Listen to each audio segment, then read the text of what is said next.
All right, it's time to start this.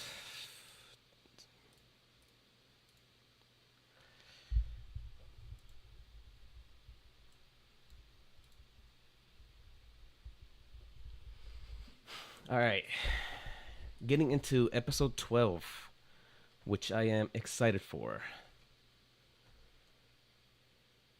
Oh, I'm way too late for this.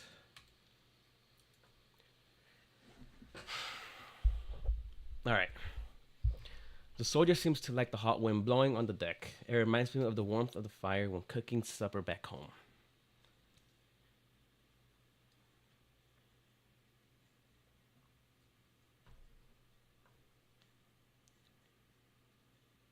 New red wheat seeds, a bird and beast saddle, mill operation unit looking for previously owned, spine massager, maiden mail order,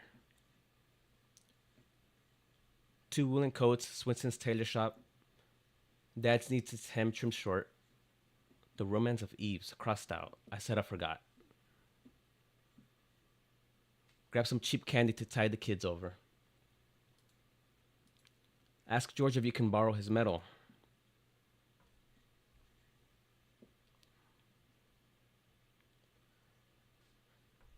Pierce. Yes, Captain. I heard your leave was approved. Yes, I suppose it went rather well. It's all thanks to that baby face of yours, lad. The brass occasionally wants to put up a facade of caring about their subordinates. They're calling it good branding. I guess the brass happened to be in a good mood. The mill back home stopped working and the old carpenter's there broke his leg again. So my mother asked me home to help out. 10 days of leave minus 8 days on the road. A day and a half was more than enough for me to deal with that rickety antique. I left an extra half day open, just in case my dad needs to help tilling the other part of the field.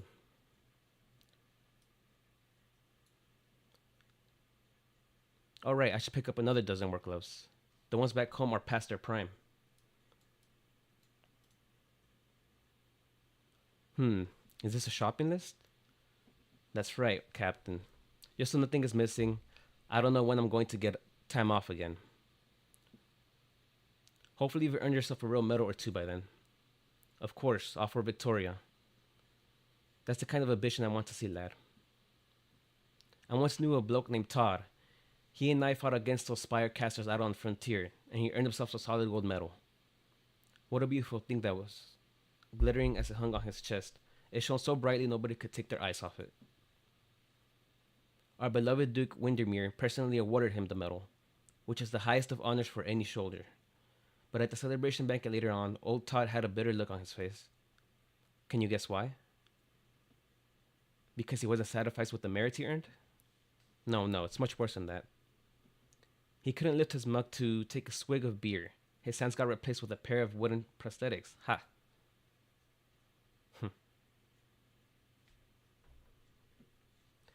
The veteran officer grins, showing a mouthful of yellow teeth. The young soldier laughs dryly. He knows that this is one of the officer's many poor jokes. What was a big ass tank? The wind is so strong on the deck that the soldier has to hold on to the brim of his hat, letting out a loud yet harmless sneeze. No matter the season or weather, standing on the deck of a prancing high speed battleship always makes one want to wrap himself in his coat. The young soldier thinks to himself, Wells is in charge today. How many cans of rations did that pudgy bald man swipe? But the creamy vegetable chowder he makes is without equal, and the fortune is on his side. That old bastard might even throw in a healthy serving of foul beast into the soup. He figures that he should leave after the sun sets and he finishes dinner. The mobile fortress station inn has already reached Londinium's vicinity. When the weather is clear, they can even see the pinnacle of the Shard on the horizon. After returning to the station, he'll board the logistics squad's transport vehicle and head to the nearest town first, where he'll be able to have a drink or two on the tavern. In the early morning, there'll be cobblers heading into town to sell their wares. 2 boxes of tobacco could let him hitch a ride. The young soldier recalls those barns from back home, always filled with the fermented smell of composted straw. Even now, that smell occasionally wafts to him in his dreams, making him want to pinch his nose, but at the same time, it represents a connection with his hometown. If it only occurs occasionally, then so be it. He frosts his brow quietly, deciding not to continue deluding himself with these sentiments. Even if it's only occasional, he doesn't want to experience that stench again. He must admit that it's always the biggest impediment every time he returns home.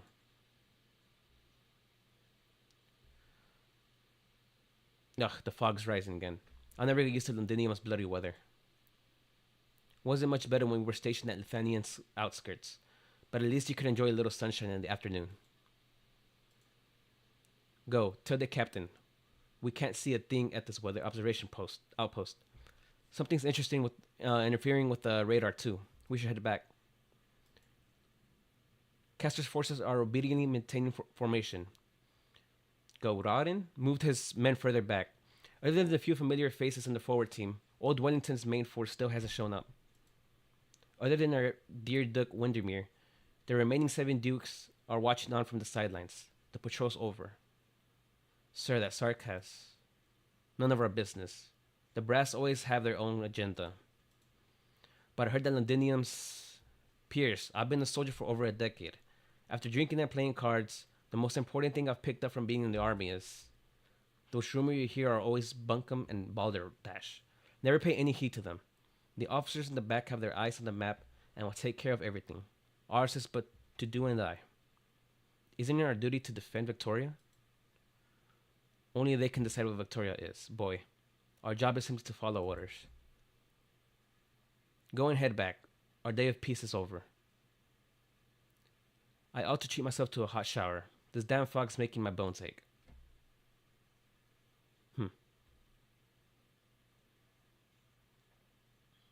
Maybe things have been too stressful these days.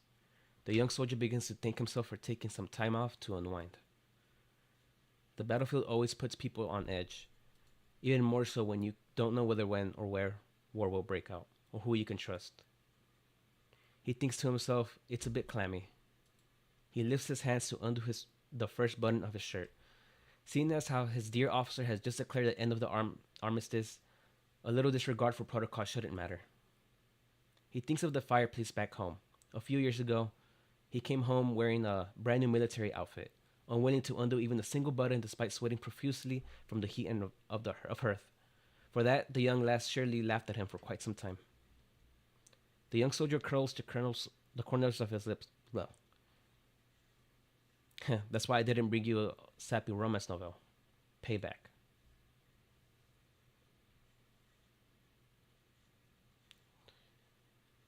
Damn, that thing just got obliterated.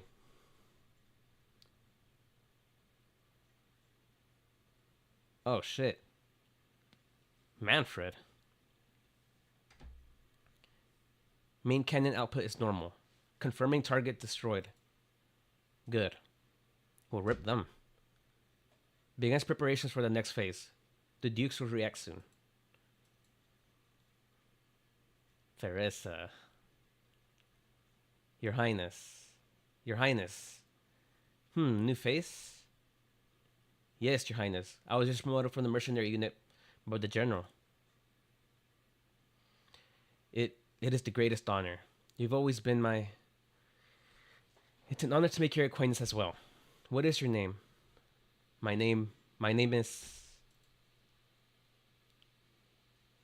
I don't have a formal name. They just call me Elbow. Damn, I should have picked the name from a book. Elbow. Why that name? It's nothing. I just got burnt when I was drinking soup. I mean, it's a stupid story. Hardly worth your attention, Your Highness.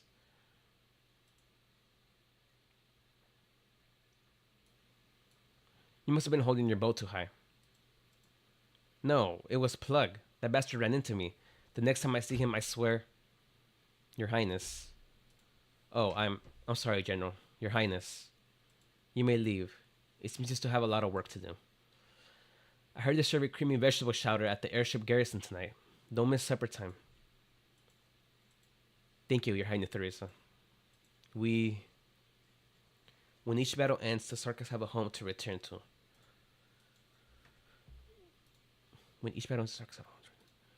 We'll be able to return to Kasdal soon, right? Of course. The Depends what they mean by Kaz, though. I prefer to be with them rather than with the aristocrats of the royal court. Each and every moment, the collective souls of the Sarkas force me to my knees, immersing me in our long and painful history. But they, these newly grown children, give me a tangible sense of the future. And what should we do with this future? Consign it to another round of wars, sweeping across the land? When scorched earth spreads as far as the eye can see, will these new seedlings sprout as we hope? Hope is as weighty as ever, Manfred. Your Highness, in accordance with the military commission's plans, a section of Londinium has been detached. As of right now, it has arrived at the designated location, parked between the main city and the Duke's encirclement. It will become the cornerstone and launchpad of our next offensive, and this airship will also temporarily dock there. The Duke of Windermere should soon receive news that her high-speed battleship has been destroyed, but she also cannot ignore the threat this airship poses, which in turn will help the Nash King's front develop. In according with the Regent's instructions, we must next take a look outside, General. Manfred tends to look out the window. He is forced to admit that the carefully planned flames burning before his eyes are not as exhilarating as he had imagined. The firelight is blinding. A war has finally broken out. According to the military commission's projections, the Dukes will cautiously proceed with the military operations within 16 hours. We have already made our preparations. No, the war never ended. It is not only ranks ripping through other ranks that is worthy of the name of war. Those eyes lurking behind the curtains, those curses whispered in the dead of night, those suppressed cries are all war.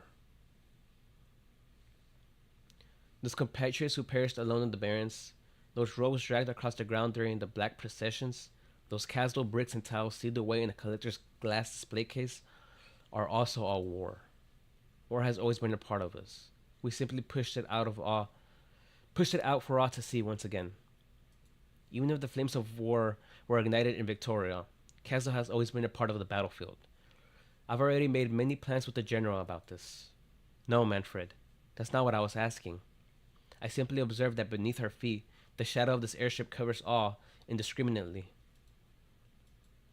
Put an end to it, General. If this ultimately is proven to be the only way for the Sarkas, then drown tears with tears and bury suffering with suffering. This is the only way. I will carry out your will, Your Highness. Huh. Oh shit. You see that? No mistake about it. Looks like it came straight out of the storybook. The harbinger of destruction, the prophet of turmoil, nightmare given form. So you ever see that gloom piercer as big as a mountain, lugging along its chest of perfume? Yep, just like Red-Nosed Humbert talked about. Nine said before, you're in no condition to be drinking. I only had a sip. I don't have much time left. Leaving me with a last bit of hope. You still remember that night on the snowfield, right? Everyone was freezing to death. The Red-Nosed Humbert told us about a strange legend from his village. Sorry, I saw Dawn in Victoria. Oh really, I thought. Yeah, Red-Nosed Humbert died back in Ursus. He was a good guy. Took at least 4 of those patrol unit bastards with him. Damn it. You would have appreciated him and his stories. Gotta pour one out for him. Oh, 9. You're drunk again, Romantic. How many times do I have to tell you? Hand over the flagon. Ma'am, I don't have much longer to live. Come on. You've still got a long life ahead of you. If you listen to the doctor... I hate doctors. They're all liars. All of them. I need them fluids. They let me see. He's asleep again. Toss him a blanket. We can't be too far from the Londinium now. Yeah, if we're lucky, we'll be able to see those city walls in just over a week. It'll be a faster way we could fix that piece of junk car. You don't see catastrophes too often around Londinium, but given the current situation, it's virtually impossible not to bump into any of the Duke's troops. And none of them are gonna welcome us. Then throw the sarcasm on top. We need to be even more cautious during our subsequent operations. We need to find our trapped people, whether they still think there are people or not. Getting everyone back together is difficult, but we still feel the same pain and share the same sorrow. Those feelings never stop chasing us, and they force us to keep moving forward. I'm not saying that just to cope, but this is the only thing we could do with full peace of mind.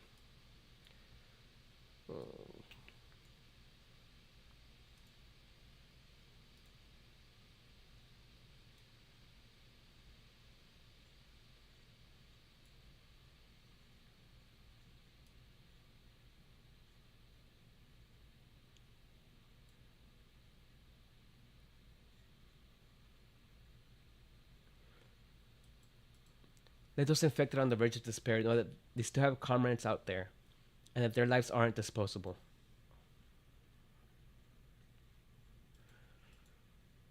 Stay where you belong.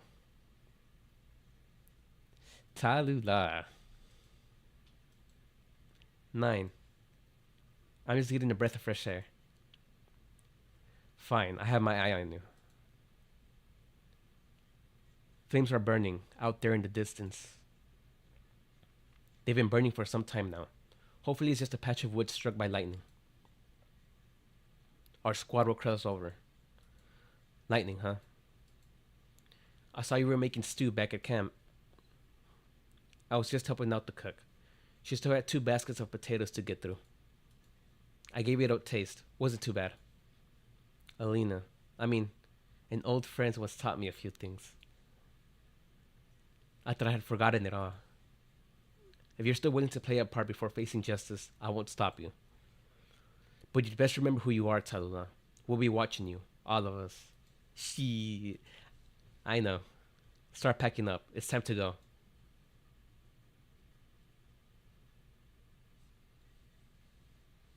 I want Tallulah as an operator so bad. Huh? I fell asleep? Damn it.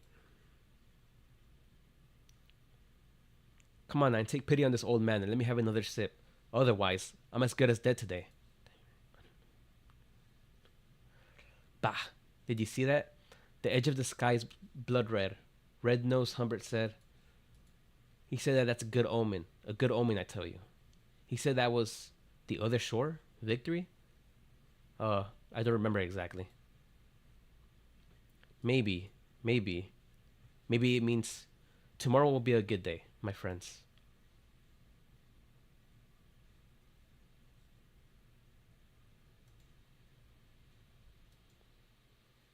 No right from wrong. The most dangerous thing on the battlefield is not the downpour of enemy fire you face. It's imposters trying to win your sympathy. Allies have greatly reduced cost limit.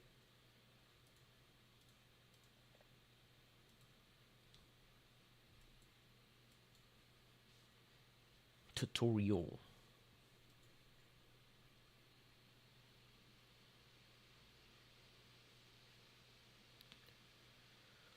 For the special operation in the Northport, we'll start with limited initial deployments resources. Oh, here's a 20 max DP. Fortunately, victorious citizens will come to our aid and replenish our deployment resources once they enter our protection zone. However, there are spies hidden among them. Our operators will begin to identify any unidentified civilians once they enter their attack range or become blocked. An attack range. After some time has passed, we will be able to ascertain whether they are spies.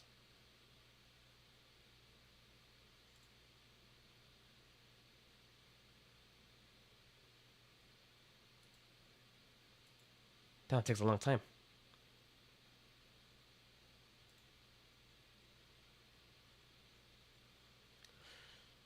Legitimate civilians will no longer be blocked once their identity has been confirmed. But keep in mind that only identified civilians will replenish our deployment resources once they enter our protection zone.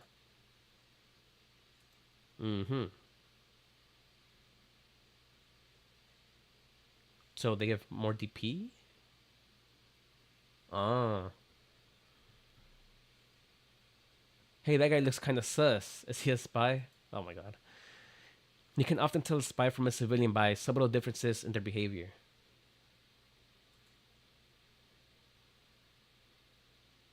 Like,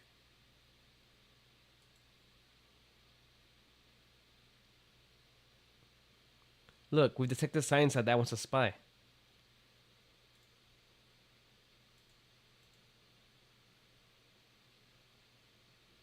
Suspicious individuals reveal their true colors a little while after they're identified. Stop the spies.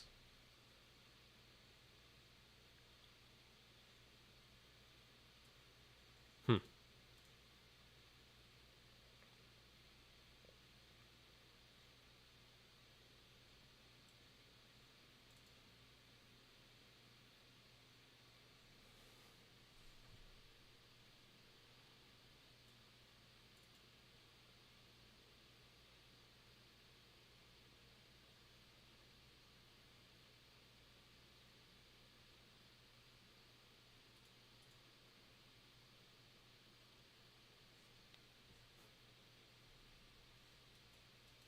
All right. Seems simple enough.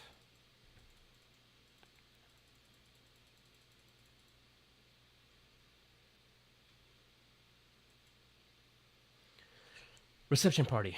Fine. You're the symbol of victorious invincibility. Our savior is here to help us. Can we get going now? Allies have greatly reduced the cost limit.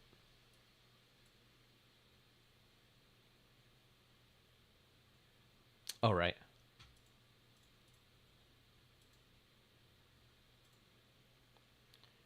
Increase move speed.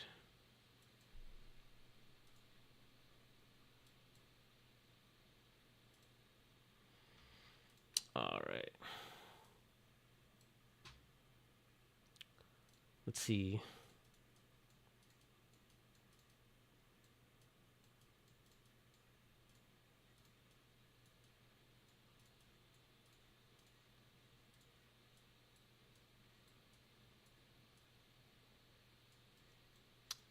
Take Q by.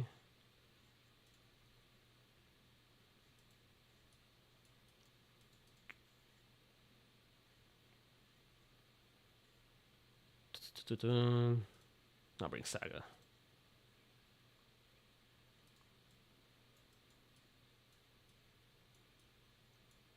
Hmm.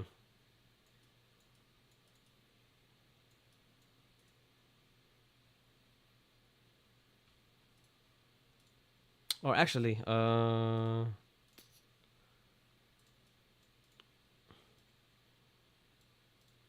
bringing this.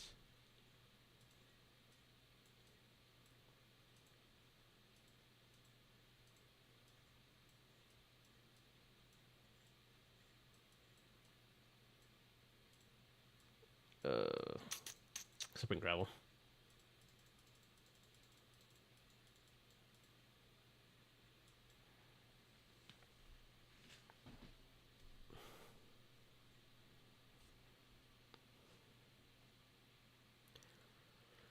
We've confirmed that a high-speed warship belonging to the Duke of Windermere was attacked by an unknown Sarkaz weapon. There were no survivors. Our preliminary conclusion is that the weapon that's in question is indeed the structure that briefly appeared in the skies over Londinium. Also, the airship caused it. So they're already in the sky. Based on the frontline evaluation from the remote observation team, the weapon's powerful mid-air suspension abilities and the efficiency of its original arts generator deserve due caution. It is impossible to evaluate the Sarkaz's technological base for manufacturing large-scale armed aerial vehicles, given the information we currently have. We are in the process of gathering more intel. However, until it has been proven that the Sarkaz possesses the technological means to mass produce such weapons, we will recommend against categorizing this target at the highest threat level for the time being, as countermeasures have already been deployed.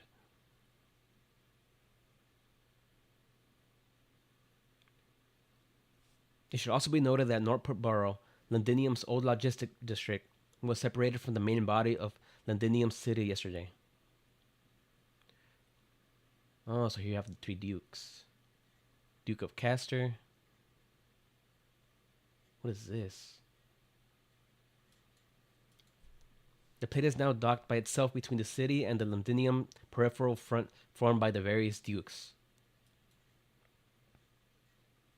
So this detached. We have reason to suspect that the Sarkaz are trying to convert this plate into a forward operating base. using it to support their slate of large-scale military operations in the foreseeable future.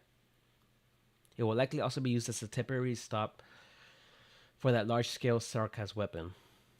The current commander of the Ladinium Defense Forces, Lieutenant Colonel Letu, issued a statement claiming that Northport was accidentally separated from Londinium's main body due to technical reasons. A large number of Londinium citizens still remain on the plate, and the defense forces are preparing to launch a rescue plan for these citizens. The remote observation team has provided several photos taken on the scene. Whoa. At the moment, we are not planning any large-scale operations against this plate.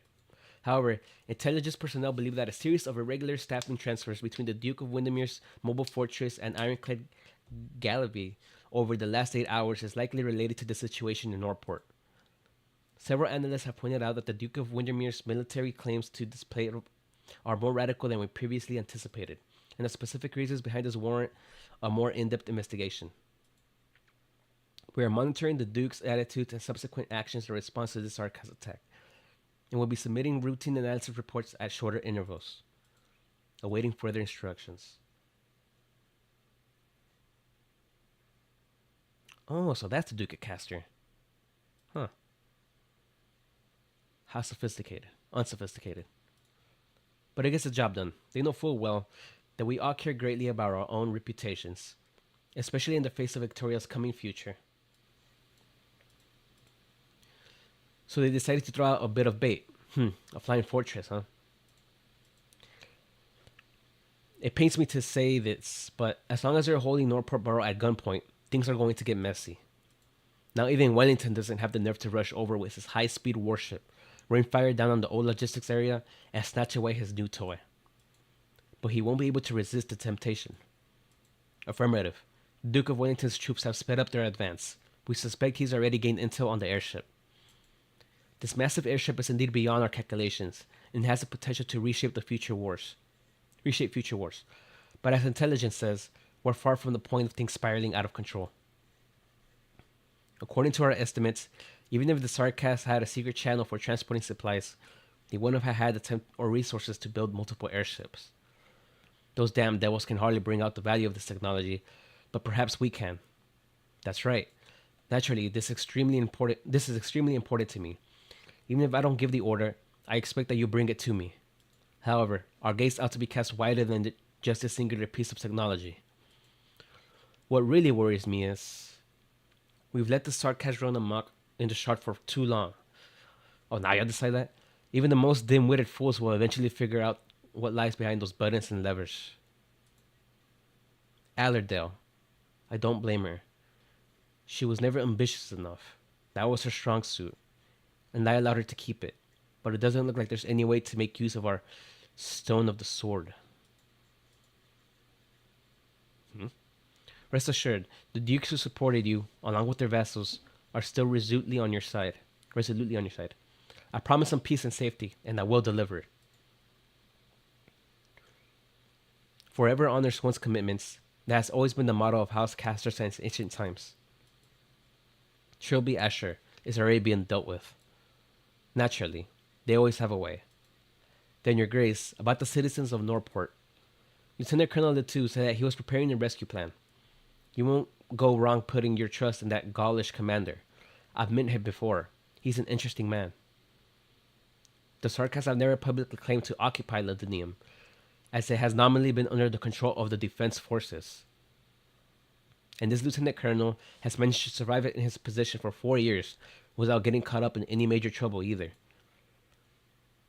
We all know what those devils are like, so the fact alone is respectable enough. That fact alone. Who knows, maybe he's more keen on becoming a savior than we are. I see what you're saying. Getting the right people into the right positions and turning valued friends into truly loyal partners is harder than we initially expected. Old Wellington knows what I want, and I know what he wants. Though we never talked about these things openly, we naturally helped each other, all while keeping an extra knife sharpened for one another. Poor thing. Windermere's been playing with the Lysanians for so long. It might be a while until she remembers how Victoria works. Indeed, we still don't quite understand why Duke of Windermere is so keenly interested in Northport's affairs. Does she also want the airship technology? Maybe she wants to add another card to her hand? She knows she's in for a rough time soon. With opportunity comes desire. Both are honey, equally effective at leading people into the abyss. That cousin of mine failed to understand this, which is why he's been dead for 26 years. You know, he still appears in my dreams from time to time. Can't say I ever liked him. He was a bombastic, self-righteous boy. When we were young, he'd run up and down the corridors of the palace, spouting quotes from past kings he saw in some book. And he always spewed the same trite platitudes. A role model for the masses, noblesse oblige, what have you. He treated those words as his guiding compass, though they probably didn't even come from the kings they were attributed to. In all likelihood, they were flattering embellishments added by the royal archivists. He actually believed those words and paid the price for it. But despite all that, I sometimes still miss him. During those years he was still around, we could pretend that all was well. But now even the dullest of men must open their eyes. Open their eyes and bear witness to our ugliness, covetousness, and opportunism. War has broken out, and this adamant has fulfilled everyone's wishes at heart. It's adamant. Your Grace, this is also your chance to unite Victoria. Ha, unity. Victoria has been trodden upon and silly for far too long. You have the right to restore her glory. This war is for Victoria. No, my child. This war is not for Victoria alone. Victoria. How we love to speak the name of our country. No, it's nothing more than a rag to cover festering abscesses when the people are in need of morality. An empty husk to exploit hope when the people are in need of dignity. All those farmers, laborers, soldiers, and nobles, all those who despise each other, who grope at each other's throats, why does lumping all them together make the great Victoria? When they speak of Victoria, what is it they refer to? The fields they've tilled for half a lifetime? The factories they've gorged on their blood and tears? Collections of looted artifacts? Great halls of imported carpets? A splotch of color with a line of text on the atlas? Or a news headline and a set of economic figures on the television set? Or is it the vast, glorious, and invisible empire built upon the foundations of each man's imagination? Let us prepare ourselves. Let us wait with bated breath. Take a good look. Witness where this war will take us. I'm just about to go down.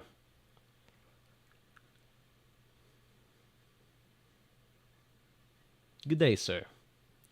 Let me guess. You want to be strung up on that fence too, huh? To be honest, I don't have a lot of fun with that job. I suggest you turn around and crawl back to where you belong. No, please wait, good sir. The other just wanted me to come talk to you. That's not what I meant. We just have a few trivial issues. So if you could just show us a bit of mercy. When did you Victorians start taking us devils for a bunch of bleeding hearts? All we wanted was to know what's going on in Northport Borough. Nothing worth mentioning. What if... Look, we could still scrounge up some valuable trinkets. Surely you've heard of Sargent's gems. I have a number of them here. Get lost. I get it. You're not interested, huh? I also have a collection of gold gaulish paintings that are said to be priceless. Oh, alright. Maybe I was out of line to say that. This is going to cost me my life, isn't it? How about a Sancta Patron firearm? I just happen to have one stashed away at home. Back home. Interesting. You got your hands on an Angel's Guardian gun, huh? Oh, it's not mine, though. It's just for safekeeping. Heavens, those angels from the Notorial Hall are going to flame me alive if they find out. But if you're interested... I just happen to hear you, the sarcasm, enjoy collecting them, so... Listen up. I prefer my angelic toys freshly looted from a pile of corpses. Now piss off. Sarcasm. We just want to know what's going on. This is a perfectly legitimate request. So many of us have been driven out of our homes to crowd into a little ghetto with no place to live. No food, no freedom. Now all we want is an explanation. Are all these houses not good enough for you? Pick a door, any door. Knock on one of them, and get your sorry ass inside. What more do you want? A bathtub with a built-in back massager? You can't treat us like this. Where are the defense forces? I personally know Leto and want to speak with him. We haven't broken any rules. Whoa, look at her. Beeline woman. Nice design. That's enough, mister. Be careful.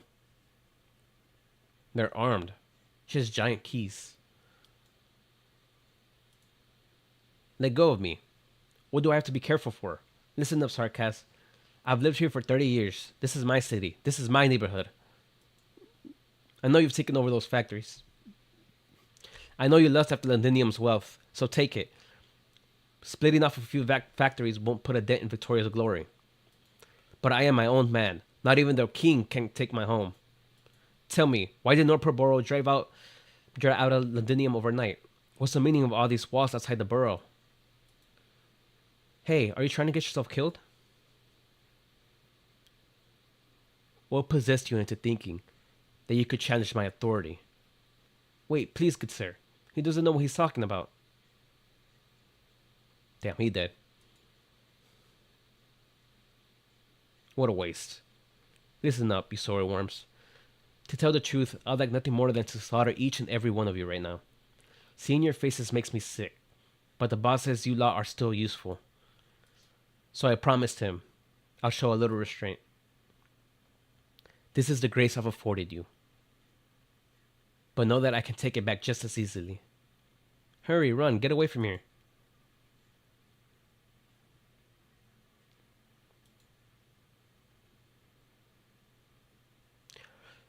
Run, as fast as you can, pathetic Victorians. You've had your fun already. Now it's your time to get a taste of the life force forced onto us. Life once forced onto us. Hide in every nook and cranny. Hide beneath every shadow. Rip up your morality and swallow your dignity. This is everything we Sarkas have experienced. Now rejoice, because it's yours too. Call it equality. This is the kind of equality you've never known. Explain myself. Answer your questions. No, this is war, you dipshits. Learn it, embrace it, just like we did for thousands of years.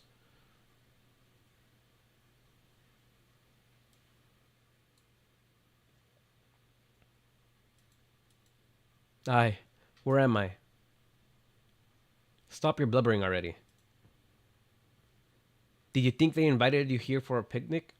You can guess where the people who weren't so willing to come ended up. You're... Oh, cool designs. Future operators, maybe? Baird? Call me Baird. You're hurt and need your wounds addressed. Follow me.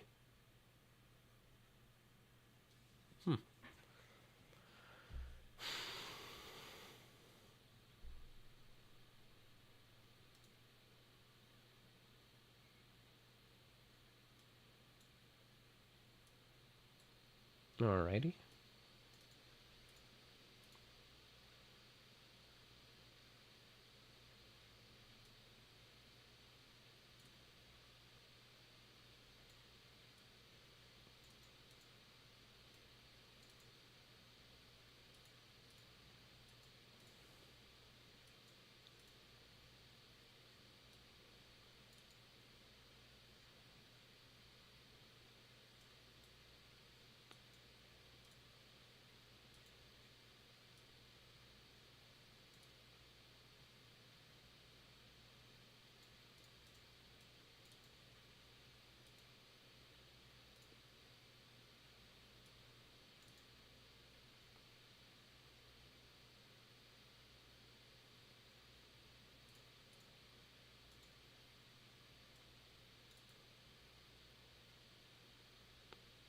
Oh, it's gonna be crazy real quick.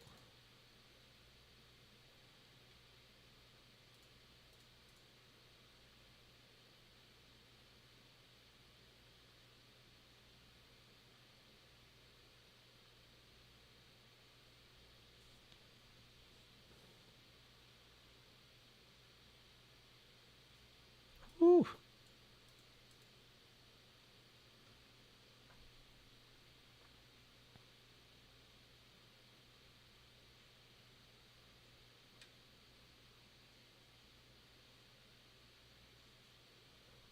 Alright, so far pretty simple. But it is the first stage, so... Oh man, I can see this mechanic getting really crazy later on.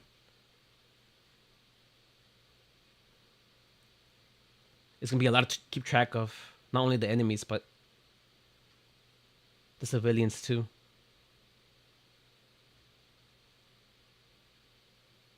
See, I keep thinking these are enemies.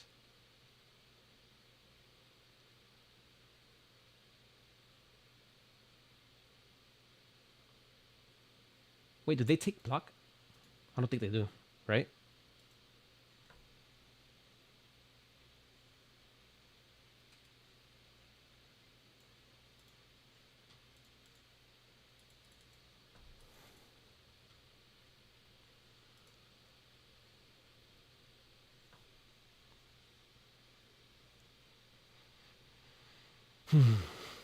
All right, we should be safe here. Kador is still a mist outside. We're most certainly not in the Dinium anymore. I reckon we can still see the situation outside the plate from the top of the old loading tower, but I can't get near it. It's outside the restricted area. And I reckon even if you could spot anything, it wouldn't mean a thing. The Sarkas keep a close eye and there are too many of them. Whoa. Alright. And what's the old bloke's story? They have a Glasgow logo right here. He was trying to talk terms with the Sarkas? And how did that turn out? Take a look yourself. There, that's about all I can do. Bandaging your wound. Thank you. Goodness, why? Just what happened? What else could have happened? The Sarkas have been in Ladinium for 4 years now.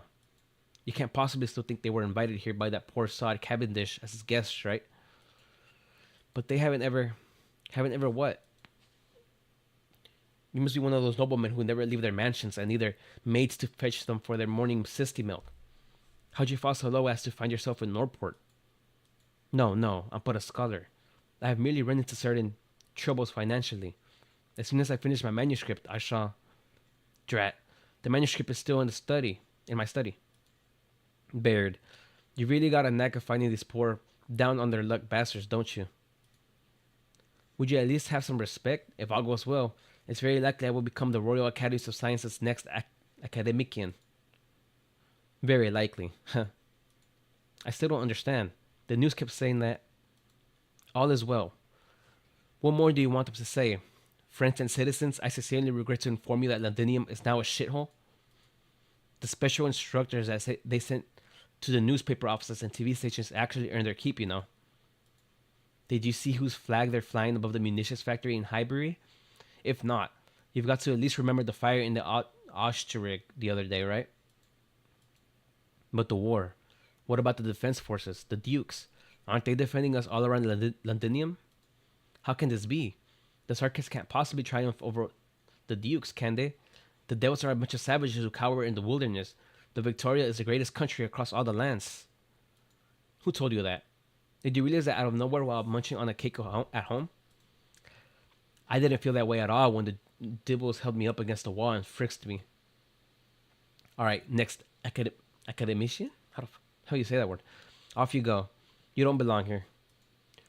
But where can I go? My flat is not in this lockdown zone, and I haven't the slightest idea where my loyal servant is. I know none are here. Ch. What can you do? Medical work, sewing, repair, anything. My research is in the hell laundry. Your scholarly chaps ever studied how to turn their air into steaks? Ever studied how to turn air into steaks? Well, it is by no means my area of expertise, but I'd imagine it's a little difficult. Baird, start bringing these fancy lads back, will ya? He doesn't even understand sarcasm. We don't have a lot of supplies on hand here. Maybe we can help Delphine manage the warehouse. Oh, this is the new operator that came out in CN. For chapter 13, I think. Oh, there she is. Baird, stop trying to pass all your problems to me. Cool. I can't very well watch him die on the street. At times like this, we have to come together and unite as one. Even have one extra man on board is more power to us. Come together. I wish Parliament and the Dukes would learn from you people.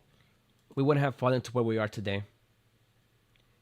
You think they're not united enough? They were all very united when it came to hanging the king. That was. Never mind. I just hope you'll be of some use, Mr. Next Academician. I should do everything in my power. Though speaking of which, who would all of you be? Who are we? Alright, welcome to our gym, the Slobberknocker. You can call us Glasgow. Oh, so they're part of the same gang. Okay. Cool. We get to see more of the gang. Siege's gang. Heidi, how have you been? To tell you the truth, I haven't any idea where you have been as of late. Ever since Mr. Adams, the bookshop owner, died, I haven't been able to reach you. It has been a long time since I last continued our work. Forgive me, my dear friend. I never hide anything from you. But I am truly very befuddled.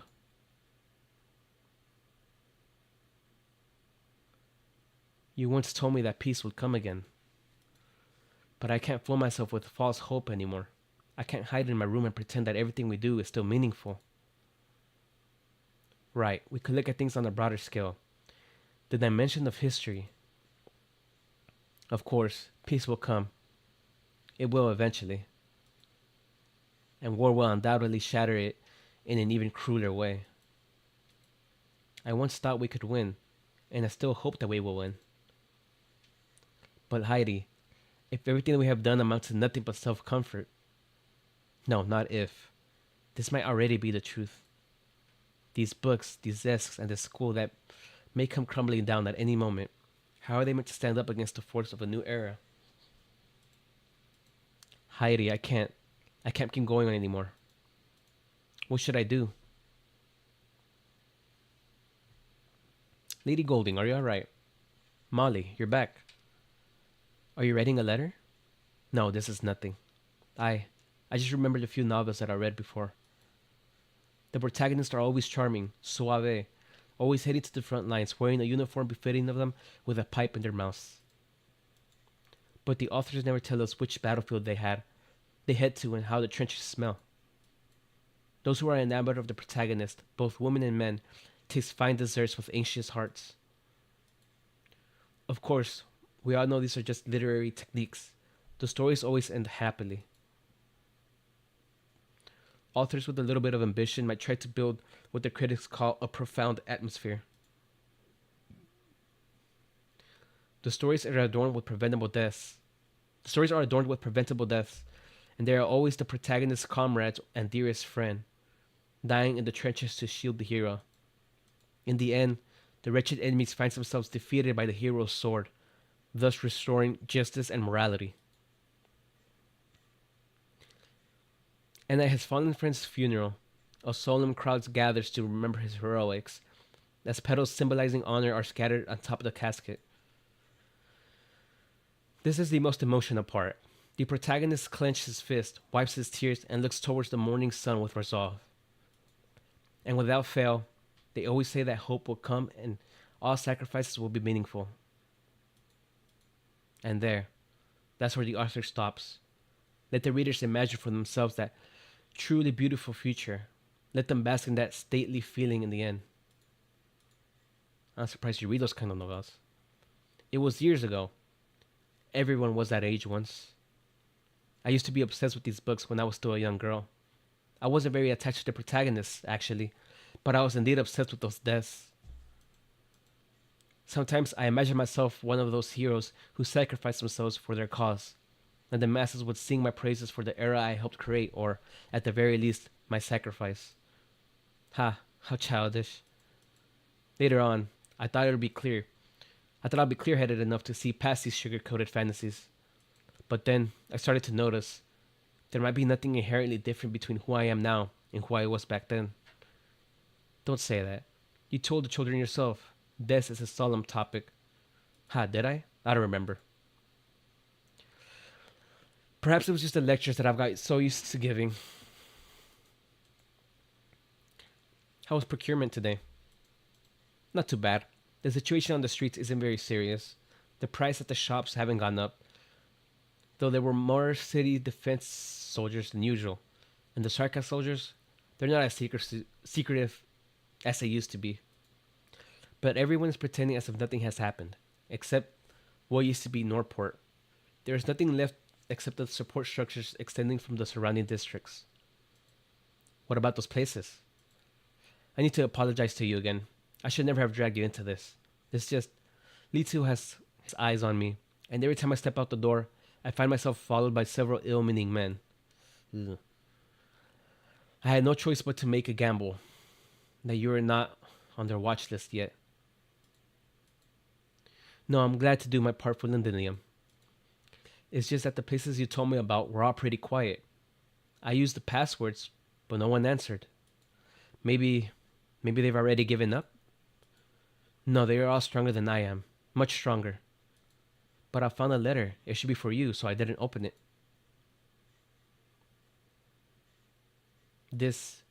No, this isn't her handwriting. The letter has practically all the information on the Self-Salvation Corps's communications. What? But how could that... This is a threat. They know us like the back of their hand. Then what should we do, Lady Golding? Molly, I have another list of places for you. I've never been to these bases myself, but having analyzed the flow of information, they should be there. I shouldn't take this risk. This goes against our established practices, but this information is important to the Self-Salvation Corps, right? Many lives are on the line. Then we must do this. Molly, just as I taught you, watch out for anyone who could be telling you, whether they are Sarkaz or not. Do not let your guard down. Look for Gorga Clovicia. Look for Gorga Clovicia there, or anyone who could get in contact with her. Tell them that the entire intelligence network has been exposed. They must evacuate immediately. Lady Golding, where are you going? To Letu's office. I will try to buy as much time as I can for the rest of you. But relax, I'll be fine. I just hope I'm stronger than I think I am. Ew, be careful. Mia? Doctor, I had a dream. I saw the city shrouded in dark clouds and blood-stained Sarkaz flags flew above every building. Outside the city, originium grew everywhere my eyes could see. I saw a rusted throne towering above the lands. The masses kneeled before it, crying tears stained in black. I saw the person on the throne wave their arm, and the shouts that followed pierced the sky. Yet in the shadow of the throne, the cowering men lifted their heads ever so slightly. I felt what they felt. I don't know how to describe it. It was so all over the place, so stifled. I could only make out what was on the surface, that pain and hatred. Who was that on the throne? Is this the future that the collective souls of the Sarkaz foresaw? Or is this the duty of the king of Sarkaz? Did Cereza have this dream? Could this be the sight she is looking forward to now?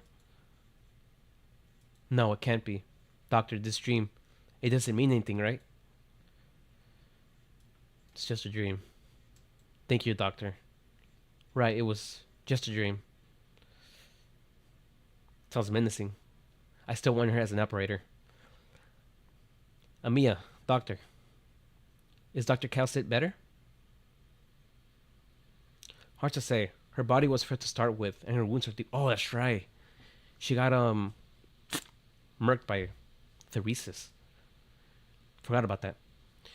Shani has attempted several solutions, but all of them were limited in their effectiveness. She has yet to awaken. Monster seems to be slowly repairing itself. Likewise, we do not have any idea how well it will recover, or whether it can actually even recover. Doctor, at the Defense Forces Command Tower, if only Everyone did their best. Dr. Calcit, I never once imagined that Dr. Calcit would one day be wounded this badly. She always solved all our problems like they were nothing. She gave us the best advice for every situation. She's Dr. Calcit. I've never even seen her look tired. But now, Doctor, I will bear the responsibilities that are mine to bear. Rhodes Island's missions here is far from over. But I want to see Dr. Cassette one more time. May I? Even if it's just sitting there for by her bed for a short while. Rather than saying what the wounded, you two have more important work to do. Closure wants to know that she has finished analyzing the data from the command tower. Clovicia is calling a meeting. We need to reevaluate the situation in Londinium. War has broken out. Then please tell us what our steps should be. So I guess we're officially in war status.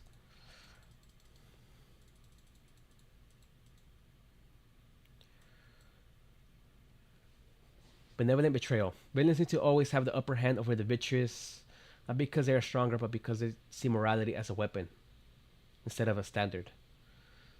Block 1, and the union's defense significantly increase. Okay.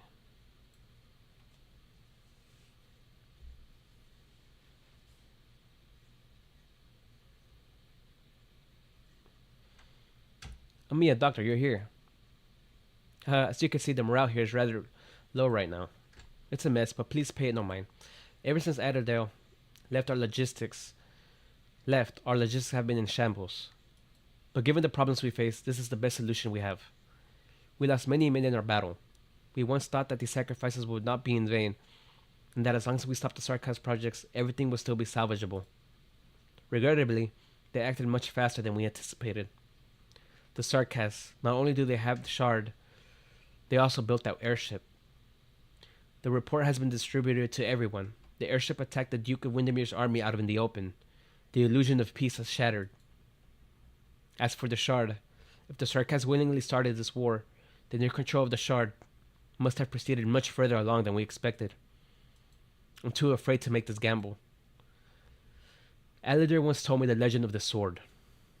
She said that the Sigh of Kings, capable of rending catastrophes asunder, is Victoria's strongest shield, with which the country can defend against the storms pulled towards it. Then she must have also told you that the stone of the sword beneath the pallets exists precisely because there are few who can activate this power. Siege, do you really feel nothing from the sword? Maybe, I don't know, like a sense of being summoned? Or perhaps there's a low heat? Maybe you can suddenly use some really wicked original arts? You just might actually be able to use it. Or be able to. No, nothing. The sword is cold and hard. It's a little lighter to swing than the hammer, and not very easy to control your strength with. Is there nothing else? If any part of you feels a little bit off, we should have this polished before it sees the battlefield again. It's a little rusted. It seems we can't count on the sword doing as much. It seems we can't count on the sword doing us as much of a good turn and helping us fend off the threat from the shard for the time being. God damn. But it also won't become a bargaining chip in the Duke's internal strife. Right, Doctor of Rose Island. It is better for this sword to be under our control than any other faction. At the very least, being able to prevent it from becoming an accomplice to this war is important enough. Important enough? This is important enough. Allerdale, if only I... Please don't get discouraged, Siege. Maybe you just haven't gotten the hang of it, or it's not time yet. I'm just about done analyzing that supply line, Doctor. It's practically guaranteed that the starting point is rural Brentwood, but it's got a lot of endpoints. Aside from the munitions factory in Highbury, it's very likely that we have a route that extends right underneath the shard. We found out way too late. If only we found out 10 days sooner, things probably wouldn't have turned out the way they have. That said, the intel about the supply route is still meaningful, Doctor. If this route is capable of the transport of heavy supplies and leads straight to the bottom of the shard, there is an opportunity for a counteroffensive. That's right. With war having broken out, there may not be a lot of guards around Theresa's. Each lord of the royal court has to command their subordinates to fend off the dukes. The leeches joining the fray will be a problem. Liches. But from what I know about them, they wouldn't truly pick a side. Besides, I'm sure Dame Calcit talked to a messenger before. Oh, she also calls her like that. I just hope that they opted to follow her advice. Now we'd best... Vina, you ought to at least bring up what happened in Norport. It's hard turf that those Sarkas arseholes gutted out. Baird is still there. Bloody bastards. Instead of counter-offensive on the supply line, we should be helping them. Calm down. We must think about the whole situation. You little twat. You think being a knight gives you the right to teach me to look at the big picture? I don't give a shite about wiping out some old Sarkaz monsters. My friends are in danger. My home is in danger. And you want me to bloody stand aside and do nothing? No, I know you're restless, but we must consider all possibilities. I do not recommend splitting up. Until we are certain the ones who attempted to take the realm blade have given up, you'd best cower underground like cowards? Give me a break. We can take care of those sneaky bastards. What we have to do now is... Enough, Indra. Aye, fine. When will the operation targeting Theresis commence? Not very soon. We need time to observe the supply line's specific situation. The shard's internal structure needs to be investigated too. Theresis, he's powerful. Letting our guards down will only spell our doom. How long will it take, more specifically? Less than half a month. I hope to put a stop to all of this before he truly activates the shard. That's good enough. Less than half a month. Doctor, I am requesting a temporary leave before this operation. Please rest assured that I will be back before the operation is to commence. So you insist on going to Norport? I've lost enough friends already, Clovicia. I can't just do nothing over and over again. I am making this request out of my personal feelings, yes. I won't try to hide this. But at the same time, I think this is an opportunity. Before our normal operation officially begins, we can first remove certain hidden threats. For example, those who hurt Aladel and those who want the Sigh of Kings. That's without a doubt a duke.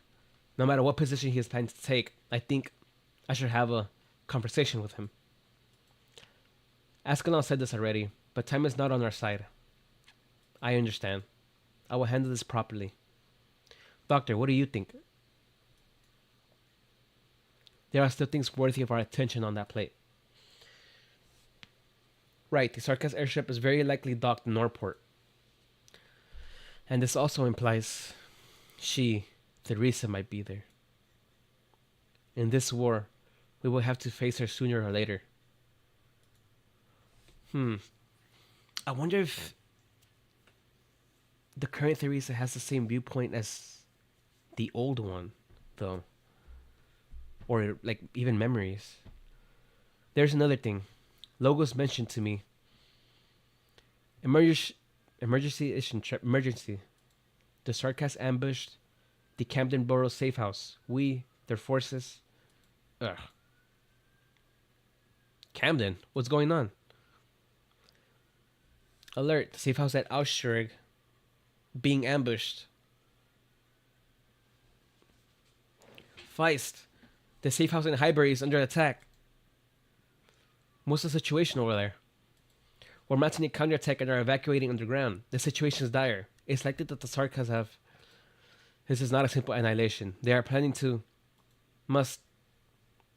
Granny, do you hear me? Drat. The transmission is cut off. What's going on? We have 3 safe houses under attack by the Sarkaz. Their communications have been cut off. We must back them up immediately. No, it's not just the 3 safe houses. Our communications have been cut off. Get down, Doctor. Oh, damn. They know every location. Clovicia, what's going on? How can this be? Here? This place is top secret within the Self-Salvation Corps. Logos mentioned to me that it's possible the Sarkaz have infiltrated our intelligence network. Based on the situation we now find ourselves in, I can only assume that the failure of our confidentiality far exceeds that what we anticipated. It's very likely that all Self-Salvation Corps bases are under attack. We must evacuate. Where can we go, though? Everyone, the Sarkaz assault is fierce. They've had their eyes on this place for a long time, and the roots on the surface have already fallen. The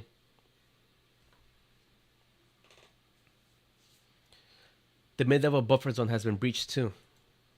Doctor, the enemy is using new Sarkaz witchcraft device. A new Sarkaz witchcraft device. With their numbers and strength, our defense forces and self-salvation corps friends won't be able to withstand this assault.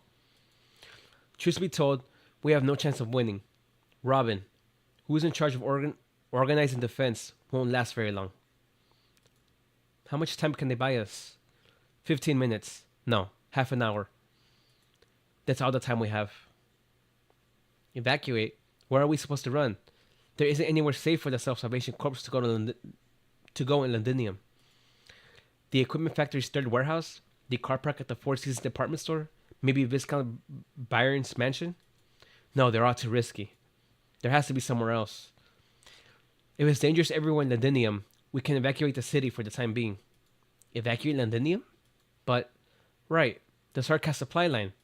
We can use the supply line in Highbury and get the hell out of Londinium. We've got too many wounded men and non-combatants. Taking an underground route will help us avoid most of the fighting. But all of our work in Londinium. The onslaught we are facing tells us that they simply thought they had no need to wipe us out before. Now that war has broken out, the military commission has started to truly see the self-salvation corps as a threat. We have no time to hesitate. I need to head out immediately to back Robin up. We will try to draw the Sarkaz main forces' attention the best we can to cover your evacuation. Very well. Amiya, Doctor, the Self-Salvation Corps will need your assistance in this evacuation. We will never abandon our allies. Ascalon Mountain breakout. Understood. Logos. I'm here. Everybody's here. Help Horn and her team buy us time. Rest assured, Doctor. I will guarantee your safety. Before we could finalize plans to relocate and secure our communications, the Royal Court picked the perfect time for this annihilation operation. It seems they know us better than we ever imagined. Theresis has also gotten sharper. Not like when he was simply pretending. If it's certain that this place was fall, I guess it won't matter if we go all out. Logos, we will be back. You can rebuild this place.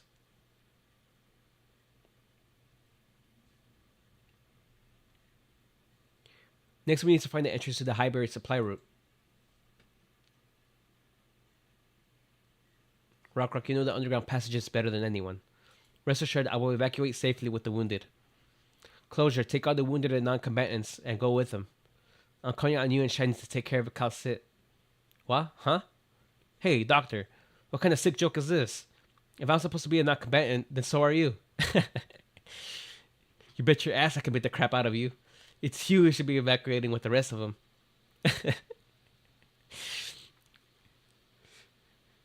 Me and Ascalon will make sure I will be safe. Doctor, I won't let you get hurt. So we've got 3 teams. Horn, Misery, and Logos will lead the primary operation to resist the Sarkaz assault. Doctor, you go with Amiya and Siege's gang to hold the other Sarkaz pursuers. Shiny and I will follow the rest of the Salvation Corps and evacuate this place without making any noise. Where are we going to meet up in the end? The small town outside Londinium, Brentwood. Alright, objective confirmed. We're now in war. It won't spare any one of us. But we also mustn't lose hope. Jeez.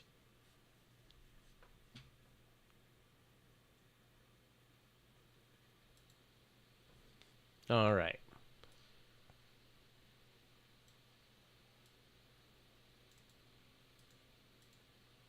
That's a lot of guys.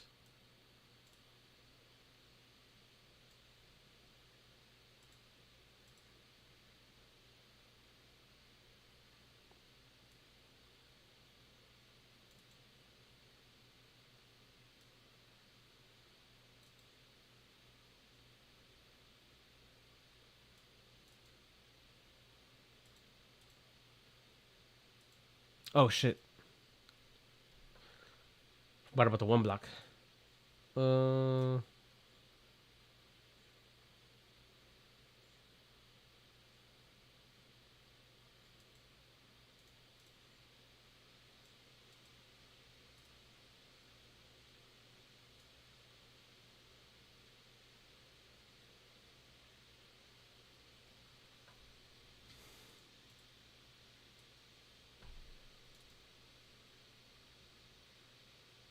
Okay.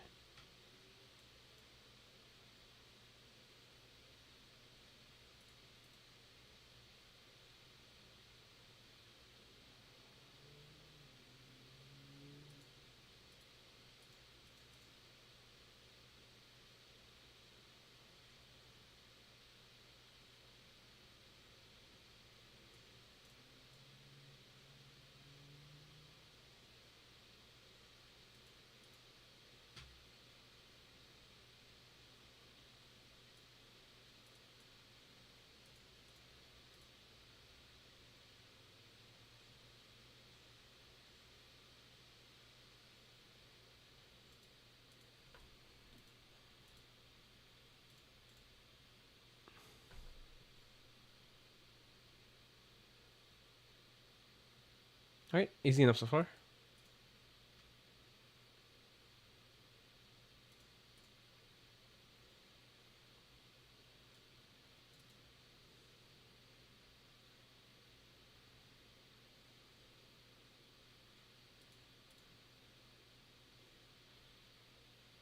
I guess that's an enemy. Yeah.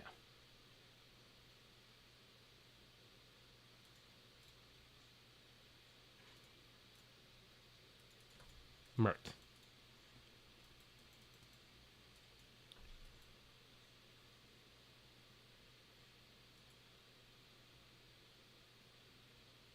Come in.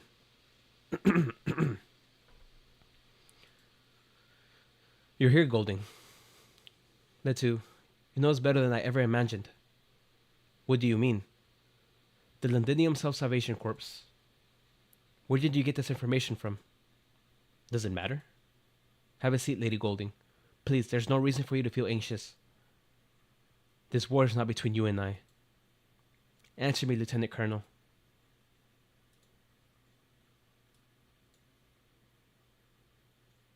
I know why you came, Golding. You want to buy time. You are under the impression you have enough leverage to discuss terms. You think you can still help your friends. How regrettable. I thought you would be wiser. We had a conversation not too long ago. You said you did not want to see Londinium become the next Ningonis. Take a look around us. Take a look at the deep abyss that Londinium is plunging into. Is this the choice you made for yourself that you spoke about? Golding. Didn't you rebuke me on that?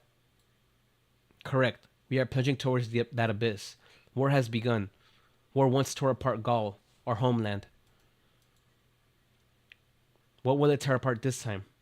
Maybe it will be the Sarkas. Maybe it'll be Victoria. You know how disastrous this will be. Hundreds of thousands, millions of people will bleed, die, and be buried by this era. You know that better than anyone. That is correct. I know this very well. But I must also admit that it was you who opened my eyes. You made me reflect on my decision. If I had to question my conscience, I would not have cared nearly as much. Let us cast aside those hypercritical high hopes of mankind or civilization, Golding. When we were young, we talked freely of these subjects and, with nothing but admiration in our hearts, sung the praises of the outstanding men and women in history. Mankind, the master of all things, our intelligence and bravery set us apart from wild beasts and graced these lands with this radiant miracle. But if we simply lifted our heads from the books and compare, we would realize how close our endings are to the reality before us. The same downfalls, the same rottenness, the self-same destructions. What if all those things we sing the praises of were nothing but temporary illusions? What if believing that they are eternal? What if believing that they are eternal makes us naive? What if destruction was our true nature? You weren't so pessimistic before, Letu. Pessimistic. Golding, you are so kind with your choice of words. You described my crazed musings as just pessimistic. I thought I warranted harsher criticism. It seems you are not as resolute as I thought you would be. I am simply exhausted. I merely started trying to face reality. It is very painful, but I have no other choice. As for the conversation we had the other day, I can offer you a new answer.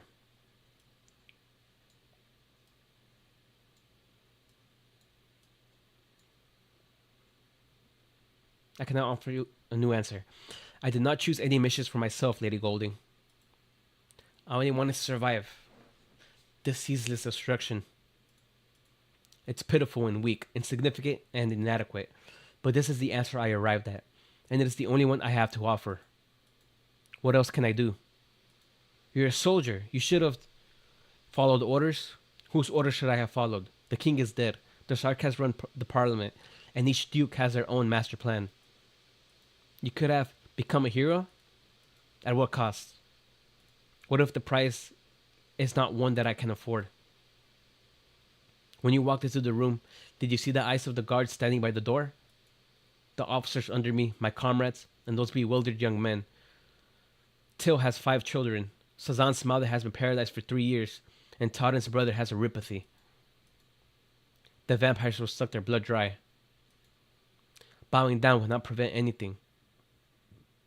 At the very least, nothing has happened yet, as of today. Golding, it's my hope that you will survive this as well. Speaking personally. Fundamentally, you and I must just be of a kind. It's only that I have chosen to give up, while you're still standing firm. You and I are nothing alike. You asked me where I obtained the information on the Londinium Self-Salvation Corps. Very well, I shall answer you. From a cowardly teacher. What are you saying? Look at yourself, Golding. Your blunders and the tracks you left behind are owed to your cowardice and fear. Sentimental kinds have never been a good fit for intelligence work. You've known that from the start. No, it can't be. There's been a lot of chatter on my communications here. The Sark has ambushed the Camden Borough safe house. We, their forces. Alert, the safe house at Outshurek. Or however you say that. Hello, can anyone hear me? This is the Magnum Borough safe house. We're under... No. Golden, they are dying because of you. You pushed them into the fire. This is what your fight brings. And for that, I can only mourn. Damn.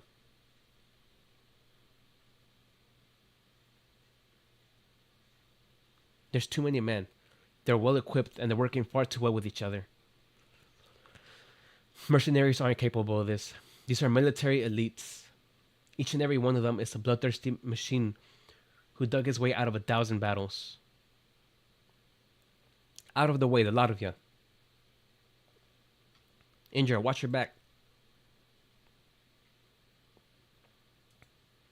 This isn't going to work. We are on the back foot right now. I will look at the position of their commander. Amiya, maintain your formation. Don't stop. I got it. Then there's more of them down this alley. Stay close, Doctor. We will cut our way through. Go forward 300 meters and take the first left. Who's that? Hurry up. There are more amateurs on the roof. Doctor, did you hear that? That voice. Watch out for their arts. Cut through this danger zone. Hold on tight, Doctor.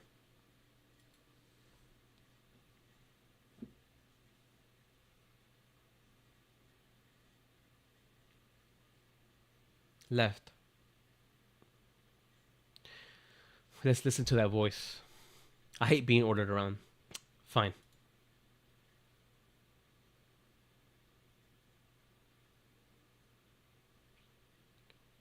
"50 meters and to your right."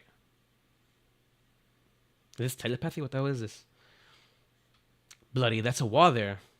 No. Some kind of illusion, perhaps. Charge through it.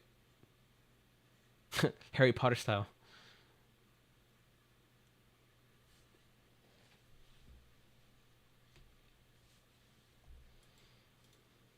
There's no one I hate more than the sneaky bastards like you. Show yourself. That assassin of yours has already taken out the commander of your pursuers. You are safe for the time being. I said show yourself. Her name is Ascalon, is it? Impressive. Doctor, behind me. Who are you? Please, there's no need to fret, dear Rhodes Islanders. A few of my colleagues just touched base with Alexandrina not too long ago. Alas, it did not go too well. You are the man behind Allerdale. Show yourself. I won't say it again.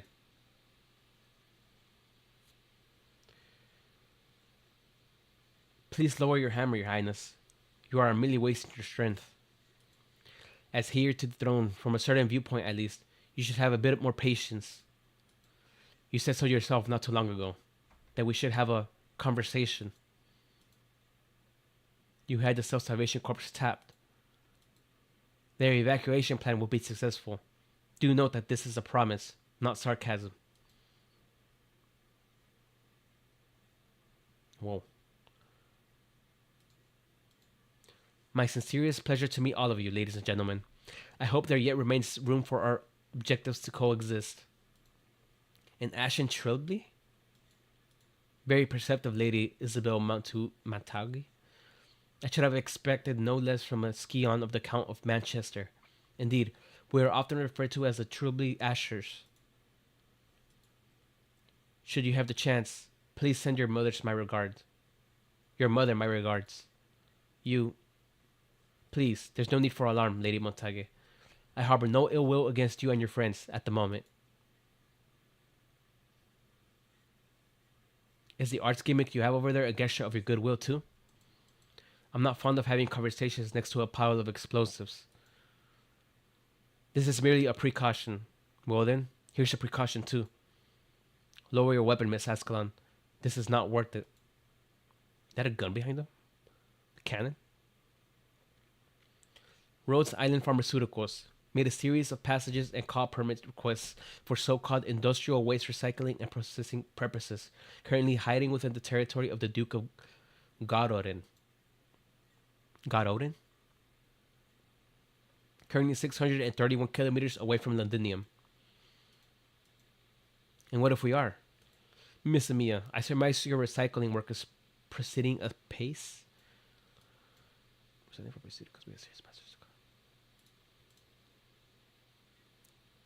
You know Rose Islands well. We do merely what must be done. You have been very careful.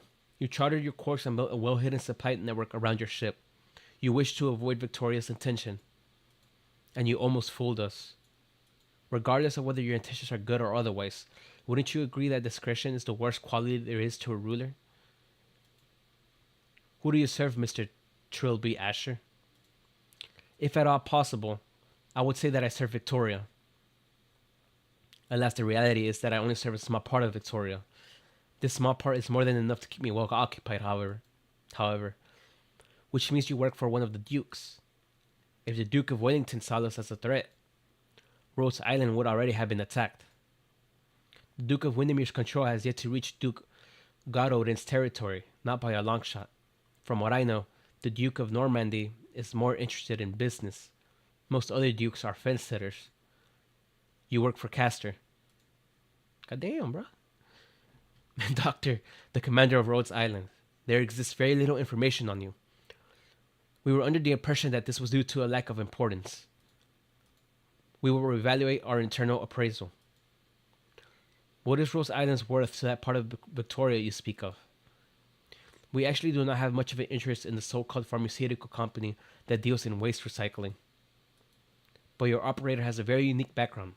Moreover, she possesses something important. You failed once, but you still haven't given up. This is my job, Your Highness. Let us not make things harder for each other. This sword is nothing more than a heavy rod of iron in your hands. What do you intend to do with it? Can you really cut through the catastrophe that looms above us? It is a mere tell. You cannot wield it to its true potential. What does Duke of Castor want to do with it then? To fulfill a promise. A promise? To bring her followers peace and safety. We do indeed have certain technologies that can immediately put this blade to good use, just at the size of kings once sheltered in Londinium. The Duke wishes for this blade to become a turning point for unity. In that case, those who aren't on your side will deservedly be swallowed by the catastrophe. That is how it will become a turning point. Doctor, I will make my moves in 3 seconds. We must escape the situation. Our operators on the last ship are more than capable of taking care of the crisis that could soon unfold. And so we have to take this risk. 3, 2, oh, that's Ines. 1. All of you seem pretty tense. Perhaps I came at a bad time? Right on time. Ines. Oh, damn. Look at that. Mr. Trilby Asher, you have to admit that you came well prepared.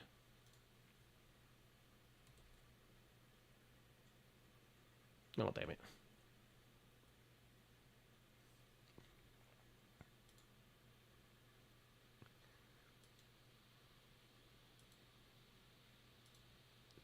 "13 small communication stations, with 4 of them triggered passively.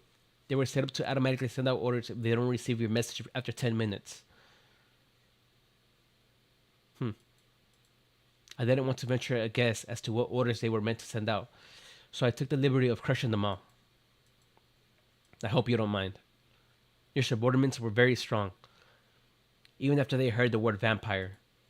That said, I believe that aside from the Sarkaz royal court, there are certain others hiding in the city who would be very interested to learn of their existence."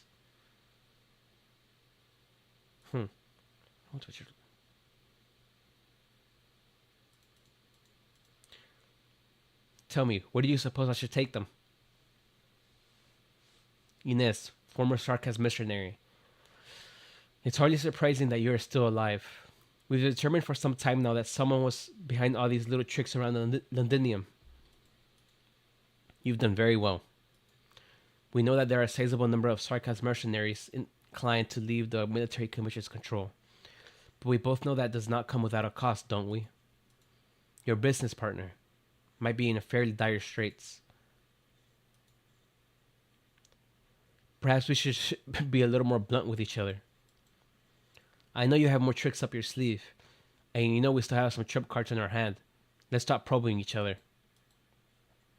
Your shadow tells me you are wavering. Very well, let's make a deal. I have a tricky mission, but as you can see, I am not much for fighting and adventure. So you want someone to die in your stead? I have faith in your abilities. Certainly you have already seen the airship that is currently parked at the now isolated Northport Borough. Make your way there and get your hands on the schematics. What's in it for me? You get to live, for now. You, your friends, your allies, your wounded, and your landship all get to remain alive for the time being. This is no trouble at all to Victoria, but as for the rest of you, deal."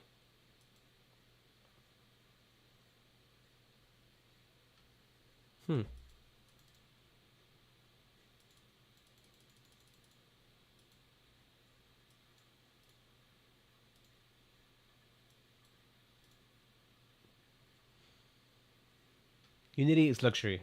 All are equal before the flames of war. Do not entrust all your hope to others and lose sight of your own strength. Deployable units -2, more enemies will appear. I feel like I should get more blockers.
How quick to answer, Doctor, for Rose Island?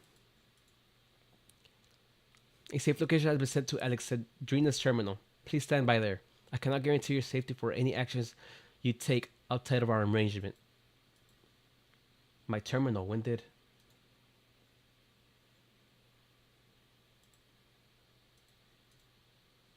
You have some impressive talents among your ranks. That's very good. You should contribute to our common goal instead of becoming an obstacle to our cooperation. Right? This is, this isn't completely up to us. Of course, we must slowly build our trust. Please await our next communication. Doctor, I need to contact Closure and reevaluate the safety of Rhodes Island communications. Until then, maintain radio silence. Of course, we also need to take care of the issues regarding the land ship's calling procedures. Thank you, Ines. Hello, Ines. Is this the first time we've met? I'm afraid not. I've lost some of my memories. Just casually. What's up? I'm aware. This is our first meeting for this version of you. Have you really lost your memories? Or is this part of your plan? What makes you ask that? I've never been quick to judge, Doctor. I can sense that you've gone through some changes. We'll have a lot of time to get reacquainted in the future. Rather than trusting verbal statements, I prefer to see things for myself. Ines, the doctor. Relax, Amiya. My prejudices won't be a factor. For now.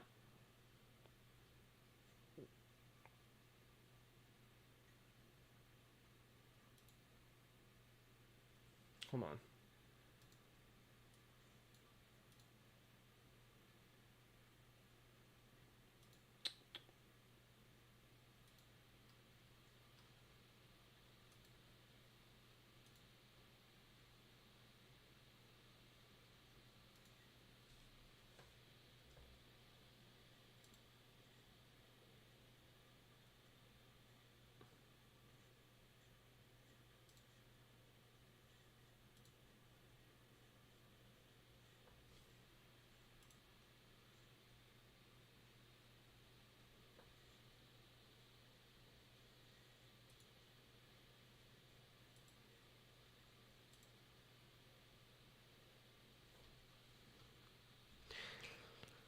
The evacuation is almost complete. Good, we need to get out of here ASAP.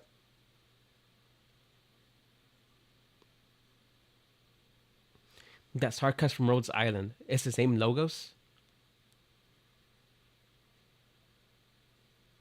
And I thought we'd seen all the surprises Rhodes Island's fighting style had to offer. Having fought alongside Misery all the time. Right, it doesn't matter who exactly he is. His Cursecraft has been a great help. Ha! And he's a great darts player, too. I played against it for a couple runs. His accuracy might just be as terrifying as those arts of his.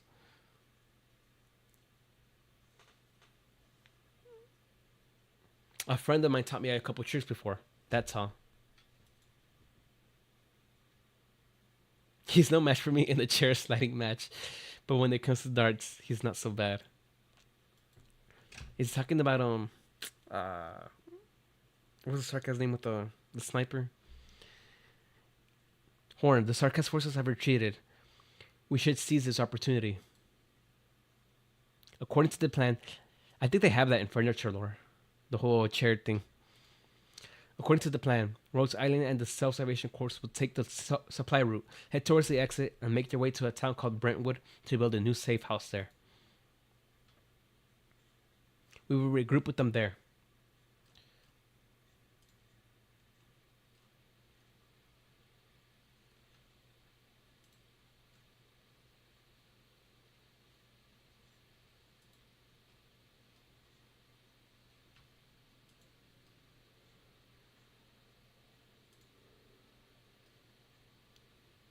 Hold on, my bad.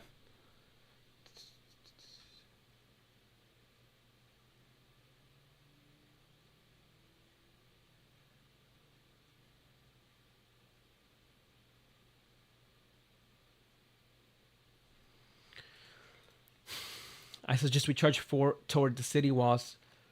Northport Borough is gone, and even though the Sarkaz have patched up the walls, they wouldn't have had enough time to build new places to fill the hole there. The exposed underground structure might just help us somehow.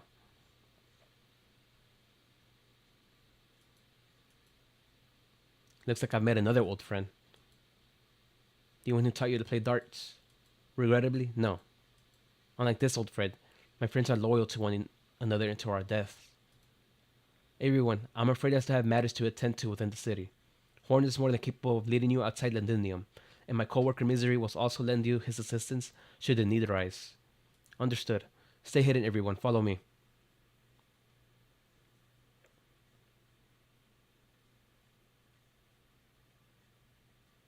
Are the mountains of the past really so worthy of reminiscing? Blood and tears are nothing to be obsessed with. I must say I'm not entirely fascinated by them. But what if the mountains are the only place there is left to stay? What if only the light of glory there can give us warmth? And here I thought I'd hunted enough of you. This is the 31st Molly. You are a hardworking one, Banshee.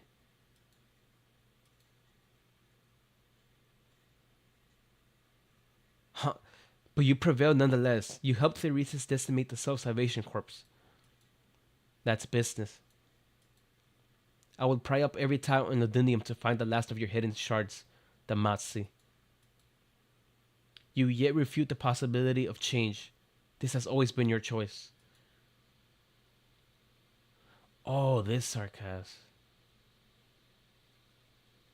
The Matsi cluster? A little arrogant, aren't we, young Banshee? We understand change. We come from change itself. I still don't know if this is a dude or a woman. But change is merely a means to adaptation. All changes has a final objective. Even before the Sarkas found themselves in this state, we had long been walking upon the lands. Ideologies, faiths, missions, slogans, none of them can escape the sands of time. Those ideas you mistake as novel have been conceived long ago. The paths you deem noble have been paved time and time again. And where are they now? We yet still before you. And that is the greatest proof.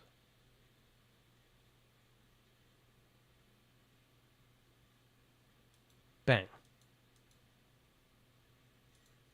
Phew. You should save some strength, Cador. You've eaten more than enough. Delphine has talked to you about your appetite problem already. We're much more worse off than we used to be now. Relax, Baird. Things haven't completely gone to shit yet. Them devils aren't nearly as strong as they look. All they did was catch us off guard. I had a chat with Marshall from the Transport Union. They have a group of men over there. Once we rope in more on our end, we might just stand a chance to defeat the Sarkaz. Just like how we joined forces with those other gangs to take the cops down. Jump them from behind, get the job done clean, pow, pow, bam. A couple punches, that's all it takes. The Sarkaz army isn't cops. I know, they're a force to be reckoned with. But we aren't afraid of blood. We aren't afraid of sacrifices. We will walk over our fallen comrades and smash their faces in with our fists. Like our gym's name, Slobberknocker. Marsha and I worked that out. We will definitely win. Just like those bootleg Lungman videos you collect, I'm serious. I've been around the block and not much shorter than you. We need to find a way out of this mess ourselves, just like before. That siege of yours just up and left Glasgow all those years ago, and our turf got handed over just like that. It was you and I who racked our brains to figure out how to gain a foothold here again. This is nothing different than before. We stand together, get prepared, and beat them all up. That's how we made it this far. It doesn't matter how things are outside. Out on the streets, we do things the street way. Next, we just gotta find ourselves the right moment. Looks like Delphine's back.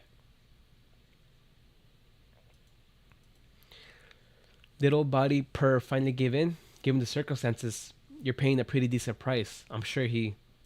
What's this? Is that blood? Old Baldy Per is dead. The Sarkaz. No, not the Sarkaz. Damn it, I have no idea who they are. But they were already at it when we got to the store. They were a bloodthirsty bunch. I saw with my own eyes that there was this man with a crowbar pinning another man on the floor. That man even... The situation's bad. My guess is that some starving bum set his sights on Per's shop. The idiot still had bread in his glass showcase. And they went as you expect. As you'd expect. You can more or less guess just how many of these bums there are in this lockdown district. Bloody idiots. Whatever they had been sniffing must have finally got to their heads. I know the man with the crowbar. He's a tell hair product salesman. Always had a smile on his face.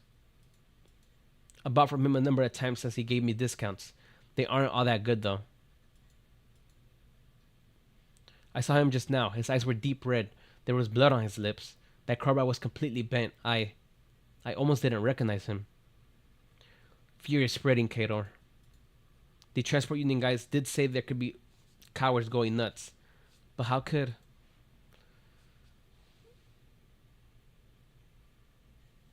Barricade the door. Aye. What are you spacing out for? Make yourself useful. Kador, push that sofa over there. Bloody bastards. What do the lot of you want? Now piss off. We got people alive in here. This is Glasgow's territory. Bayard, watch out. A fire axe smashes through the gym's thick door and breaks open the hole. The sharp axe brushes past Bayard's hair. A few strands of her hair flutter in the air. I said it already. We've got people still bloody alive in here. Kador presses against the door with his body and grabs the axe, peeking through the hole back with his two hands. The man outside makes several attempts to pull the axe back in vain. I don't care who the hell you are, but get out of my sight, or have this axe in your brain. The axe wobbles a few times, and after a few heavy kicking sounds on the door, the man outside finally gives up, their chaotic footsteps slowly growing quieter. Your hand, your fingers. Good thing that bandages are the last thing we'll run out of in the gym.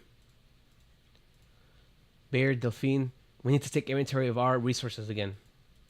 I'll take down a couple of sandbags to reinforce our front door. These people, have they gone mad? They, the citizens of Northport Borough, were all upstanding men, basically. What about the police? They were always so quick to write tickets. If I were so unlucky as to not make it out of this place in time, I would definitely have locked myself in my home with a weapon at the ready by now. I need to head over to the transport union later. The people here still trust Marshall. Heh, everyone always listens to him. He'll find a way. Damn it, bloody hell. The sarcasms are still out there. These people are out of their minds. How could they? What should we do now? Kador said we just had to wait for an opportunity. Mr. Next academician? I still don't know how to say that. Are you aware of the Great Fire in Northport 15 years ago? Oh, yes, I've heard. It was in the port, if I recall. It doesn't actually take very much to burn down the port. All you need is scorching hot weather, a warehouse full of wood shavings, and a cigarette butt not fully extinguished. No one could put out a fire like that. All we can do is watch everything burn to ashes.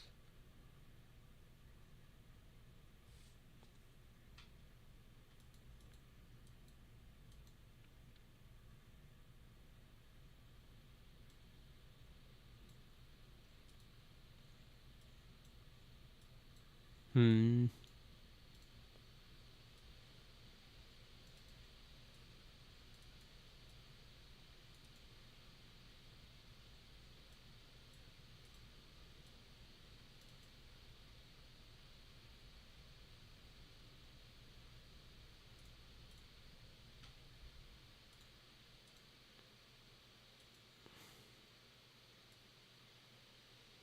Please pat this here.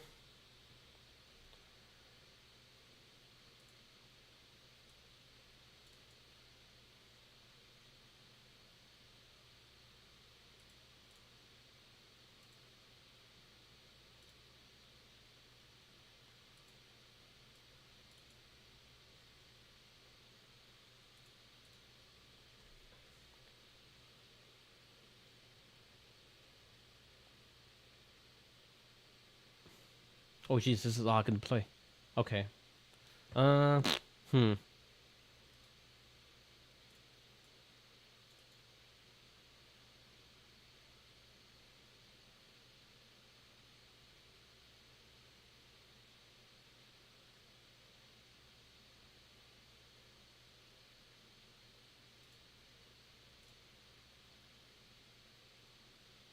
Take Scott off.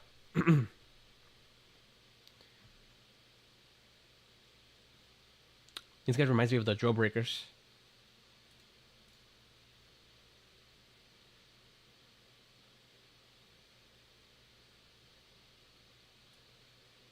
Let me do this.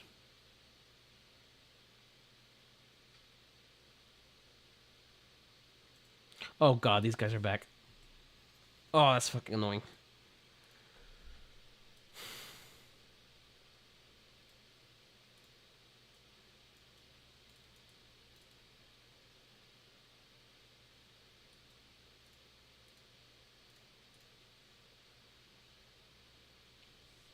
I never liked those guys.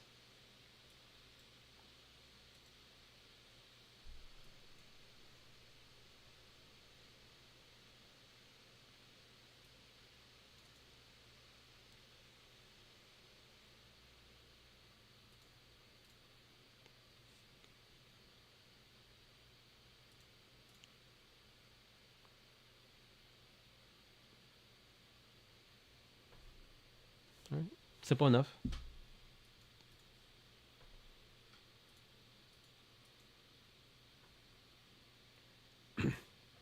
These munition factories are all empty. We hauled away 2 production lines and tore down the others. The situation was dire. We didn't know how long we had until the Sarkaz mercenaries caught on to what we were up to in the factories. Otherwise, we could have taken even more equipment. Highbury. This new industrial district feels rather different from the old district I was in. In Sedin, we were more like spanners, hammering away to knock together everything at all costs. But here, these production lines, I don't know. Maybe you guys are more like gears, turning ever so stably day in and day out. We're used to it. That's how shocking human adaptability is. Found it. It's here. Why are there symbols carved out on the collection boxes? Years ago, our workshop used these as code words to let each other know when to slack off. Never did I imagine they would one day come in handy. Looks like workers everywhere just want to catch a breather no matter what the cost. Let's see. Pato reorganized most of the self-salvation corps from the other districts. The Highbury safe houses were ambushed too, but a few of the pipelines deeper into the plate that's used as rest stops weren't discovered. They should be here. They should be there. I'm back. I've marked the positions of all the Sarkaz sentries. There's not a whole lot of them. Looks like all the manpower in the city is neither headed to the front lights or followed. All the manpower in the cities is either headed to the front lights or followed the others. Closures. I still can't say I agree with your installing your voice banks on my drums.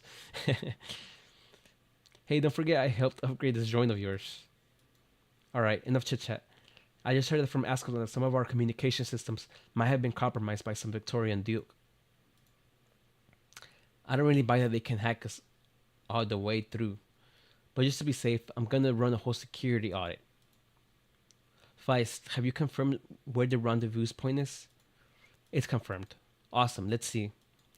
We may have Shining as our super bodyguard, but she has to take care of the wounded, so avoid fighting at all costs. Got it? Got it. You guys go on ahead and make contact with the remaining Self-Salvation Corps fighters first. Clovicia and I will work on the evacuation. Let's go, Rock. Right. What's the matter? No, nothing. I was just thinking, was Highbury always this quiet? Going by the temperature in the air, there's no furnace burning in the neighborhood. That isn't a good sign. We need to act fast.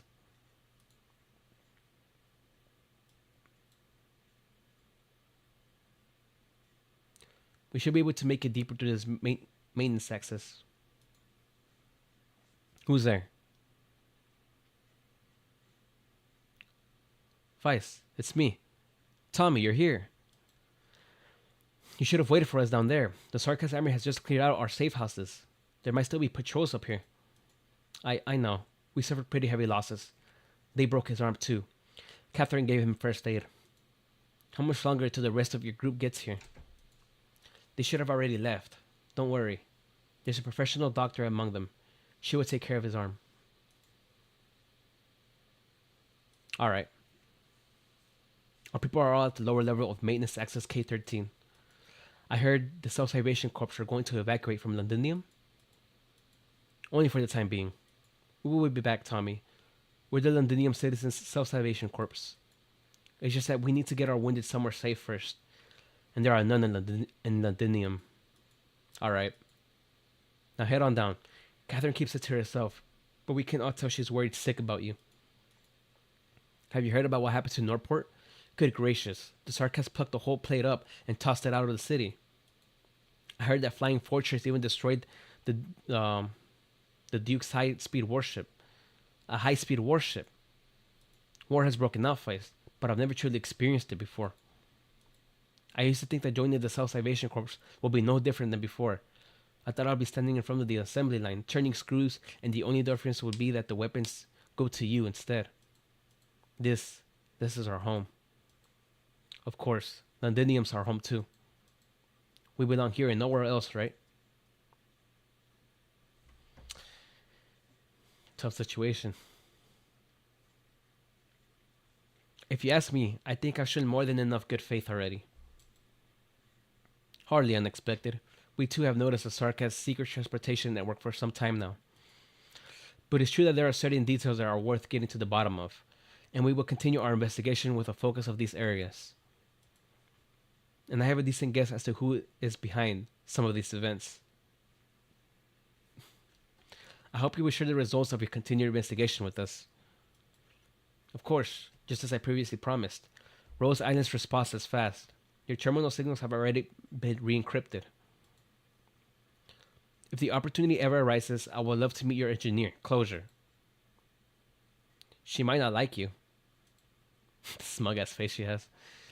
I must say, for a pharmaceutical corporation, your company is home to a variety of talents. That said, Her Grace has never been one to refuse new friends in lieu of making enemies. Not to mention that Her Grace and Alexandrina are related by blood. She is more than willing to care for her young relative. Please do let her know how appreciative I am for her looking out for me. Your Royal Highness, I may yet call you so out of respect, but this does not represent my position whatsoever. You can choose to call me Siege. Victoria is a heavy burden, Your Royal Highness. It is nowhere nearly as vivid and vibrant as it seems on the surface. The return of a certain person, no matter who she is or what she calls herself, is of no benefit to the nation. If under certain specific circumstances, that person were to use her identity and influence inappropriately, she might even do the nation harm. That is my personal viewpoint. Then you best keep your personal viewpoint to yourself. I'm sure you know that my amenability of this peace between us does not equate to a tolerance of your cliches. Your Royal Highness, there's no reason for this animosity between us. I am simply following orders, and I've more than demonstrated my goodwill within the bounds of my responsibilities. The perhaps your demonstration hasn't been very clear. That or definitions of goodwill are different. One of my suggestions that you should make your way to Norport count. If I am not wrong, you have a friend who is currently trapped there. I thought you would see that I am very much putting myself in your shoes as I advocate for this partnership. I am doing you a favor. My goal is to obtain the schematics. You are free to do anything else you deem necessary, including rescuing your friend. If you would offer that blade in your hand, I could even offer my personal assistance. You can save your disgusting hypocrisy. Wait, my ghost is getting... Okay. Totally not making their motives clear here. Listen, I don't so much as want to think about what you and that Duke you work for are scheming. Stay out of my way and get out of my sight. And you better remember this. For what happened to Allerdale, you and I and your masters still have a score to settle. And you better believe it will be settled. Of course, I just got word that the Duke's special response team has already made all the preparations necessary for you to evacuate Londinium and board Norport Bureau. Let us be off. Mr. Trilby Asher, since the moment I first saw you, when I realized just how solid of a grasp the Duke has on Rhodes Island's communications, I've been thinking. You've always been able to do this, haven't you? What do you mean? You've always known that everyone is up to, whether it's us, the Sarkaz, or the Self-Salvation Corps. It's nowhere near as simple or comprehensive as you would imagine. We always found it very tricky to stay thoroughly informed of the Sarkaz, especially certain men of the royal court. Many of my colleagues have lost their lives because of this. But we've always had a good understanding of the tides. Why did you and especially the dukes behind you, let things turn out like this. The Castle region is a formidable opponent, and my guess is even old Wellington will admit this. The Castle Military Commission's technology and equipment leave a deep impression. When coming from the executive of a Victorian duke as well, this just sounds like sarcasm. Based on our analysis, the recess may be formidable, but his strength alone is not enough for Victoria to fall to such lows, where it finds itself at the mercy of others. And now I get it. You chose to do nothing. You simply watched as the flames of war engulfed your country. Amelia, the little reader of Rhodes Island, how old are you? 15, 16? You are still a child, even. We despise blood and war, but let me clarify this. We are not very fond of these things either. But to us, the objective of war is never war itself. War is an extension of politics. The Sarkaz needs a war to reunite themselves, and Victoria doesn't necessarily lack the need for one. However, around whom we unite is worthy of discussion. And just for that, this is very important. It is far more important than you could imagine. War is cruel. Suffering and death follow in its wake. It exposes our barest, truest forms to one another. It tears off all disguises. At certain stages of history's ever forward march, we need this kind of honesty. All of us do. Now make your preparations, Rhodes Island. It is time for us to depart.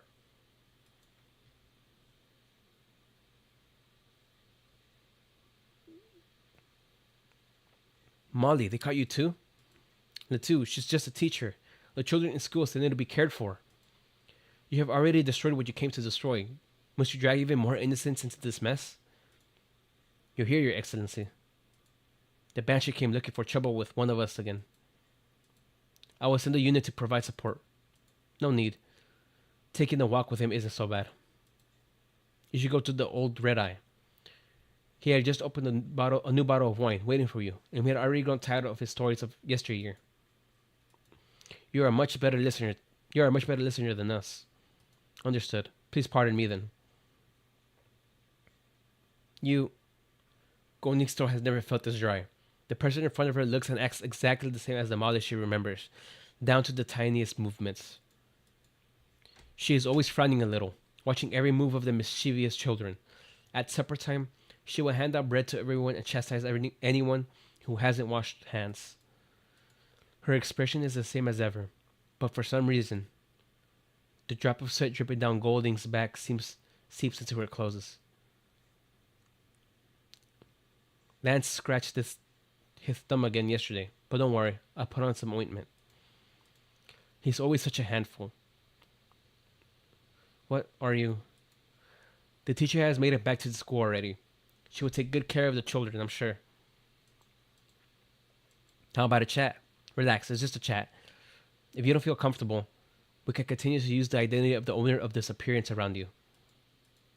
Why don't we talk about the weather first, or perhaps the children's studies?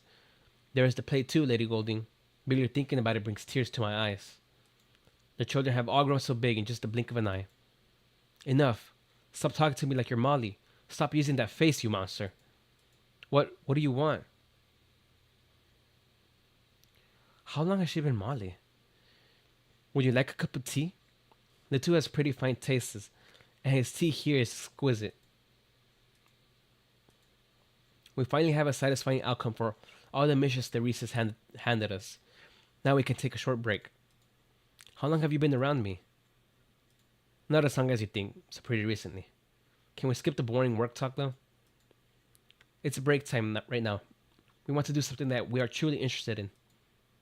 For example, we want to know what you think about this era, and your conclusions around all this. I don't understand. You used me to destroy the Self-Salvation Corps. I should have no more value to you anymore. Damn it.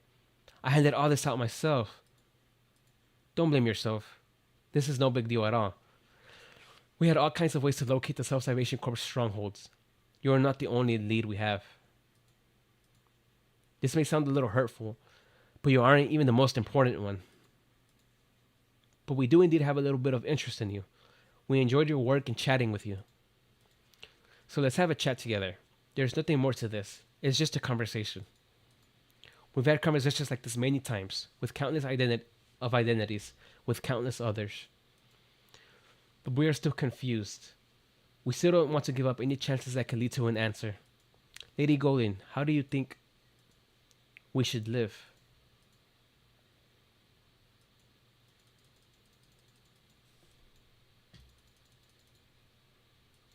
I don't know. New thing? Cleaner's Collection, a box of personal effects treasured by a cleaner wandering Norport Borough. The box contains many ownerless objects collected from the title district. Perhaps it can help you uncover the dark side of the city, buried beneath the dust of the battlefield.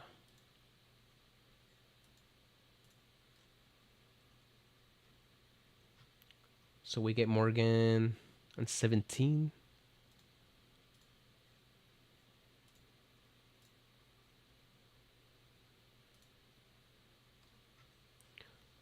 Purr's gold tooth. I seriously can't believe that Purr, the old baldy, ended up choking to death on his own bread. The stench from the crumbs lodged in his throat was enough to make you vomit. He loved showing off. Every morning he'd stand there in that stinky dish and show off that big old grin with his mouthful of gold tooth to attract the customers.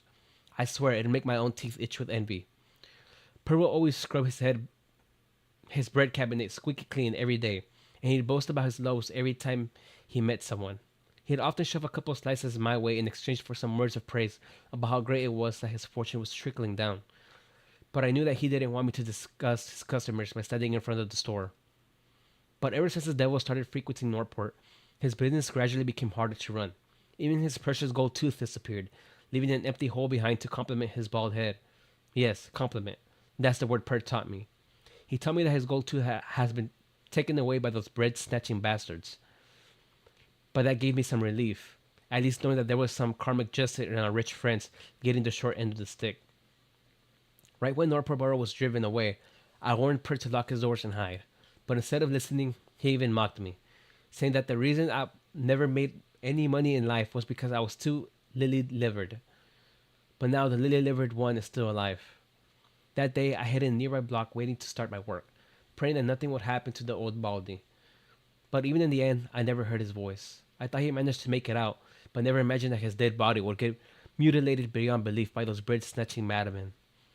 When I helped tidy up his body, I discovered a small piece of bread lodged in his throat, in which the missing gold tooth was hidden. No wonder why I didn't hear his voice that whole time.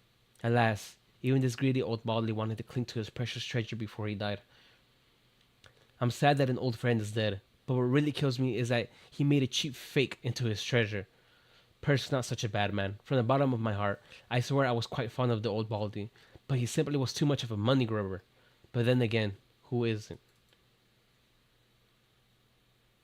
Old Baldy Per's business in the district was doing so well it may as well have been on fire, but his appearance was the laughingstock of his customers. He even scared away more than a few noblewomen. In a stroke of ingenuity, he got himself a new gold tooth to bless his bakery with good fortune. He never expected his shop to really take off like that. 13.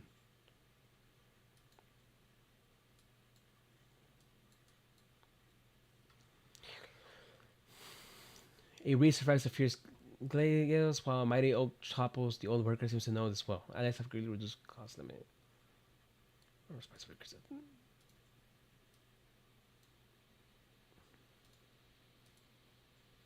Alright. Going with the same squad.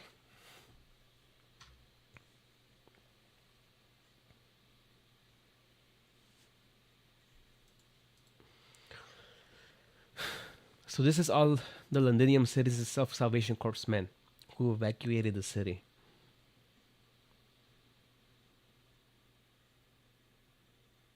We suffered greater losses than I imagined.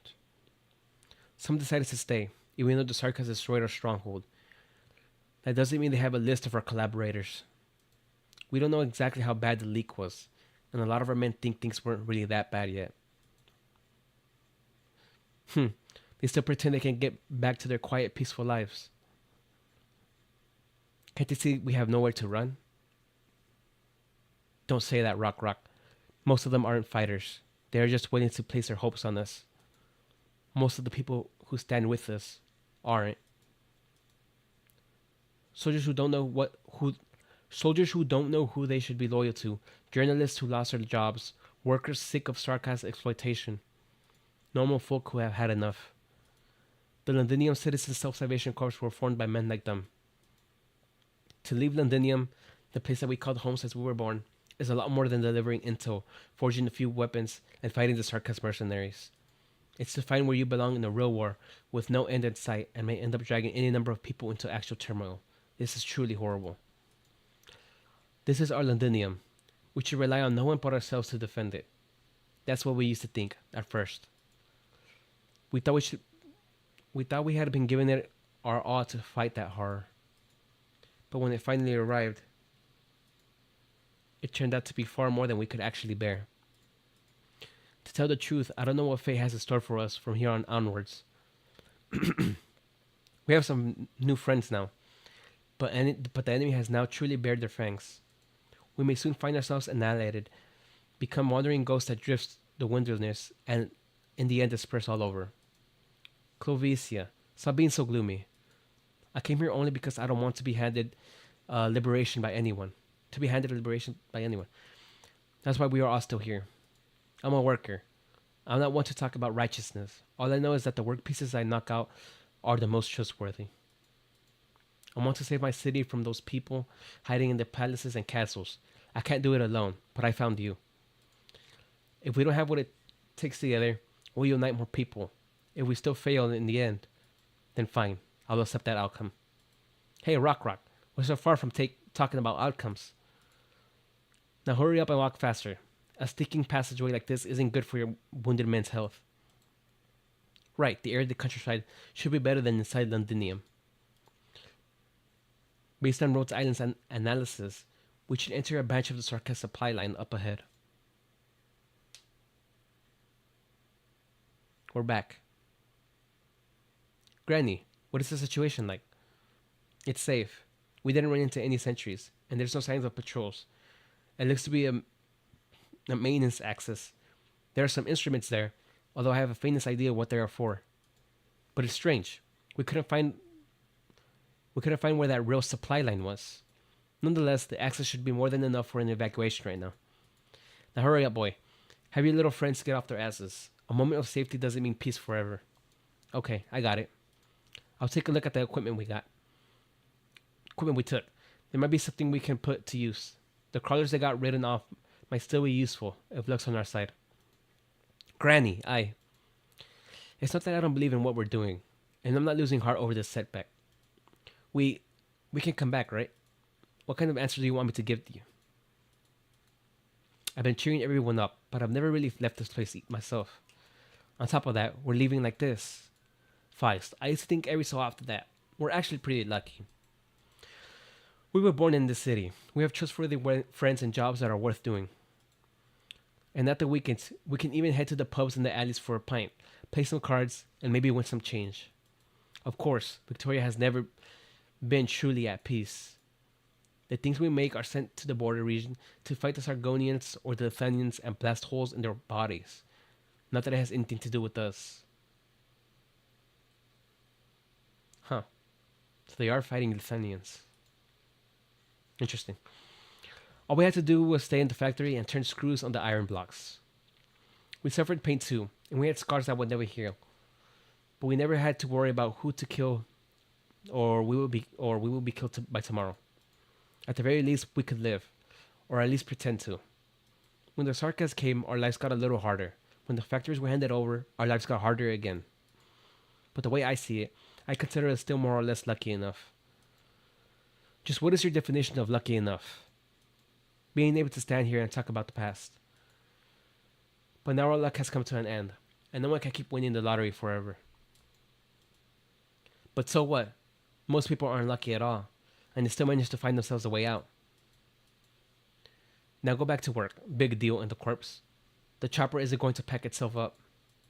Do what you should, just as you promised me back then. Now what did you say back then?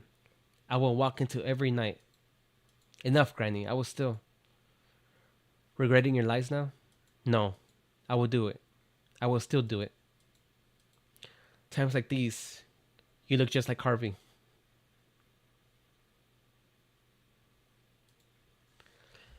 Catherine looks at Feist with a sidelong glance before disappearing into the crowd. All around Feist, men dressed in all kinds of attire come and go. All of them are exhausted, but not a single one of them has given up. Feist knows that all those who stand here are his most trustworthy allies. This little comfort is better than nothing. As the idea crosses his mind, Feist breathes out a little and exercises his stiff arm after having been on edge for so long. Once the mist fog that we call opportunities, luck, and other nouns disperses, what form will life take this time? Feist decides to stop speculating and to instead experience it himself. Feist. The wounded are all in position. Now we just have to take the maintenance access and leave Londinium, and we'll be safe for the time being. We'll rebuild Squad 11 and the Self-Salvation Corps when the time comes, right? Of course, I promise you. Let's go. Suddenly, Feist feels a faint tremor. Uh-oh. What's going on?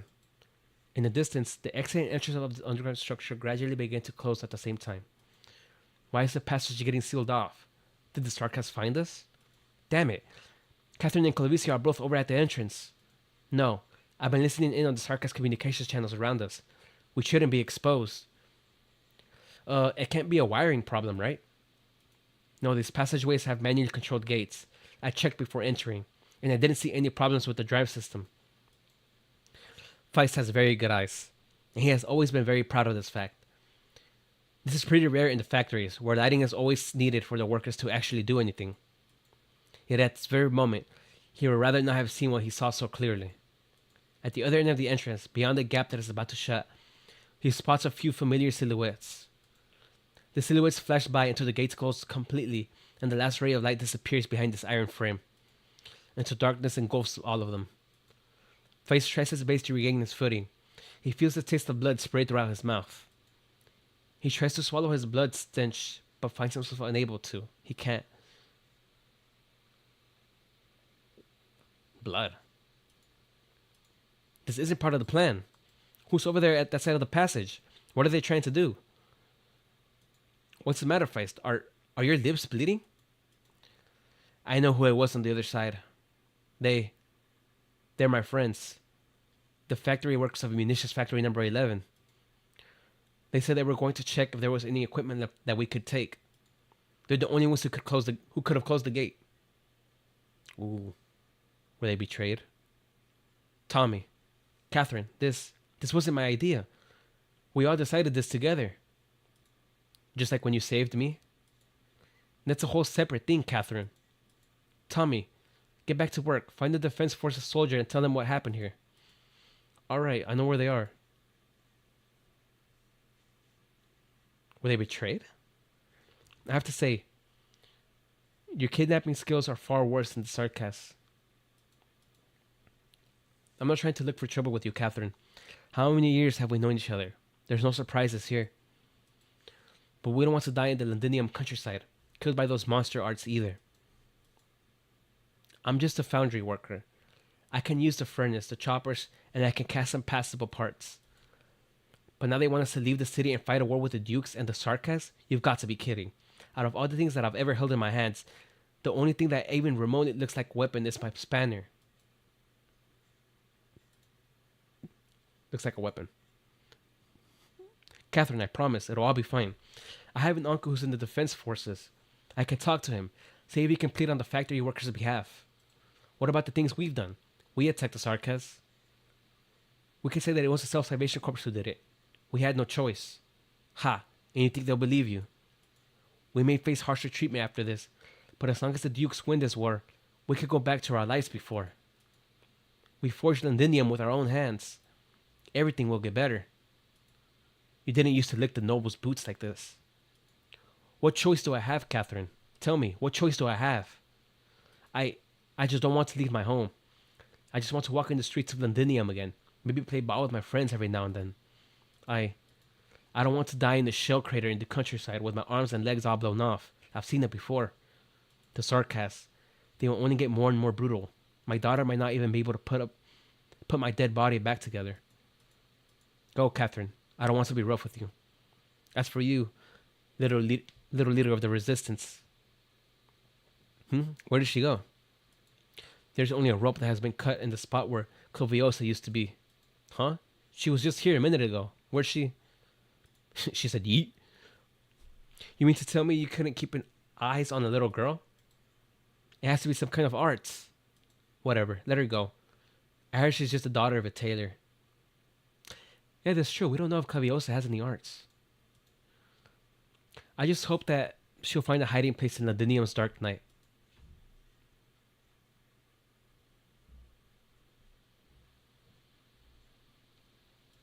It stinks. How many people do you think have died in the last couple of days? Don't take the alley to the north. A few infected went kaboom there yesterday. There's originium dust everywhere. Those sarcasm bastards. Their plan was always to trap us in here and have us fend for ourselves. You went to transport union during the day. What did Marsha say? To the transport union. The place got burned down. There are nothing but steel beams left. I don't know if Marsha was in the pile of dead bodies. I didn't try to look. Porties can't all be idiots and wimps, right? All this is us taking the punch directly, and we're still dazed. Once we come round, Northport Borough will bounce back. Perhaps the Dukes will make it here soon, when the time comes. What? When did you start worshipping the Dukes? Are you hiding the Duke of Wellington's body's bloody autograph in your jar now or something? We have to count on ourselves. We can't leave this place. I will lead the charge, I swear. The last time you swore anything, you told me you would never fall asleep while you stood night watch. I was just... Enough. Before we start dreaming, we have to find ourselves something to eat. We have Delphina and her tendency to hoard tank for keeping it. We have Delphina and her tendency to hoard tank for keeping the gym storerooms well stocked. Otherwise, we will likely be in this pile of dead bodies too. Cater. They're fighting up ahead again. Ugh, not here too. Let's take another route. The restaurants at the loading area might still have some supplies. We could try to buy something. Or trade. What will you do if they want to sell? What will you do if they don't want to sell? You brought a weapon. This is just for defense. We won't use it. Things have yet to get that bad. Things have yet to get that bad.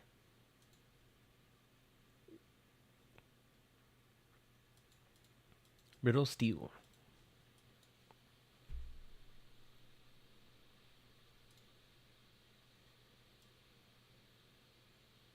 Ooh,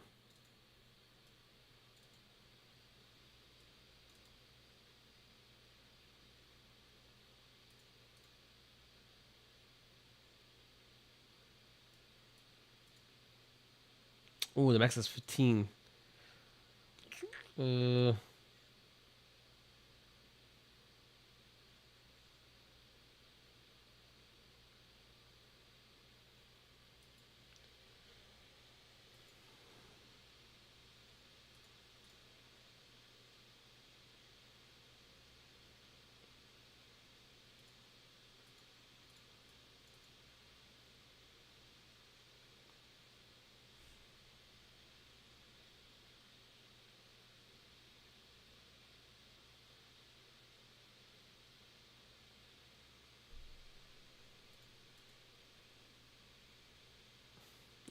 All right.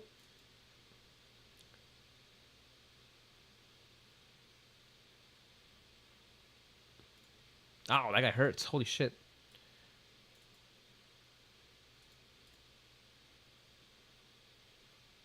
Oh, Jesus, that guy's tanky.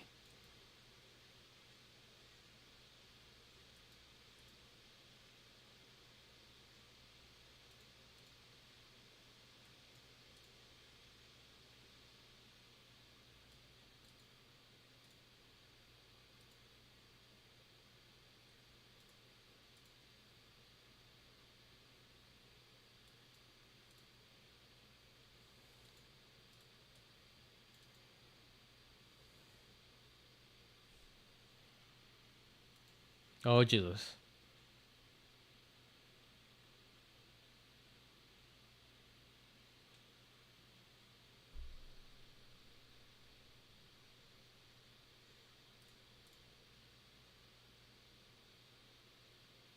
That should do it.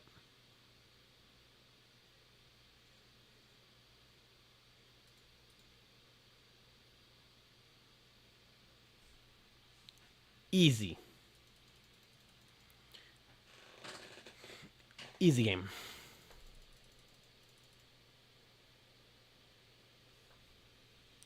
I'm gonna grab a drink real quick.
All right. Sucks I won't be able to take advantage of this. But oh well. Whose war? When the sounds of cannon fire ring in their ears, soldiers and civilians alike ponder the same question. Enemies have increased attack speed and movement speed, some enemies are different.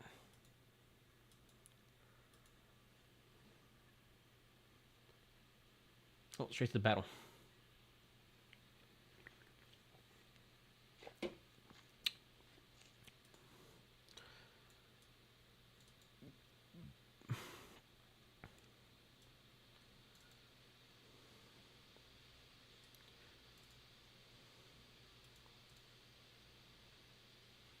Oh, they're moving. Uh.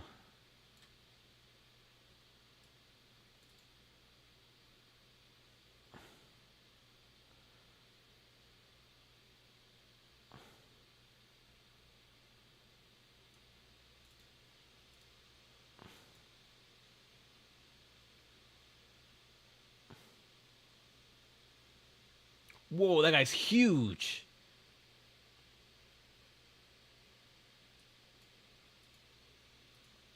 Three block. Fuck, I didn't see his path. Oh, his path is right here. Damn it.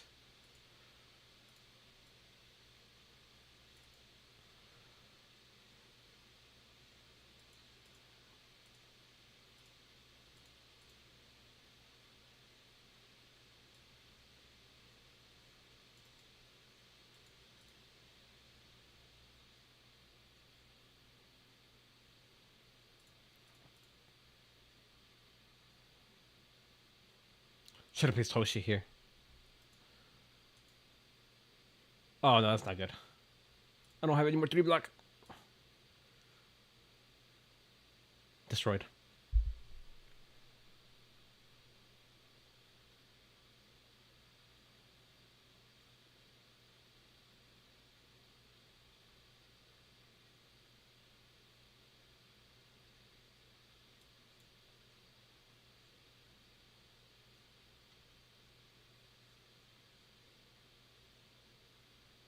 Does it show this guy's pathing at all?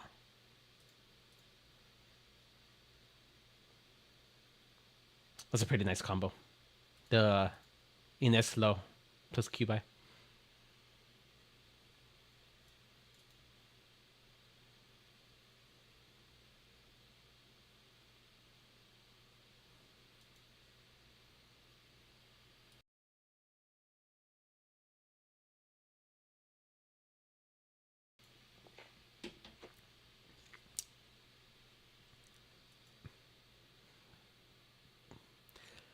I really don't have anything here.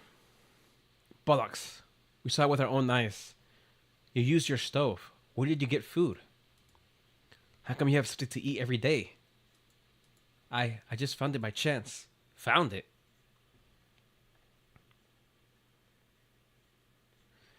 Don't go overboard with him. If this guy gets an oropathy attack, we'll all be dead. Where's your storeroom? Spill it. I really just found them. Someone has been leaving these things on my windowsill. Still trying to hide. Oh! It's Redblade. I did not expect to see him here. Huh. Oh, that's cool. Are his words really so untrustworthy? Even the infected get lucky sometimes and find food, right? What's so strange about that? And who are you? Here to rob him, too? Hello, my name is Red. Back in my Yersh's days, they all called me Red Blade.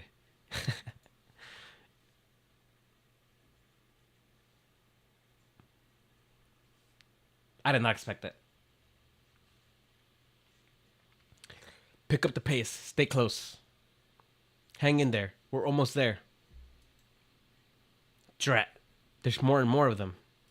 White Wolf, I've heard about you and your family. I'm glad to have the opportunity to fight alongside you today. For Londinium and for Victoria. What are you trying to...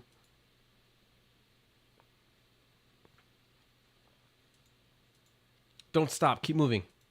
Sarkaz Trader and Victorian insects, it's high time we brought an end to this game of hide and seek. Where do you want to run? Is it death that you want to escape? You and your friends who are hiding in the shadows will all be torn to shreds. It's what you owe us. This is what everyone in Londinium, Victoria, and across the lands owe us. Run, run. The storm will still arrive. You can't outrun war. Shut your bloody gob. Gah, too many people. We need to find a way to break through here. I only have one grenade left. Robin, take this grenade. Head down and blow up the bottom deck of power layer. Misery, protect them. The rest of you need to keep moving forward. You, got it. Don't worry. We'll leave the rest to luck. Horn, you... Shut up. I don't have time to pummel you again. Hurry.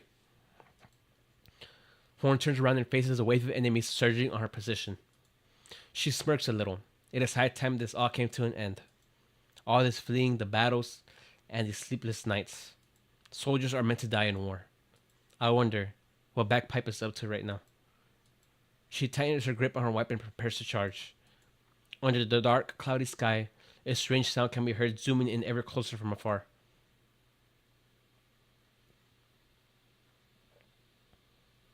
What's that? A familiar sound, although it has been a long time since it was last heard in Londinium. It is only in their distant memories and fuzzy rumors that people can find that sound's source. That's... Horn, run, take this chance.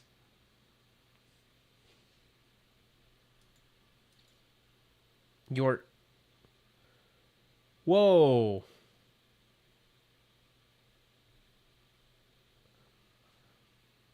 Wait. Victoria. I thought the last one... Is it Allerdale? No. Drat, these doors. They're too thick. They can't hear us on the other side.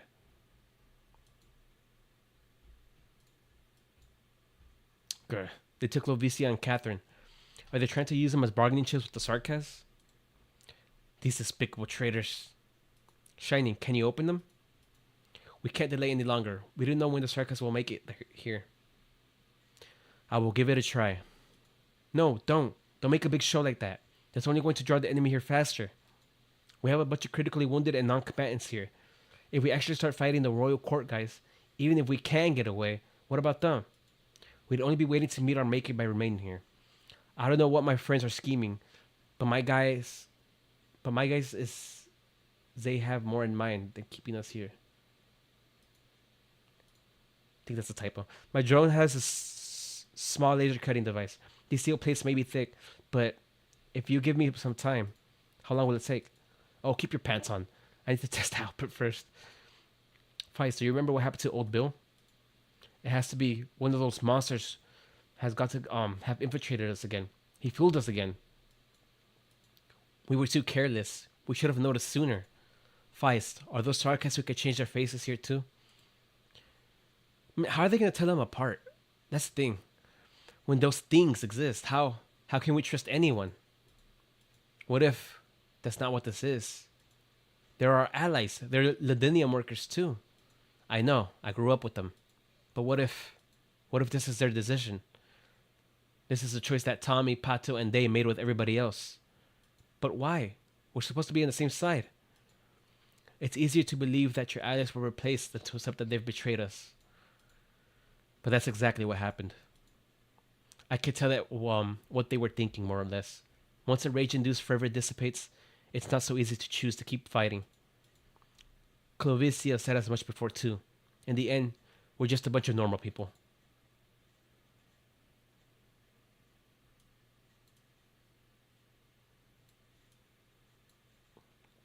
I have to admit that even I fear leaving, just like them. Fleeing and cowering is the most instinctive choice that all normal people make when they are confronted with war. Then you stay. Stay here with your friends. I won't do that, Rock Rock. I have to face my fear. That's the only way I can remind myself of the worth of bravery. I have faith that they haven't crossed that line. I have faith that they were the only one sucked into this choice by fear. But none of it matters now. I will save Granny and Claviosa, just like I did last time. But our wounded can't wait much longer. The Jones laser's working on the door already. It'll take 20 minutes maybe? I hope too. I have tools on me. Your hammer and wrench aren't gonna come in handy here. Be patient. Just hold on a little longer. And we can leave this place safe and... not sound. What? I didn't catch any sarcasm movement. Shining. Oh, hey, W. Oh, hey, Shining. Been a while. I heard you went to a family reunion. You went to a family reunion? W, you're here. W. Half of Londinium heard that just now. Your curtain's drawn, right? I've always been pretty accurate with my explosives. Just the right amount. I really like her new design. I heard Calcite got beat up real bad, so I thought I'd find some time to come take a look. Whoa. She really did take a beating. Teresa doesn't know how to hold back, huh? And here I thought the guy would go gentler on his old friend. She's still unconscious. Well, shit, that's too bad. For me, that is. Should I shed a few tears for her? Or maybe I ought to take this chance to make sure the old hag never crosses me again? Payback for that time. She throw it across the room. Muffled brain. Ugh, that little shit's not dead either.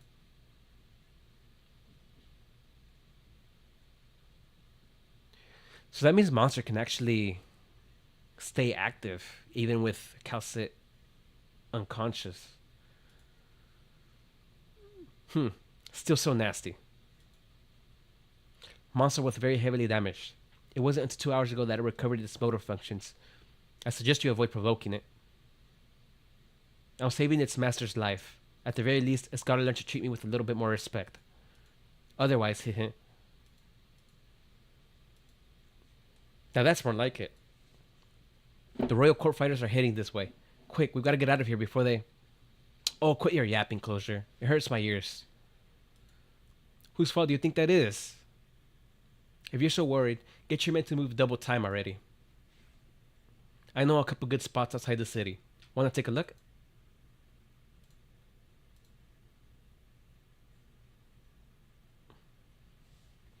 With the supplies we have on hand, best case scenario, we should be able to last another week. What about worst case scenario? Alright, I get it. Katar and I will keep trying to come up with something. What is the situation like outside? A borough that normally has less than 10,000 residents suddenly finds its population surging multiple times over. No additional supplies. No police. No law and order. We're still alive even after the last several years. We should be thankful that the citizens still have a shred of morality. It could also be because Cater's first fists pack a punch. I don't deny that. Have you heard anything about what the Duke's plans are? I heard Duke Windermere's barracks weren't far from here. I'm sure they won't turn a blind eye to our predicament. I've heard rumors. Some have said they saw a blaze surge through the night sky. We all saw that flying thing the Sarkas had. On the day we were cast out of Londinium, its shadow swept through the entire plate. My guess is that the Dukes were all very fearful of that, and they're only probing how to attack it right now. Of course, it's also possible that the outside world has gone to hell, and Londinium has been bombed to smithereens. Who knows? Maybe the Dukes don't know that there are still people alive here. Maybe they thought all of us died. If only we had a way to get word out. What way? The intercity net is completely paralyzed. Hapless sods trapped in the lockdown zone, like us, should just worry about whether we'll have anything to eat tomorrow. It's hard to believe that just a few days ago, we were still watching that awful Rankwood movie in the video shop. What was the movie called again? War of the Mutant Geeks? The ending was actually pretty touching, though. I wonder if that's an actual reference to something. I wouldn't know. I fell asleep. All I saw was that nomadic city getting blown up and the explosion at the very end. All I remember is that Mr. McClarkin was awfully generous with his money. After all, we helped him deal with the video shop's troubles plenty of times. I only hope that he is doing well. The situation outside wouldn't do his neurasthenia any favors. What is that word? Neurasthenia.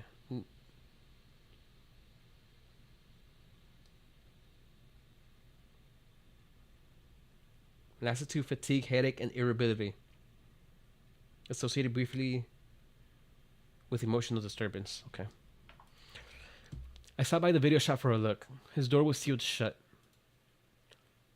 Why did you always sleep in the video shop, though? I remember we met each other because your laughter woke me up. Sorry, but that movie was really funny.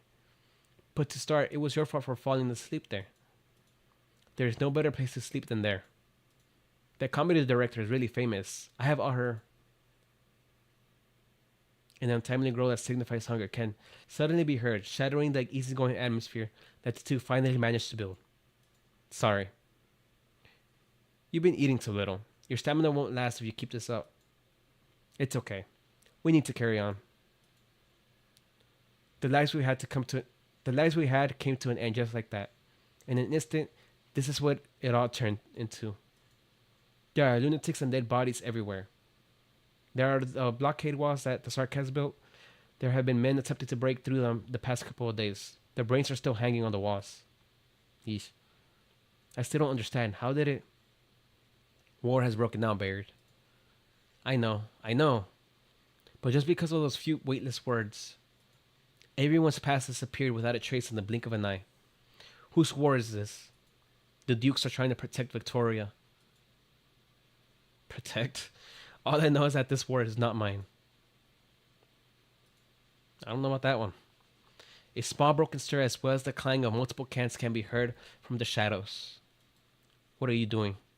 It isn't your turn to stand watch tonight. What's that you're hiding underneath your coat? Stay back. Oh god, not this dude.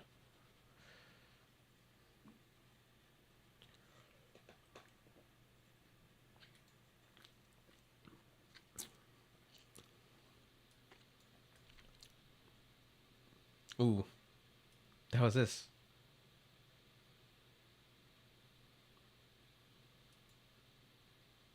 Oh, is this implying? Yeah. Discourse of life and death. Do not forget that while we debate the ultimate propositions of life and death, there is another group struggling between life and death and providing evidence for our arguments. Terrain and enemies will differ in places.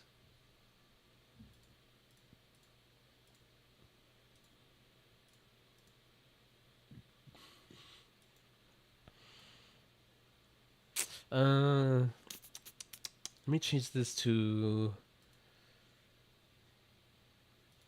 shining, maybe.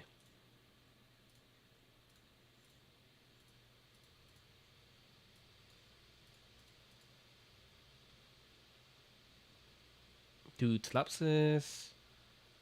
Da da da da da.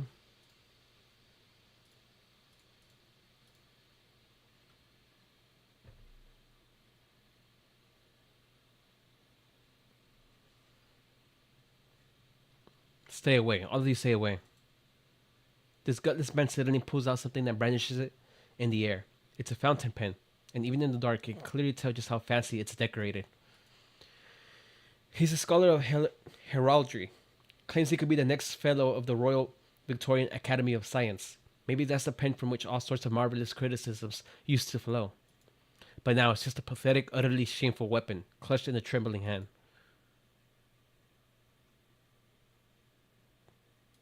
With a clatter, a can falls out from his coat, which he hastily stoops to pick back up and hide again under his layers. Sir, that's our last can of meat. I'm sorry. I'm sorry, I can't carry on. I'm at my limit. This lockdown zone, this dust of the dead floating in the air, this rotting corpse stench, this everything. I don't understand. Why should I be living out my days like this? I'm someone who means something. I should be waking up to the call of foul, to a cup of coffee, and then to my writing desk and manuscripts. Why should I? Madams, I'm sorry. I'm aware of all the assistance you've afforded me, but... Oh, hold on.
All right.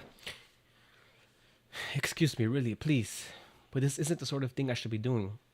I used to take pride in my virtue. I was wonderful to my servants.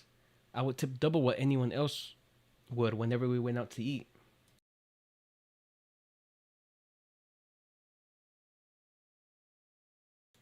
There you go. I can't carry on. I've had enough, really. I just can't make sense of this. I'm so confused.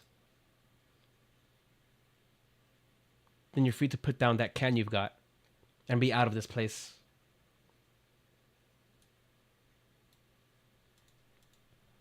I can make a trade with you. I have some gems, Sargon origin, and a Sanctus Petron firearm, saying the same thing he did before, which we don't need. I'm begging you, I'm begging you. The man trembles and shakes harder and harder, until finally his legs give out and he's kneeling on the floor. He's probably never begged someone like this in all his life. He's acting in comedic sight. He grips his overcoat with white knuckles, so tight the place where he hides the can bulges out. It's like a weeping tumor parasiting off his body, or an unborn child more loved than it had ever known. Get on your way, man. Front door sealed. You know how to make a balcony exit. Bayard. Let him go, let him go. Get him the hell out of here. And that stupid bloody can with him. Never to return, why don't you? I'm worn. I'm done watching this happen anymore. I never want to see any of this anymore. The timberman hurries to leave, stumbling, hesitating, like he doesn't believe this oxygen owner slash gang member would let him go so easy. The fiend stares daggers at him. He turns his head, and subconsciously he feels about himself. He doesn't have a thing on him. Notes and coins are worse than useless in Norport these days, to boot. He grinds his teeth, drops down, and leaves that gussied up pen of his on the floor, then immediately turns and legs it into the darkness. He's out. Beard picks up the fountain pen and with no comment stows it in her pocket. Delphine, come on, let's touch heads. Kip for a bit. Just like the old days. In the video shop.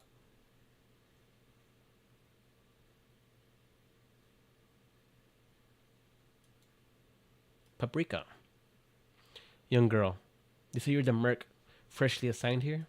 Yeah. Nice luck then. You've got an easy job here. All you gotta do is watch that those Victorian guys don't cross the blockade line. If anyone makes trouble, you kill them. Got it. Ha. Yeah, let's give these stuck-up Victorians the miserable days they deserve. If I was calling shots, I'll throw them a pile of hatchets or whatever and let them dispatch themselves instead. I don't think the brief allows that. You know how to rain on a parade, little girl. We're sarcasts. What does it matter to us if they live or die? We may as well find our own fun where we can. But, no, whatever. I'm going to take a nap, so you watch this place. If any accidents happen, I've got no reservations about taking your little head off along with theirs. Poor Paprika. He's gone. Thank you, girl. I didn't bring much out this time. There's some food and some medicine. Oh, that suffices. Thank you, thank you. Why is it so weird for me to help you? You're a sarcast. You're one of us. What if we talk to my officer, sir? You don't need to be staying with these Victorians. No. I lived here my whole life. This is my home. Londinium is? Any place you go, you find sarcasm, don't you? I took on running a hotel myself after you lot arrived here. I've never been to Casdo, little girl. Is that where you're from? No, I've never been either. Then where do you call home? Home? I'm not that sure. I was born in Colombia, but my old captain said Casdo was the real home for us sarcasts.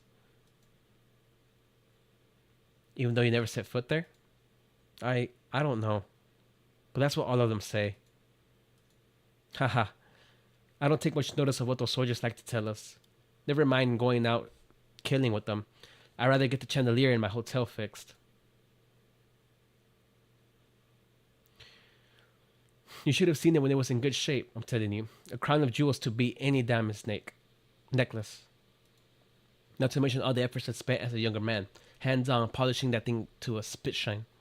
You sure are one with your sarcasm. Is it strange to be more fond of light fixtures than murder? I'm sorry. I confess I've never had much contact with the mercenaries. But it more than comforts me that there are kind-hearted girls like you who'd bring supplies for me out here. Bye for now, child. I can't stay around here too long. If you ever get a chance in the future, you must come pay a visit to my hotel. 40, even 30 years ago, when Norport was still singing with life, the hotel on Sunset Street was the best place in all of Londinium to be. I will. Maybe once we're done with this war? Haha, good. You have a secret invitation from me to try out our best desserts. Maybe fucked up if she finds I'm dead.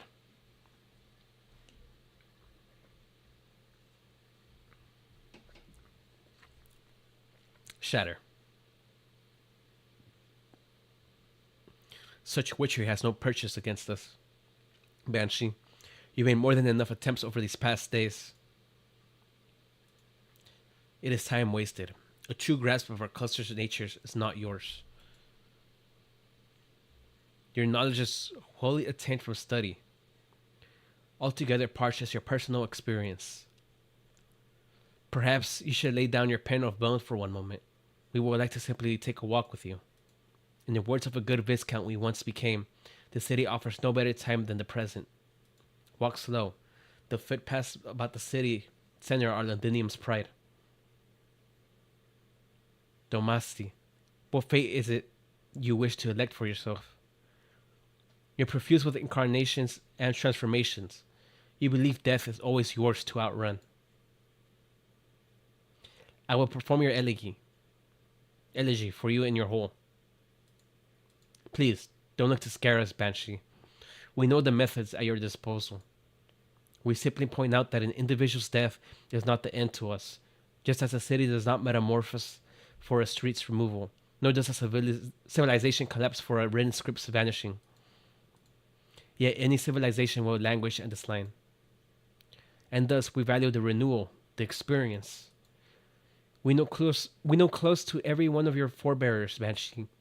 All once were young, and all once were greatly, ardently aspirational as you are now. Perhaps there's no other way it should be. Perhaps it is by the elegy, the dirge, that transformation should be forgotten, should be begotten. But they all became as dust in the end. Your cohort likewise could not flee the nail at your nape. Does your experience still draw you to that flame of ruination's side? No, it doesn't. Already we have searched for countless years, and still we search for different looks, for different places. You are an extraordinary master of witchcraft. May we bid you to grant this olden memory a pittance of a stage set?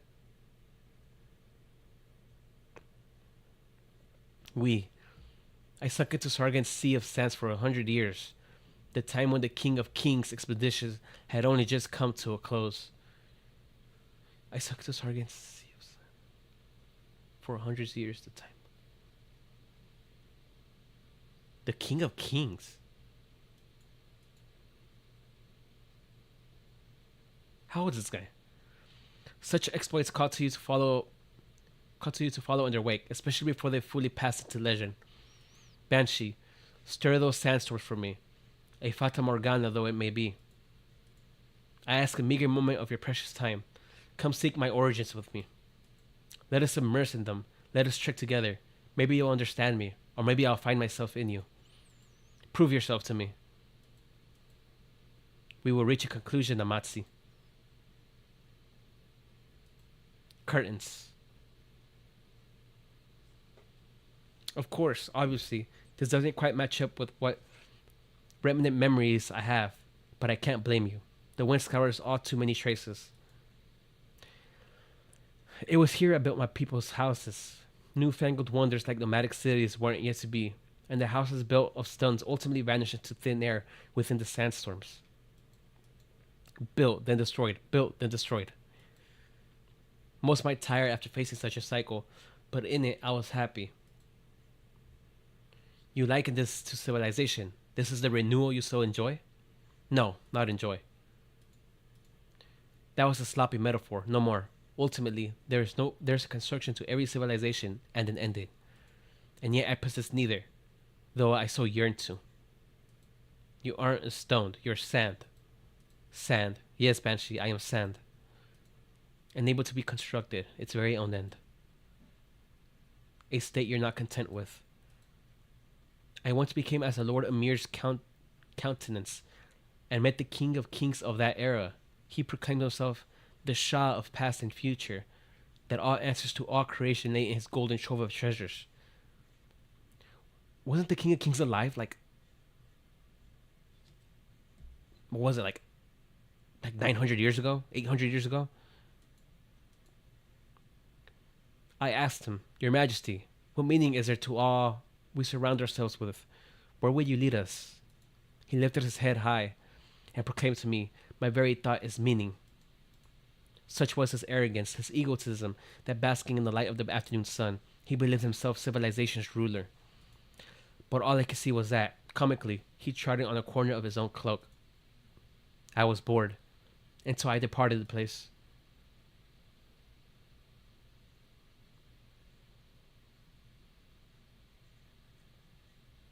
I'm very struck by the Duke's methods. Our squad's not a small one, but you infantry like you were walking into our own backyard. Those quick grapples of yours and the mini illusions units, no wonder you got your own Londinium intelligence network established under Sark's control of this district. You're free enough you can move between Londinium and this disused plate however you want. Victoria is the most formidable nation in these lands, and the Duke I'm loyal to is Victoria's worthiest of note. It's only natural we have our whole gallery of arts tricks readied. Hope you don't turn them on us. The Duke of Castor treats her friends very dearly. Their airship's hidden somewhere on this plate. By our estimates, there should be an underground dock here. Nothing more concrete? We'll leave it up to you. You've got a little time before old Wellington and General Nashziger start testing each other's strengths. But a little's all you've got. I'm trusting you all to wrap this up in a satisfactory way, for me. And don't forget, this is a trade. Your Royal Highness Alexandrina and you, Doctor of Rhodes Island.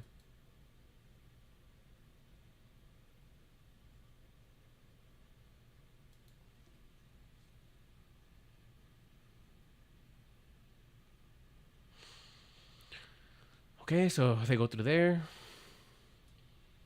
Seems simple enough.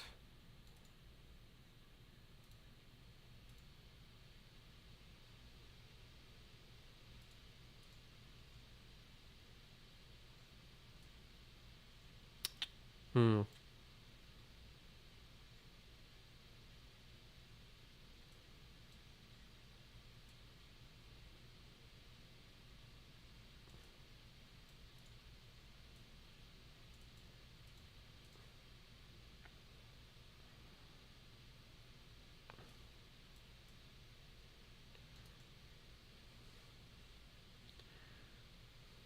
That's a lot of civilians. Eesh. Uh.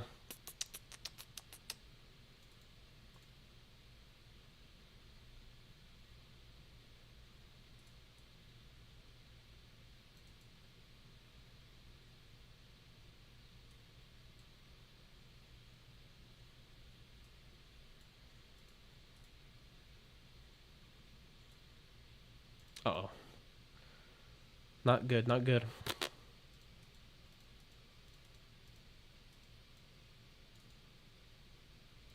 Oh, jeez.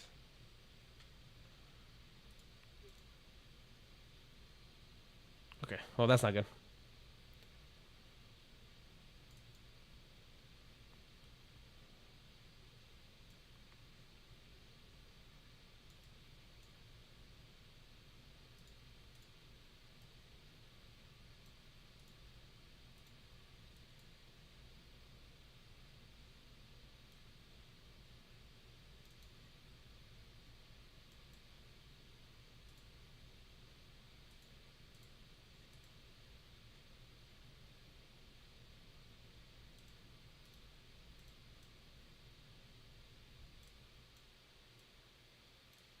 Oh, right.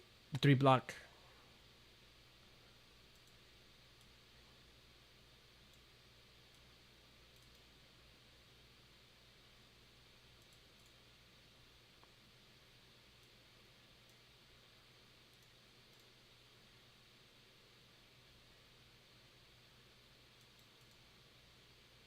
All right.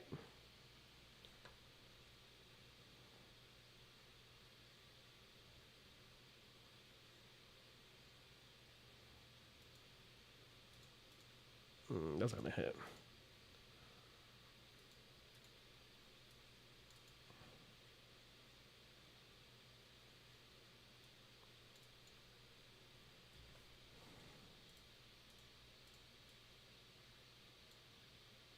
Oh, damn it.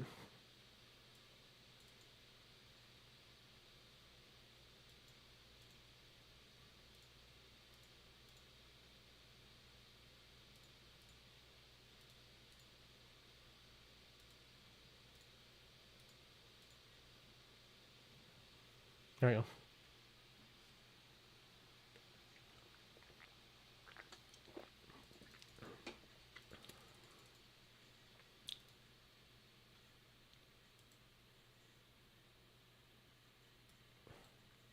Another tutorial.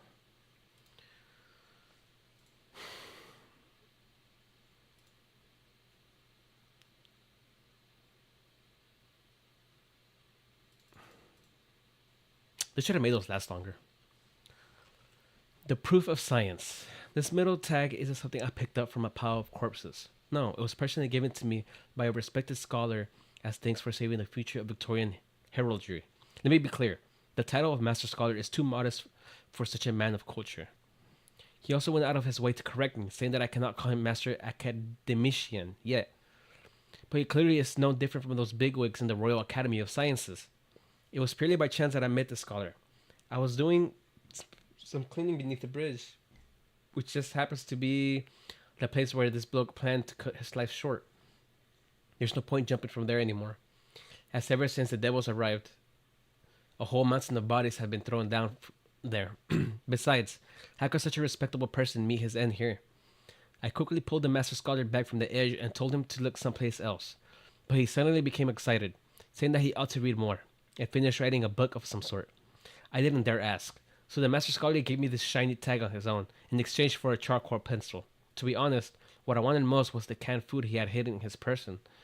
But how could I steal from such a respectable person? I couldn't afford to muck up the reputation of our cleaners' labor union. The Master Scholar also promised that he'd credit me at the end of the article and asked me to see me at the address he provided after the article was published. He'd given me a large sum of money in exchange for me returning his metal tag. Extremely generous, as expected of an upright person. I was moved when I saw the Master Scholar leave with a spring to his step. There are still cultured people left in this country, which means hope is still alive. When I was polishing the metal tag in the morning, I suddenly remembered that I couldn't understand the word of the newspaper those old gidgets read every day. Where in the bloody hell would I go to get my money from that scholar?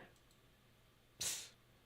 At the closing ceremony of the Third Columbia Heraldry Conference, a young, no-name scholar had the opportunity to give a speech in the place of his instructor, who received an award. The instructor then gave the medal to the young scholar, encouraging him to become a rising star in the field of Victorian heraldry. For a time, the bond between teacher and pupil became the talk of the town. Another tutorial, Devil's Temptation. After 3 days without food, the devil gave the starving man a poisonous apple. Can the temptation to gorge himself overcome his fear of immediate death? Destroyed glances emerged from the man.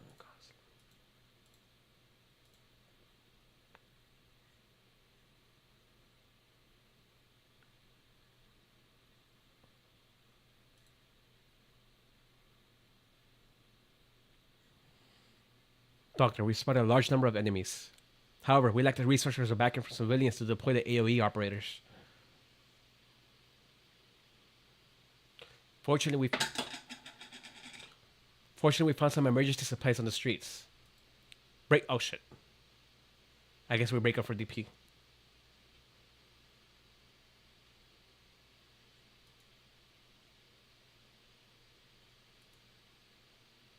This looks really big. 5 DP, I raise 5 cost limit when defeated.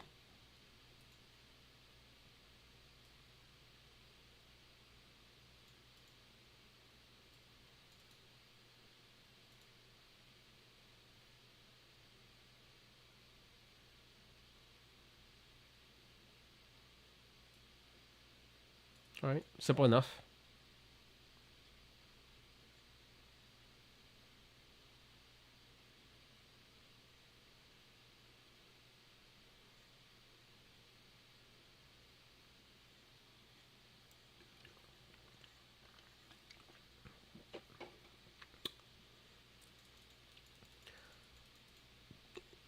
She says that she's holding a card. Yu-Gi-Oh looking at. Reunion under fire. Reunions are not always accompanied by flowers. Allies upgraded reduced cost limit, yada yada. Allied region operators upgraded reduced max HP. Some enemies are different. I kind of want to use Lin. Do I really need Cygnus? I probably don't.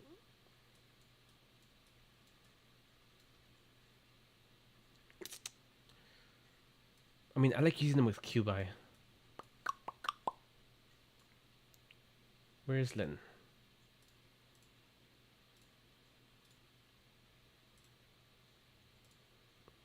Oh crap, I haven't upgraded this. Hold on. 4.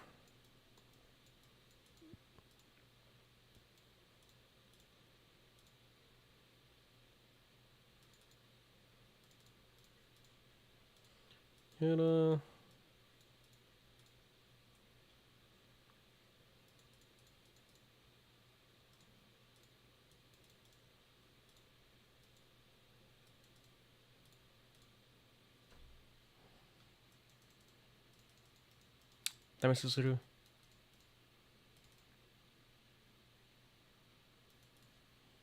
Nothing.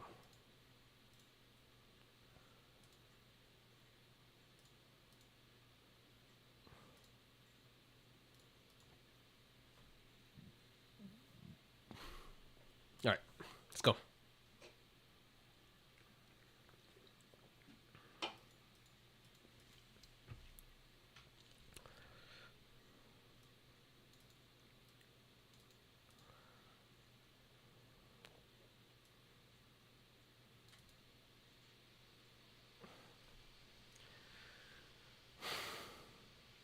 We've yet to see ranged units or enemies on this chapter.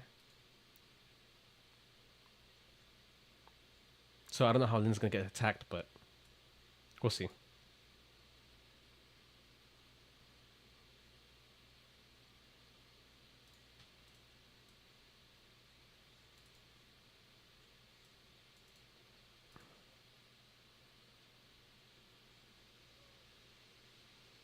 Oh, I have to destroy these, right?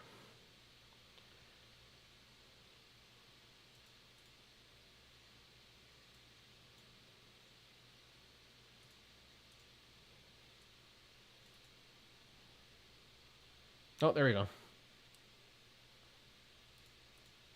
Attacks reduce cost from carrying ammo. Wait, they peak cost? Oh, they do. What? Oh, that's kind of a cool enemy mechanic.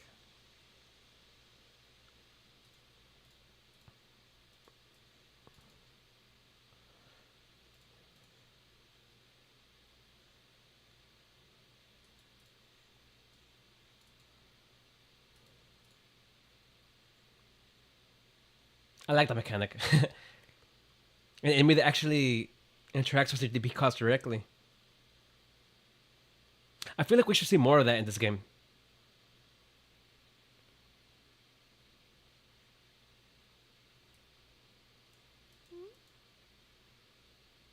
Since flag barriers can print DP really fast.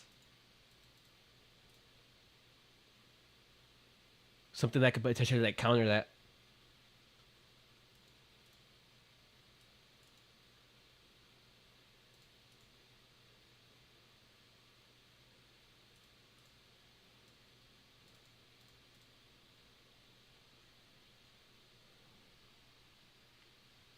Easy game.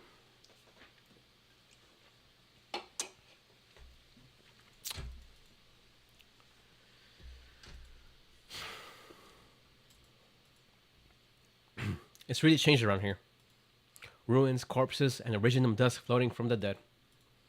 I imagine you Rhodes Islanders don't need me worrying about your protection, being oropathy specialists and all. This war has been creating new infected without end, and life under these circumstances can only make it harder. They've been thrown into this chaos without warning, and they may not realize how cruel of all it is yet. That goes for the pain of their illnesses and the scars of war. But they'll know soon enough, and twice over. We all have a clear picture of how it infects and festers, how the people die in their confusion and amass in their hatred. And you've seen where that hatred leads, Doctor. Reunion. War's giving people a great excuse. Without the veil of daily life, things could only get even worse. Whatever reason it is, we need to stop Theresa's. And Theresa. Roger. It looks like we'll have to part ways for the moment. It goes her line of work always. It goes in our line of work. Always piles of things nagging at you to deal with them.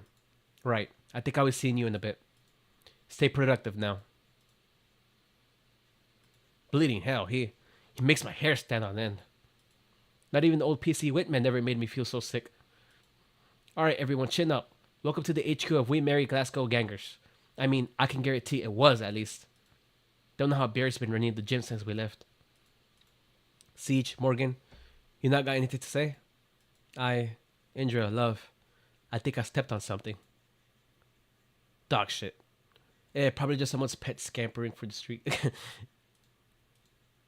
The hell is that a Mia, don't look. I've seen already, Doctor. In those illusions from the past, I've seen sights still more tragic than the ones here. We're here precisely to ensure the situation doesn't unfold that far. Was it a corpse? The hatted man led us here, then permitted us to act freely on our own wishes outside of the deal we made. His goal is clear to us. He knows we won't be content with letting all this be, and he hopes the people here will credit the Duke he served with their actions. But I don't care. I don't care how the Duke wants to use this. I don't care what kind of prestige she's hoping to rake in. I don't care if this will impact some other Duke's fight for their people's affections or compel them to act in whatever way. All that matters is I cannot let this be. This isn't some disaster taking place in the country, in the city, in the neighborhood, unrelated to us. This is happening to each and every person. Trust has always been a fragile thing, collapsed in a moment, and even harder to rebuild. Ever harder to rebuild. Quickly, doctor. We do not have that many pharmaceuticals on this, but we have to make all the use of them that we can.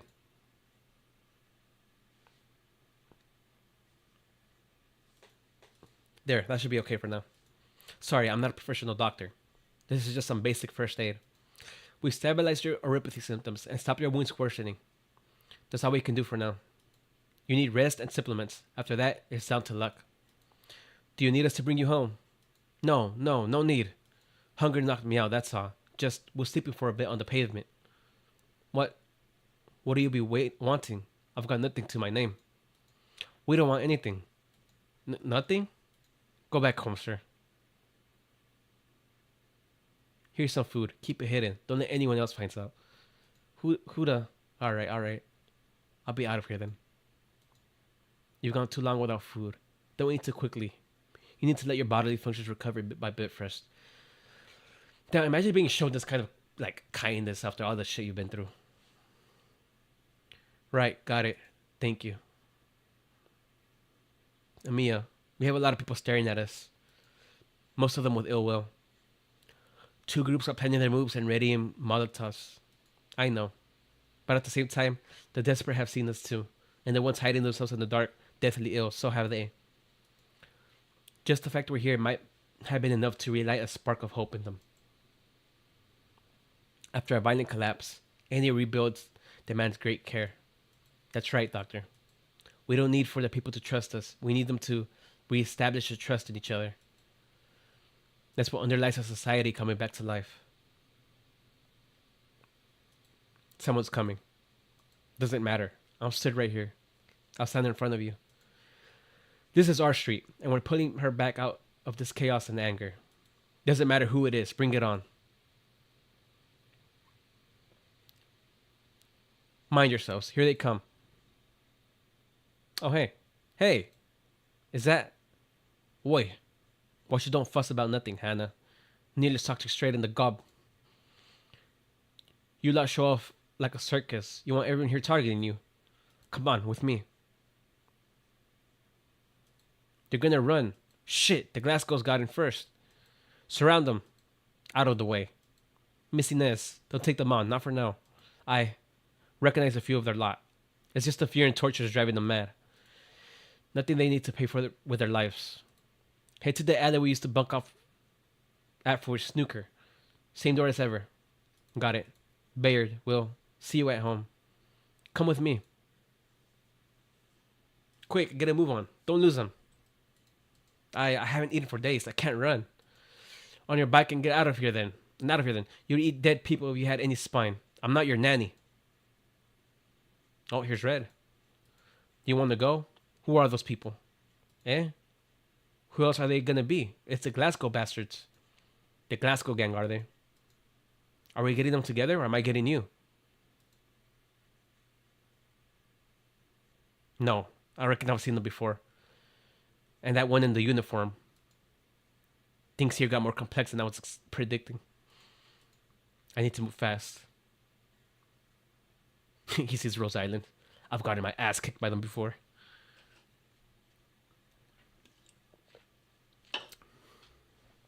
Is there a bigger ruckus in there today or something? Did a fire start again? Should I go take a look, sir? If a fire spreads, then there's no skin off your nose, little girl. Do your own job. Don't let me see anything funny. No one's going to look out for you here. Manfred. Aye, sir. Sir, what brings you here in person? There's nothing you need to worry about here. It's all under control. Paying no heed to the sarcastic soldier's report, Manfred walks over to the foot of the blockade zone's wall, gazing far off at the buildings within. Is something off, sir? The work continues to proceed smoothly. Paprika, what have you witnessed in these past days? They've just been slaughtering each other. No, it's not even that, really. They've just been so scared. Fear and mistrust divide people. Pacts, customs, and morals all collapse forthwith under extreme conditions. The Casdo of old attested to that. Casdo. Hence, do our two leaders take a stand. You mean, what if I were to ask you, what can bind the people? Maybe patience? We could try and win people over, or use our kindness to move others. I think as long as you have enough time. She failed. Any ties that such things build are too frail. But he told me the most efficient thing is hate. Manfred throws an indifferent glance at a young mercenary girl. Her breaths bound tight by nerves, daring only to stare at the tips of her own shoes. Wait, her breaths bound tight by nerves, daring only to stare at the tips of her own shoes.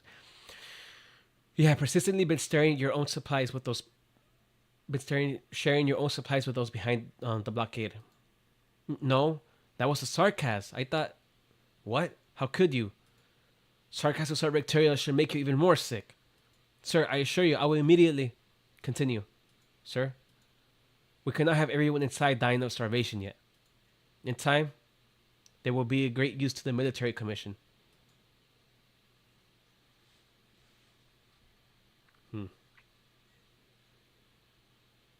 Not much has changed around here. Morgan, are your graffiti still up? I'm looking now. My standards might have been terrible back then. You haven't gotten much better, though. Oh, you want to go, Hannah? As the two argue, Siege and Barry look on. They make brief eye contact and break into laughter, shaking their heads. If you overlook the sealed-up entrance, the boarded-up windows, and the wariness in their expressions, it might all seem like nothing's changed. But everyone knows deep inside, we haven't changed. It's self-consolation at most, a kind of illusion. Every minute and second that's ever passed has left an unquestionable mark on them. Long time no see, Baird. True that, Vina. Long time no see. The fact you're still around and kicking is probably the best news I've had in a long while. I've never said die, you know that? That I do. Oh, you know that. That I do. Vina, I'm just as happy to see you back here. Happier than you can imagine. I always believed you'd come back. We put up a sign for the slobber knocker together and all back in the early days.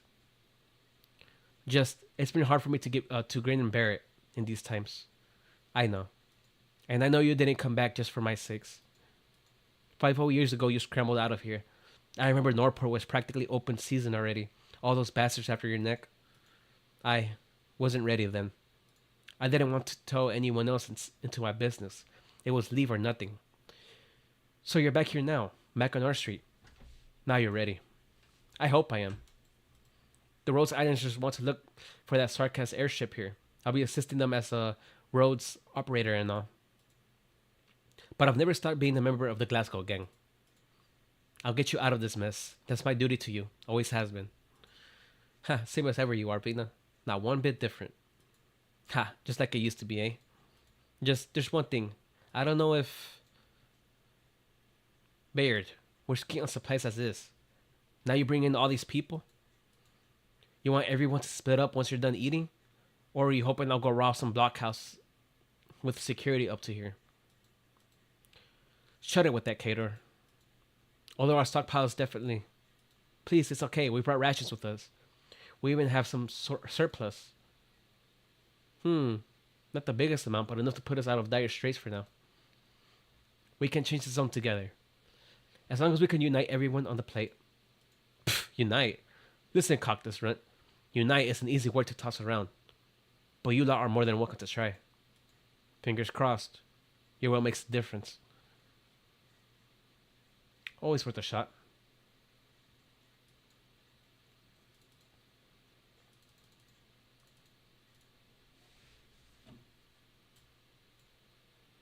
Years of passion. No matter how I look at them, something about these old clothes seem off.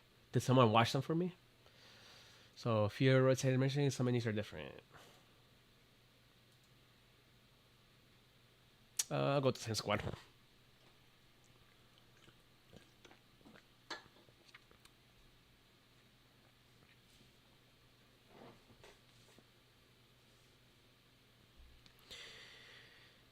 This room. Take a look, Dagda. This is our old home. Oh, must have been pretty good living here. No shit, it was. Oh, I actually never seen it. Hannah never did the cleaning though. Oh, Evina, how many times do you want me to fess up to my mistakes? I dropped in now and then after you left. Tidied things a little. Been a few years, but shouldn't be much different than it was. My whole stash is still here. I always knew you were a tight beard. Fancy me having to be the poor girl left behind. Don't give me that, Beard. You told us you were going to stay. How you need to be in your own bed. Be shambling the moment you were out of Northport. Yeah, well, maybe I should have tried and put up with it. Stuff that. You think I don't know you? We're all stuck in hell when you can't sleep. If I'm tired enough to go 6 feet under, the last thing I want is you trying to ching-wang with me again. Haha, well, I've been falling asleep just about anywhere these days. What, too tired? Might be. Just found out sleeping's the best way to empty your head. Damn. Once my Rhodes Island mission is done, Beard, I'll bring you lot out of here. All of you. Here, here, here. Let's pop some bottles to celebrate getting back together after all these years. It's cheap stuff, but hey, maybe leaving it so long made it better? Morgan, leave Bayard a read of those books you wrote. Tell her about our adventures. Hey, Bayard, you're missing your chance to become part of the King's Chronicles. Morgan, what's wrong? You've been pale as a cheat this whole time. We finally made it home. You ought to chin up a little. I'm thinking about the hand I stepped on. It was probably just some accident. It had a thumb ring on it.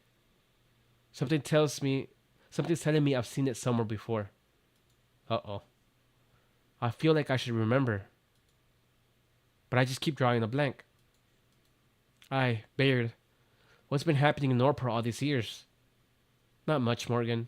Maybe it was just an accident. Everyone's been trying their hardest to survive, that's all. It's in the past anyway. You're back now. We'll be out of here soon. That's enough for us. Northport's our home. I used to picture what it would be like when we came back. I thought we'd spend our first night piling into that snooker place to play until the sun came up. Then go drinking next door until it all went dark. Or maybe we'll go to McLaren at the video place and reserve all the seats. End up watching 10 whole adventure movies back to back. I saw it, but I didn't dare look properly. All that broken glass caked with the blood, and the shadows all on the ground inside. You should get a proper kip, like me. Must be shattered after coming all this way. Rena, you got that realm blade now. You'll be the hero, yeah? You'll save Northport. We'll save Northport. This will all just pass, right? Of course. We'll take back our old lives. Maybe if... Nah, look how late it is. Get some rest, muggers. We've got mountains to deal with tomorrow. Bayard's right, Morgan. We all need to get some proper rest. Yeah, I'm betting the fields there. Siege huddles up on the sofa. She used to spend countless nights here. Every inch of it feels as familiar as ever. She still remembers how they picked up this couch at the flea market all those years ago. The four of them breaking their backs to carry the bloody piece of tat all the way to the gyms upstairs. She reckoned it pretty wide back then, but soon enough she was resting her feet on the armrest just to fit. In the dark, Siege's hands brushes over the sofa, feeling each nook and cranny. Here's the gash left from when Hannah was practicing with her knife. 3 whole days she felt guilty about that. Morgan spilled a whole bottle of drink here. She bought a ton of awful cleaning stuff to treat the stain, and that got more worse the more she tried. The whole patch is still smooth as a baby's bottom to this day. Baird put the iron down here and forgot about it. Nearly burned the whole room down. Aw.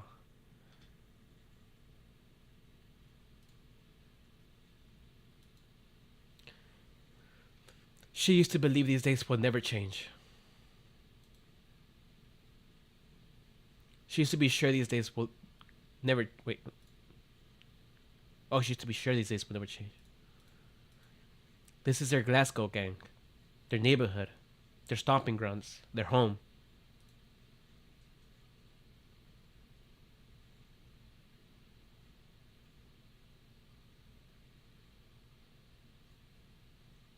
It's true. She's back.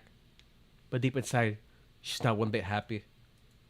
That memory of Morgan's crosses her mind again. The legendary Vina and her legendary mates. Siege gently touches the sides of King's, resting by her side. As ice cold as I ever was.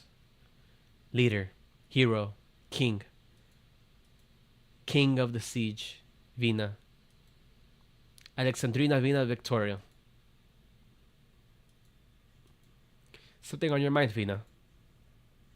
These clothes are too heavy. I can't catch my breath sleeping in them. I'm looking for stuff that fits me better. In that drawer.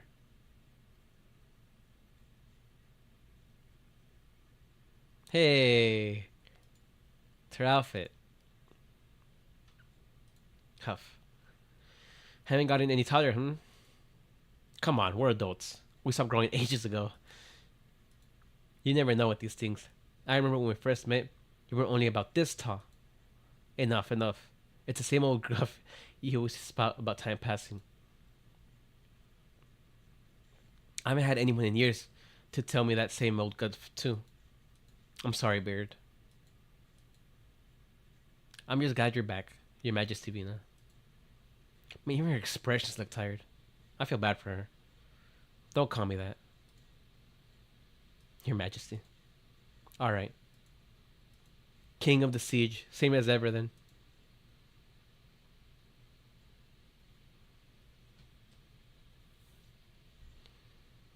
Whoa, who is that?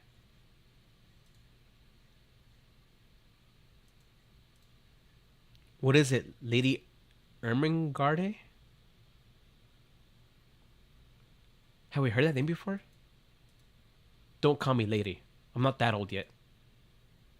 I'm sorry, Miss Ermengarde? I think we have. I'm not quite sure how old you liches are. Forget it. Lady Ermengarde would do. This high-speed battleship really has been reduced to tatters. Grr. And the vampires cohort gave this place a bathing too. General Manfred said this is going to be the start of the Sarkis' victory. Sarkis' victory. And old Damical said kept warning me a future like this wouldn't bring anything. Like this wouldn't bring anything about for us. Still, I just can't figure it out. Why would my tutor have had a feline friend for so long? We're leaving. I hate the stench of this place. Oh, my tutor. Come with me, please. Your Highness Theresa is waiting for you. Doctor, good morning. Oh, Kairi. Doctor. We need to make some plans for our upcoming operation. The Sarkas are treating the citizens as insurance that they won't be directly artillery struck. But whether the military commission or the dukes, we can't truly count on their benevolence in this. And even if we ignore the game that's ongoing between them, we're still bearing witness to the terrible state the blockade zone is in. You've seen the state of chaos Northport is in these days. Far easier said than done to change the status quo. That medicine and stuff you brought with, I gave it a count. Afraid it's only a drop in the bucket. Right. What can you accomplish is going to be very limited with our help alone. But that's no reason for us to hold back. Investigation of the airship and evacuation plans for the plate's citizens are simultaneous work for us. We can't afford to overlook anything. Um, what's the matter, Miss Delphine? You lot have the chops, right? We wriggled through the Sarkis blockade to get here, so I'm guessing it's easy for you to slip back out. I can say with pride that those gathered here now are all extraordinary operators of Rhodes Island. But I'm very sorry, Miss Delphine. I think we may not live up to what you're imagining.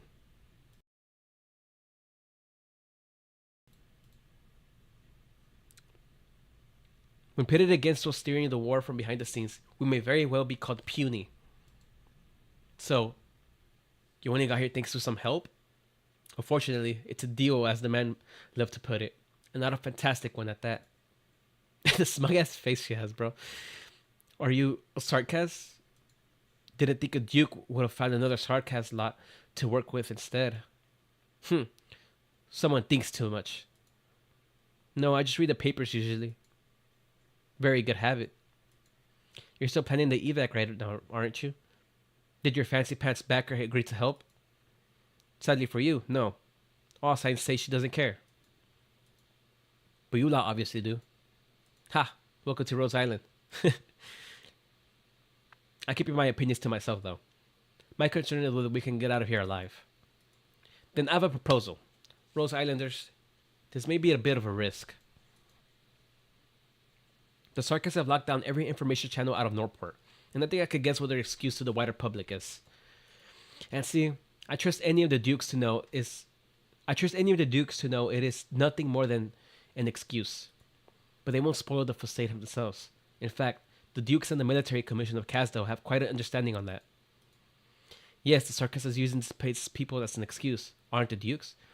My guess is if the Sarkis did slaughter every last soul here, a few Dukes will be breathing a sigh of relief. In a war, some only see Essex as a burden. Yeah, you're not wrong.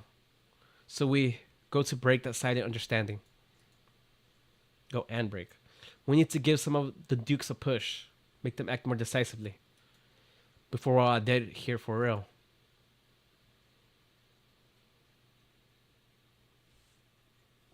And we're back here. Days has been Golding, and still not a word from you. You're not this reticent a person, as far as we know. How far are the Londinium Citizens Self-Salvation Corps? Or how are they, rather? They've left the city. How many of them are left? Not many, I wager. Fine, back to your silence. Does it bring you any peace? I'm simply remembering them. Remembering them all. Enough, Golding. You don't belong to them by nature. And you're free in any case to forget. You're free in any case to forget that insubstantial sense of affiliation. It wasn't your hands that killed them. Most simply, do just die in war. You even came up with a word for it. Sacrifice. And most of those names, the people hiding behind them, you've never so much as met. Does becoming a member of a collective instill joy or pride in you?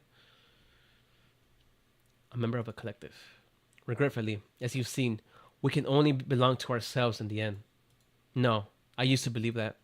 At first, I believed I fought for our shared dream, for the Self-Salvation Corps cause. In these past days, I realized that might not have been the case. Letu was right. We are all of the same kind. I told him he was pessimistic, yet look at me. Whether I admit it or not, I'm someone who despairs easily myself. The corps members may fight with pure ideals in heart, but the corps itself does not. Take Clovicia or Alalo, both women I respect for their character, yet their aims extend far beyond what they claim out loud. For a very long time, I pretended to be blind to that. It disillusions you now. You finally realize your undertakings were marred since the start. You feel your efforts were all in vain. Hardly. You see, I don't have any cause on my mind. I'm just thinking of the people, faces upon faces. Heidi, Feist, Rock, Old Bill, Adams, Little George. I have no standing and no right to say I should repent for the Self-Salvation Corps. I don't belong to any illusionary collectives of that sort. But I need to come face to face with every one of them inside myself.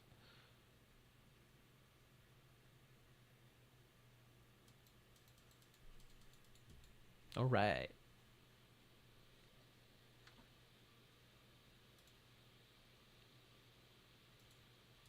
Wow. Okay, that's a lot. Uh,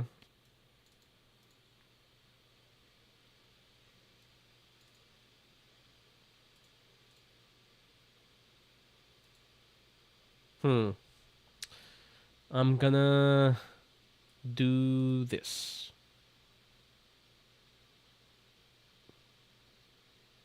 Why is this one moving so slow? Oh, what's this? Fuck. Okay, I didn't notice that.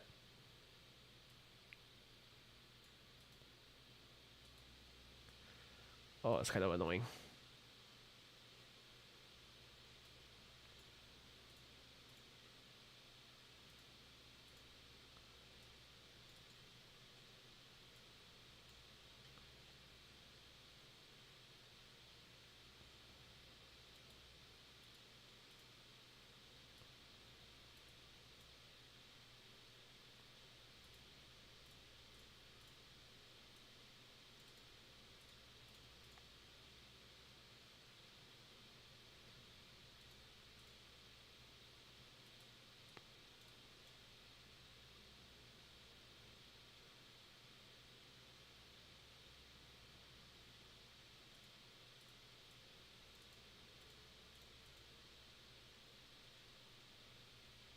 Whew.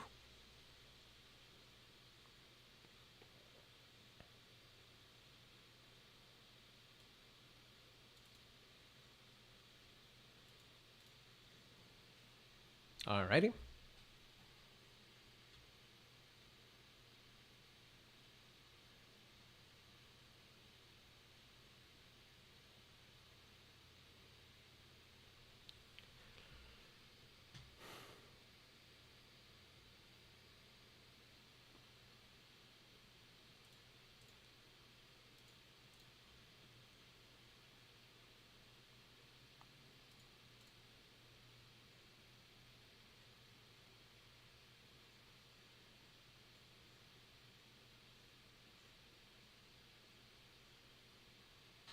Alright, simple enough.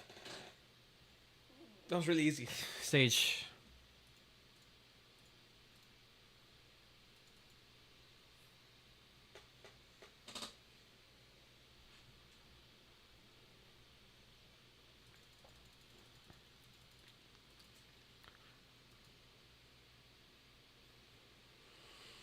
You're standing right here. Broadcast hotline is busy. You're standing right here. How come your voice is in the broadcast?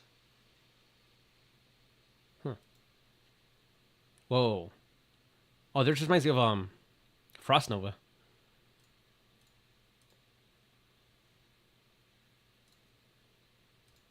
Use that real quick. I'm probably gonna go to 12, and then save the rest for tomorrow.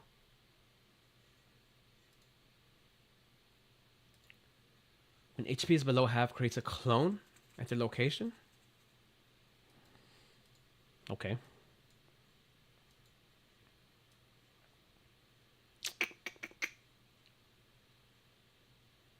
Let's see.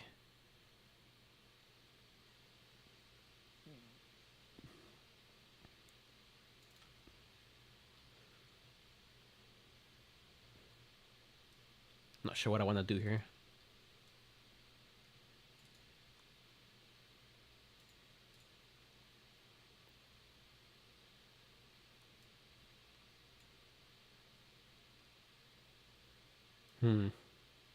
Should I kill this guy?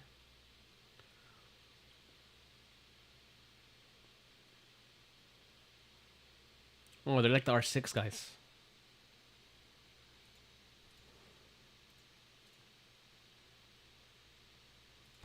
Oh no. Crap. Are you still good if they haven't been identified? No, you're not. Okay. Redo that.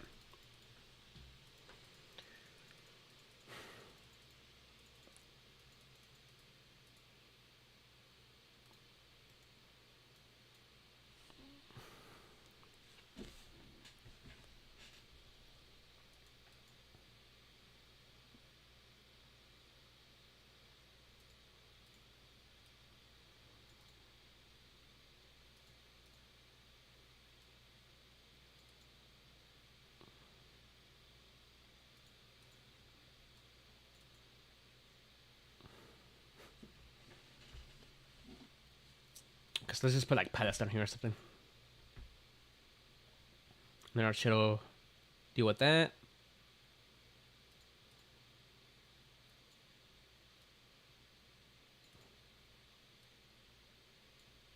Get out of here.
All right, there we go.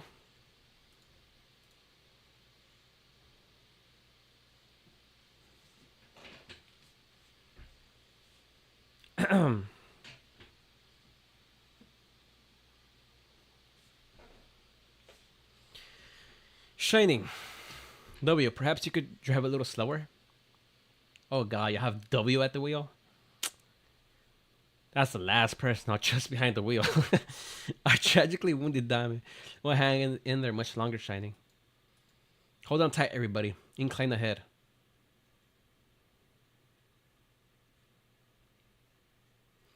A ride this rough likely won't benefit Cass's recovery in any way.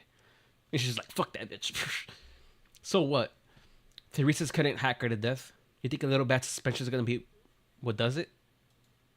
Whew. The roads here suck. Passing through a bomb crater, guys. You could steer around. Too late, I'm going.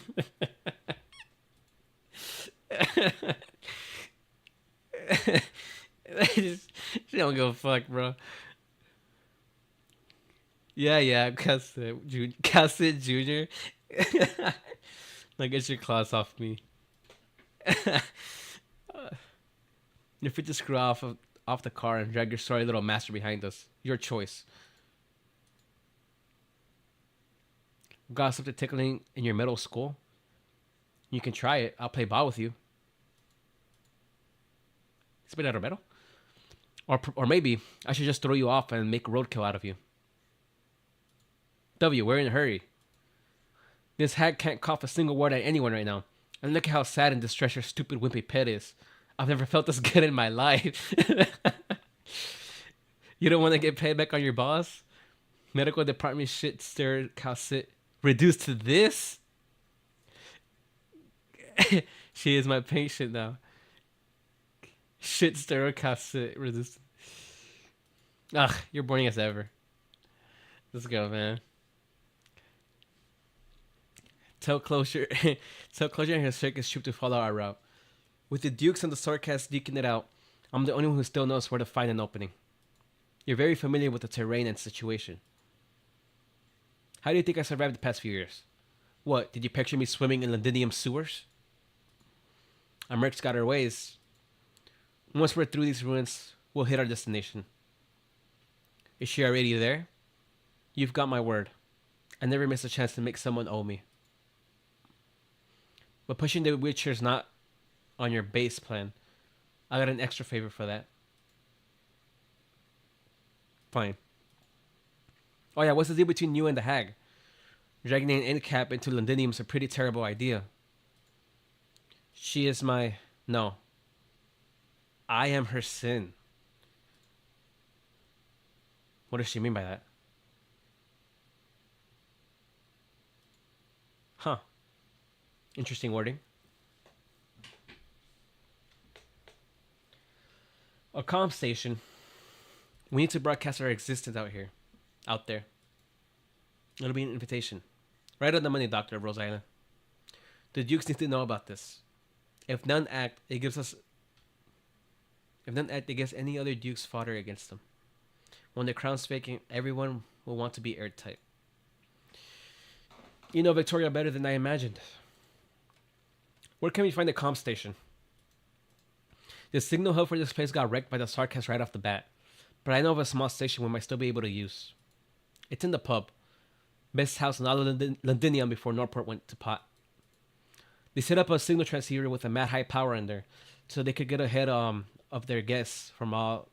They could get ahead of what their guests from all over wanted. It looks like stones fell and blocked up the whole outside of it, but if we can find a way in and use the gear that's still left in there, then I think it'll be an extremely dangerous op. Going by what you've told us, we're in luck if that storage station still works. After which we couldn't even encrypt the outgoing signal. Bang on. It's an old civilian model. No matter who he hears, they'll know what we're trying to say in the flesh. And the Sarkans will immediately act. We just got to gamble on the Dukes not wanting a preventable massacre to their name. Besides, I'm trusting some Duke or other will want to step up proper. After all, they're not going to want a Victoria and ruin themselves.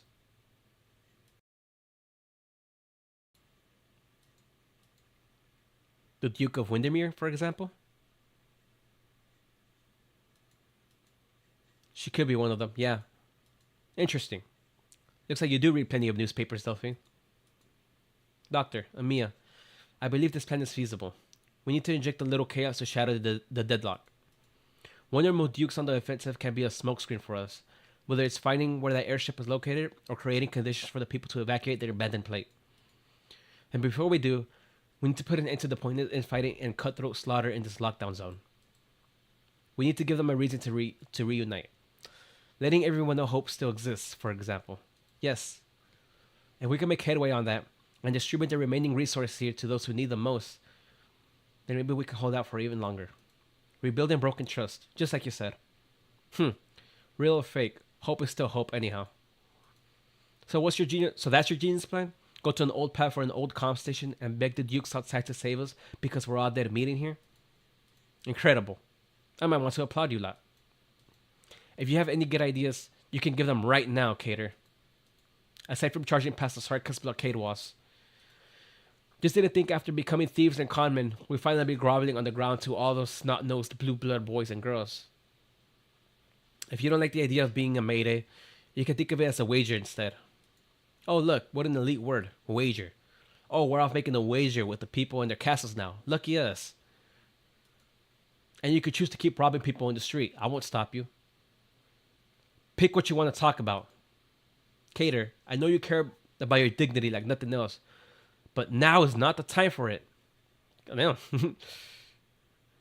If the Duke's attacking can help us, then inviting them is an option. She really shouted at his ass. Alright, you thought of the consequences? The Dukes help us. Bang up. Then what? We hop on their warships to march for our great Londinium? Or do we become their subjects, sticking ourselves in Casters or Wellington's factories to feed ourselves to lathing machines? This is not going to do us bloody favors. We're about to sell our lives to the bloody nobles. Say goodbye to being birdies anymore. We'll be asylum seekers for them to snuff out as they feel. And we aren't right now? Cater, do you think we're the free and happy people of Norport right now? War broke out. We're in the middle of it. Do you want to tell me that you think once a hero descends from the sky to guide all parties together with you to crush the Sarkis outside, just like you've been dreaming, that everything can return to how it was? Dignity. Look at us, Cater. We know full well that what the hell we've done.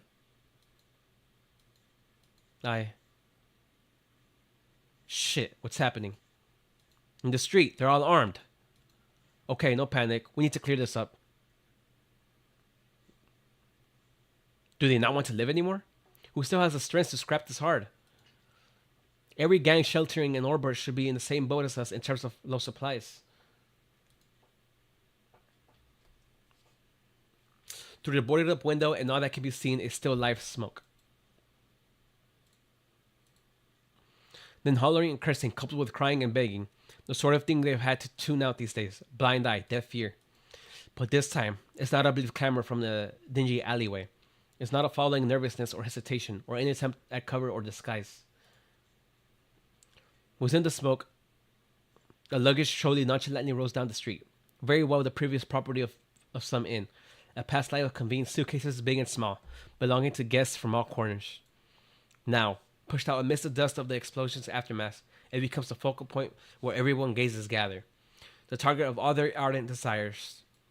On top of that trolley is a stack of supplies full to bursting, box upon box of tin cans, clean water, rations rough yet oh so sweet.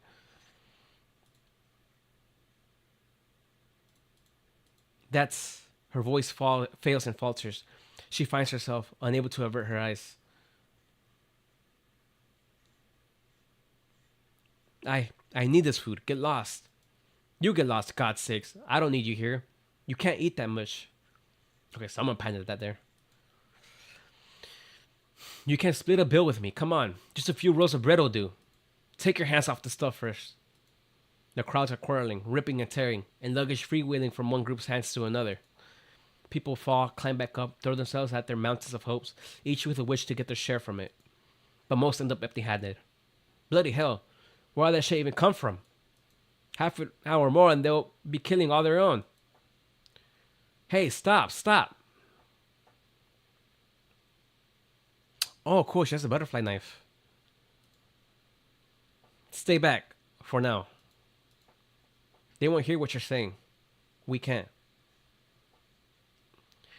Bear notices a silhouette slip past her. Siege! Siege's hammer smashes fiercely against the ground, the turbulence blowing away the dust and stench of blood throughout the street. She takes on the people before her, and they give her death stares back. Siege. What are you here for? What are you doing? I recognize you, LJ. You three brats doing alright? Ha ha ha ha. Alright. We can find out once we see them. Just die first. Or maybe I will. It's fine for them. They're free. No need to fight over scraps like the brutes we are. They died a clean and honest death. So, Siege? Gonna be a saint? Send me to see them? We don't have to do this. There's no point in going knives out at our own neighbors here. There's all the point. It's the point, and then some, Siege. A roll of bread means I lived through tonight. If mine looks good, tomorrow's night too. Aren't you hungry? Aren't you parched? Do you even have the energy to choose? Because that tells me it hasn't tormented you enough. You're not even a part of this. Give me an answer, Siege, why don't you? How much hope are you looking to steal from me? I could never beat you before, but now I can. Ooh, no, stop, sir. You're not casting. You're destroying your own body. Your increased arts assimilation is just a pathological result of acute infection. We can help you. Please stop. Shove off. You're self-respecting do-gooders. Either go back and hide in your houses or join the bloody fight. Everyone wants to survive, and this is the most reliable method I know. Shit, LJ. You want me to pound you flat that badly? Alright, I save it. God's sakes, enough. Her Royal Highness Alexandrina Vina Victoria is here. Morgan. Progeny of the Aslan King, Her Royal Highness Alexandrina Vina Victoria has brought back the size of kings. Victoria? Siege? Your surname was Victoria? They never knew. That sword's the size of kings? But, well, I always suspected you weren't an ordinary feline. Per Her Royal Highness's demands, the Duke's forces have begun to advance their way here. Those Sarkas won't hold them off. Even if they throw in the ship, we're saved now. Delphine, even Her Royal Highness, Siege, you were a bloody royal family? Oh, he didn't know. Ha ha ha. The Dukes are finally... Siege, no. Your Royal Highness Alexandrina. I have to... acute neuropathy symptoms. I'll prep an inhibitor injection straight away. He's in terrible condition. You see, we have medicine too. We just need to hold on a little longer. That's right, just a little longer now.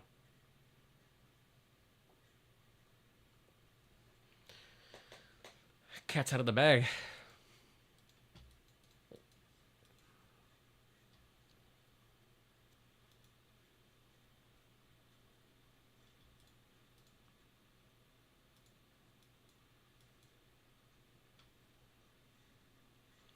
Ticking clock. Given the same amount of time, the knowledge that each man can obtain is never equal.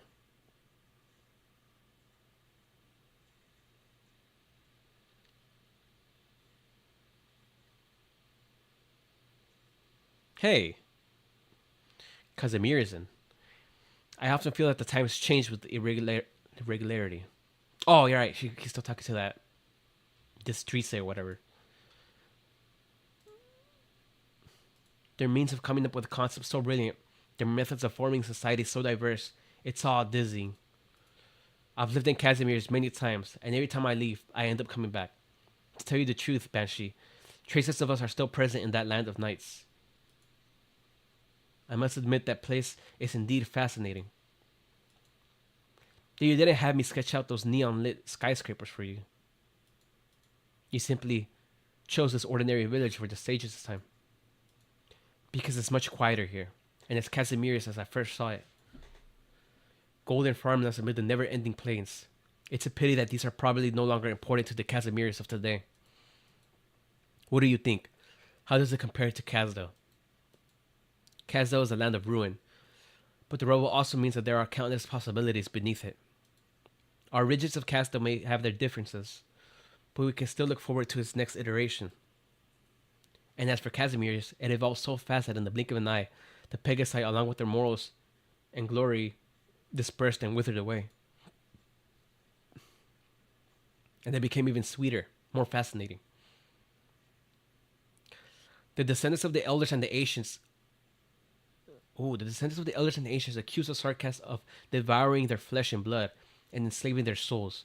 So they found a new method, and they did it even better than us.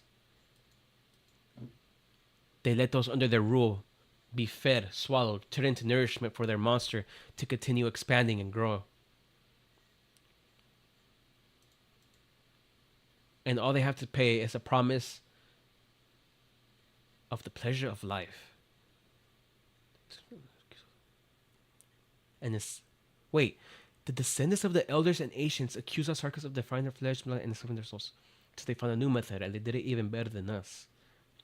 They let those under their rule be fed, swallowed, turned into nourishment for their monster to continue expanding and grow. And all they have to do is a promise of the pleasures of life. I searched for Casimir's rulers, intrigued by what they had created, but instead I only discovered no, there was no ruler. Those companies' spokesmen, those members of the General Chamber of Commerce, even the Adeptus Spiritualili or the Grand Knight, you could not call any of them a ruler of Casimir's. Inflated desire is so powerful that it can rule itself. Is the simple thirst for survival enough to keep you up with your search, Damasi? You're more restless than I imagined. What exactly are you afraid of? Of sinking deep into the past and history? I just want to understand how to get along with ourselves.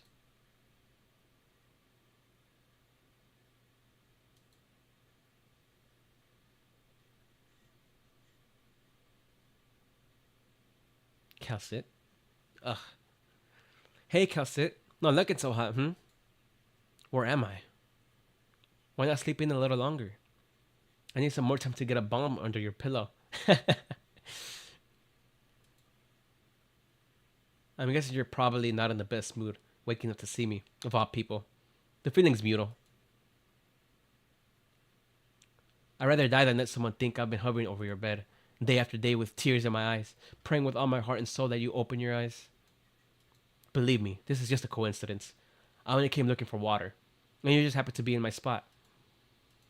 Where are the doctor and the Mia? Want to take a guess? Maybe I killed them both while you were taking a lazy cat nap. Sounds like they're both fine for now. You have so much faith in me? What's our present location? The outskirts of Londinium, in a safe house of mine. The courtyard out there is packed with a whole bunch of your people right now. Is this favor of mine part of your grand plan too, Calcit? You could try thanking me from the bottom of your heart, and I'll consider accepting your gratitude. Askeling and I did work out several plans, and we did consider enlisting the help of ex-Babel members for the worst-case scenarios. I always knew you were so good at calculating everyone's usefulness, but I have to thank you, W. As you requested, from the bottom of my heart. Oh. Did Theresa smash your head in too hard? Should I call Shiny? Oh, she didn't expect that. Ugh. W. I was kidding about calling Shiny, by the way. Getting a brain injury wouldn't necessarily be the worst thing for you. Can you help me up? I need to get out of bed. Fine. Water for you. Thanks. Withdrawing from Londinium was an extremely risky operation. Can you tell me the current situation? You sure you want to ask me? Closure's busy getting those temporary barracks up now. But we could keep our distance from each other till she gets back. I want to hear it from you. Mercenaries have a keener sense of danger. Fine. Your self-salvation corpse got played by Manfred. Hard. He and his little sidekick seem to have found just the right time to take you guys out. The way I see it, these poor city folk were never a match for sharp-edged, blood-licking sarcasm scum. And now your poor riches are being driven out of Londinium, which honestly to me is a good thing. It's way better than dying in some alley for nothing. The only good news is that the Dukes finally got moving. That bitch Inez tells me the doctor and the little bunny were kidnapped by a certain Duke who wants to use them to do a favor. A Duke? So a war has broken out after all. Isn't it tragic? You've missed out on all sorts of excitement. Any regrets, Calcit? Seems like your gigantic brain didn't get you the results you wanted. I've never regretted my actions.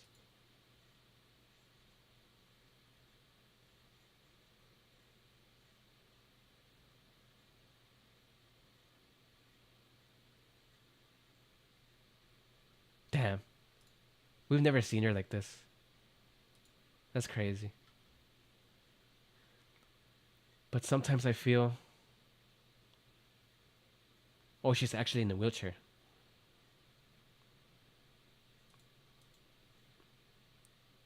Exhausted. Wow. So you're actually capable of such a show of emotion. I gotta grab this once in a lifetime chance to take a selfie with a poor miserable Calcit. I won't pretend to be the type who hides in the shadows and gropes in the direction of history, although sometimes I do hope that things go my way. I and my past selves have tried many approaches. Past selves. Some have been successful, while others in hindsight have proven to be questionable. But I still maintain that every choice has been made with rational judgment, and was the optimal choice at the time. Optimal, huh? Optimal. Using such a term does make it sound like all related problems were solved.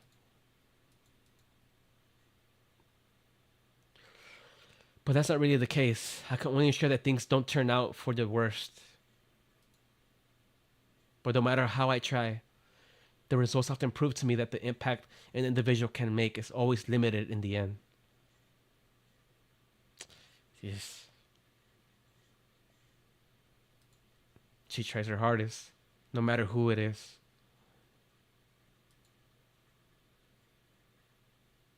Has your hair always been this long at the side? I guess now it is. Even if this name, Calcit, and the memories she carries have been walking these lands for so long, what I can accomplish might be called insignificant.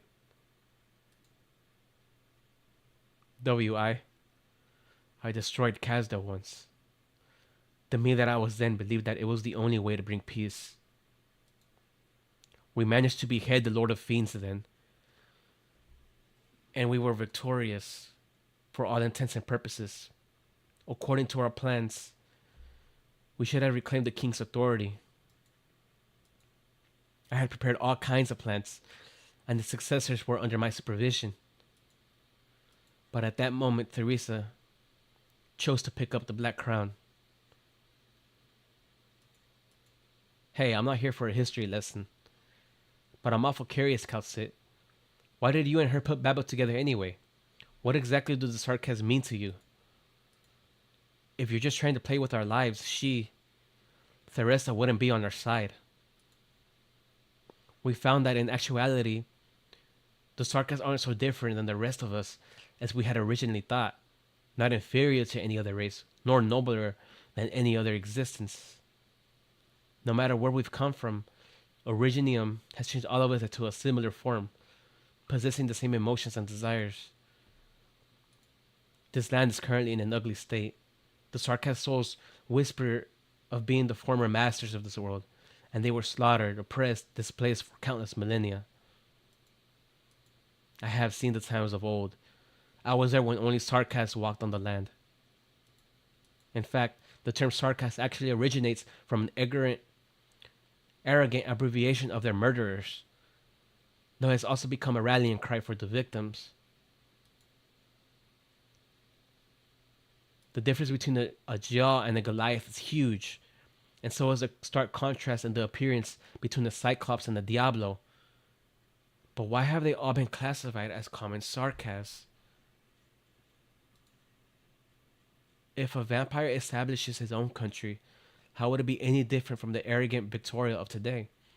If a Nashazur were to rule all civilization, how would the culture be any different from those under the ice-cold rule of Ursus? Ceresa and I came to the conclusion that these conflicts ultimately lead nowhere. She dived so deep into the Lord of Fiends' memories and realized what I had feared was indeed possible. Our time, or rather, our time for these lands, this world, is running out.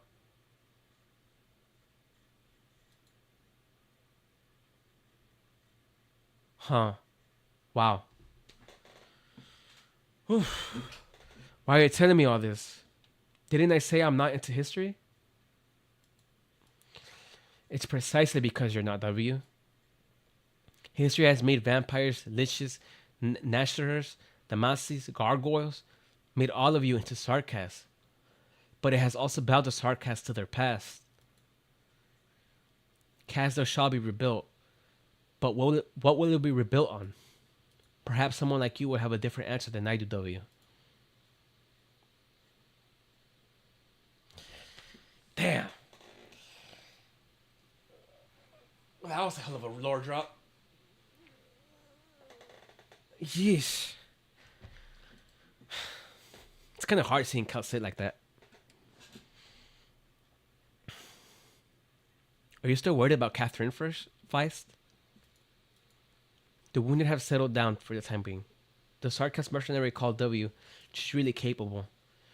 The Self-Salvation Corps are already reorganizing themselves, and I think we'll be back in Londinium in no time. Oh yeah. Rock. Did you see anyone yesterday night? You mean like Sarkas troops? No, of course not. Strangers, or I don't know actually. What's going on? I received a letter. It was in my suitcase this morning. Wasn't it written by a Self-Salvation Corps soldier? The handwriting's really familiar to me, but no one's coming to mind. The letter said that Granny is in Londinium safe and sound, and I needn't worry. And it also contains several addresses, not very far from here. The only person who would do such a thing would be a certain Duke. Yeah. But that Duke isn't in Londinier. Don't worry. I know exactly whose side I'm stood on. No matter what those bigwigs think of us, we're not their pawns. They think the war is just a scramble for power, and that we don't have the right to make our own choices. The Self-Salvation Corps will show them all that they're sorely mistaken. Damn.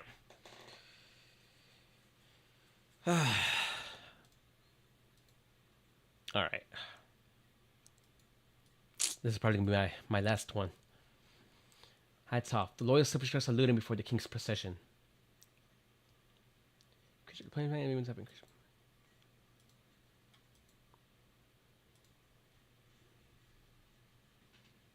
Damn, that was a big pill to swallow.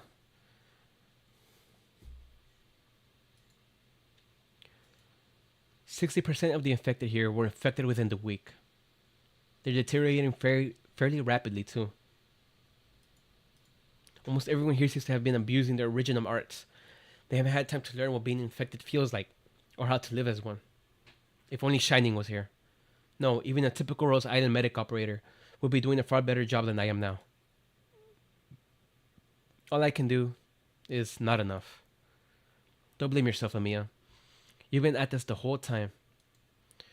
There weren't as many infected in the streets of Northport before.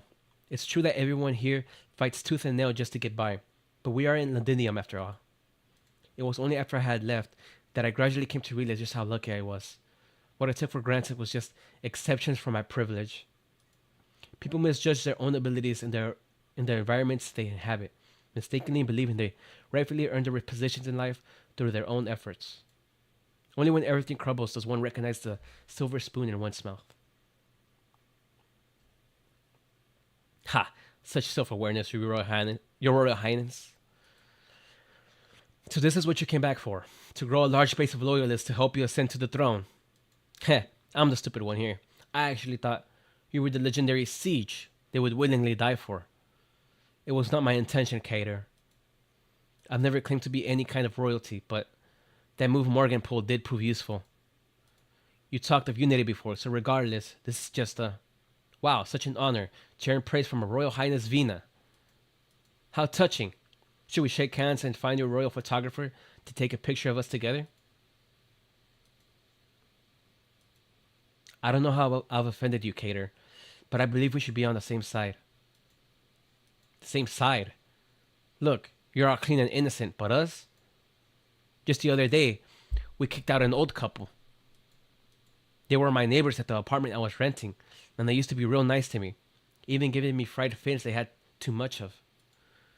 When we were dragged out by the sarcasm brought to this area, I saw them panicking in the crowd, practically drowning in it, trying their hardest to not let go.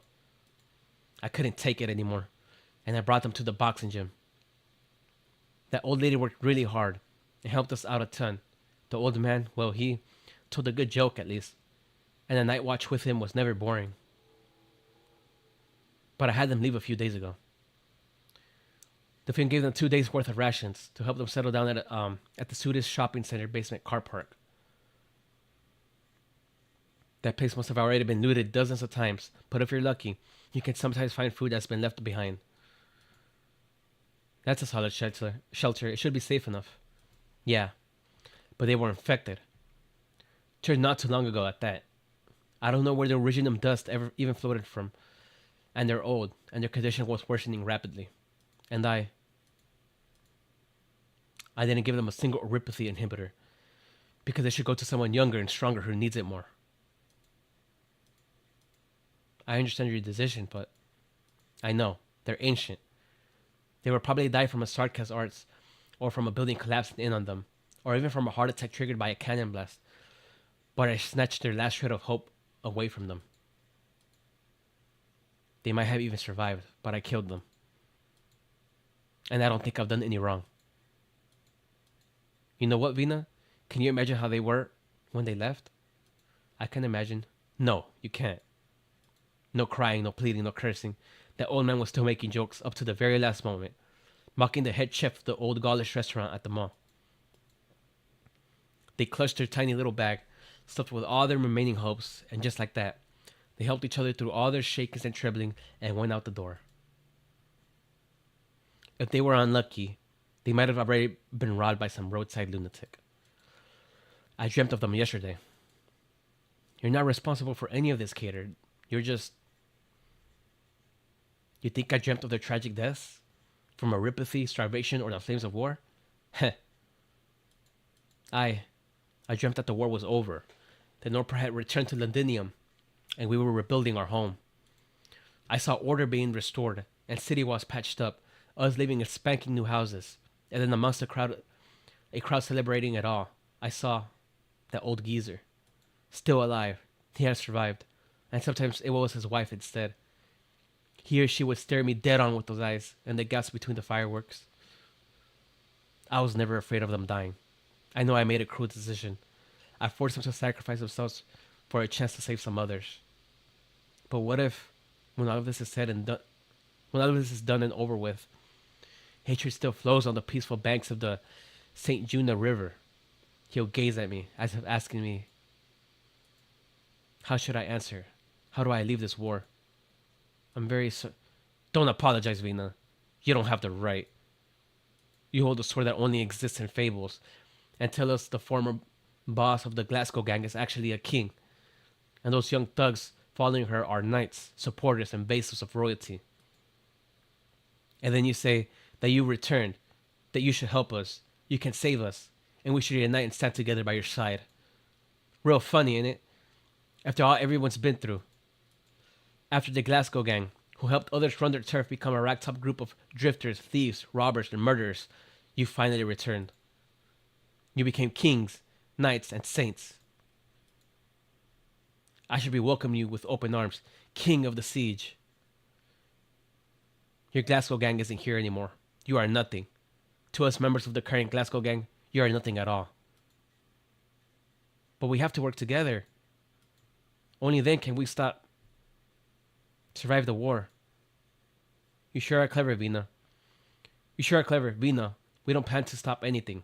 And you have no good reason for us to sacrifice ourselves for your lofty ideals. You lot and the nobles are at war with the Sarkas, fighting over something I could have never thought about my whole life. And us utterly defenseless commoners were pushed here by just the slightest ripples of your war. Yes, for the sake of keeping on my head, I will first resist the urge to strangle you to death. You lot can stay here and go on with your magnificent plans to save this neighborhood or the whole damn country. Or you can finish your business and then leave quietly, just as you arrived. I have no thoughts on any of this, Your Royal Highness. Am I even qualified to ask? No.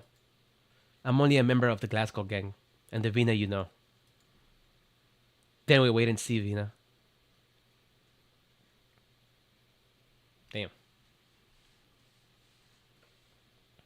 Phew. She reminds me of Shammer. I told you before, Mr. Colbert, loading up supplies and throwing them out was not a good idea. It is indeed different from what I imagined. Percival. I thought this would somehow help a few people. They could have each swiped 1 or 2 cans of beans, and they can make it last until the next distribution. Oh, it was them who put it. I should have made this even more public. It would have ended the same, Mr. Colbert, or maybe even worse. Even if they were pretending to be polite before, you should probably hide somewhere safe with the way things are now.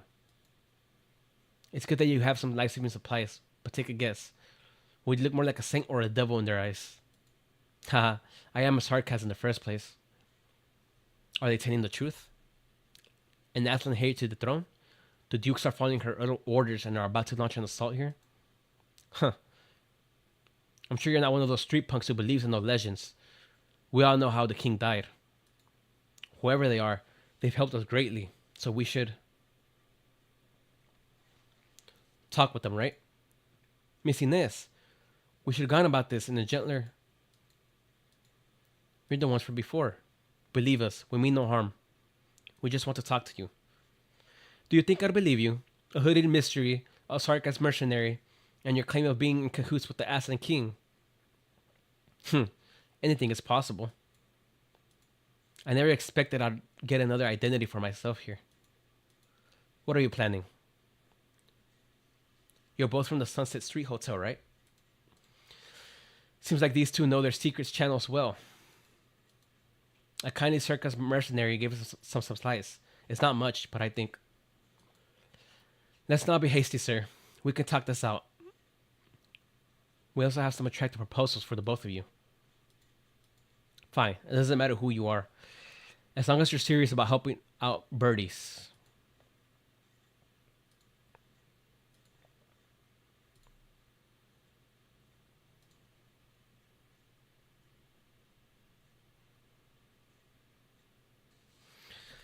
So this hotel is still standing. I thought it was a complete ruin from the outside. I could spend 5 hours complaining to you about how difficult it was to put up a facade of ruin. We just want to avoid trouble. Mr. Colbert here isn't the fighting sort.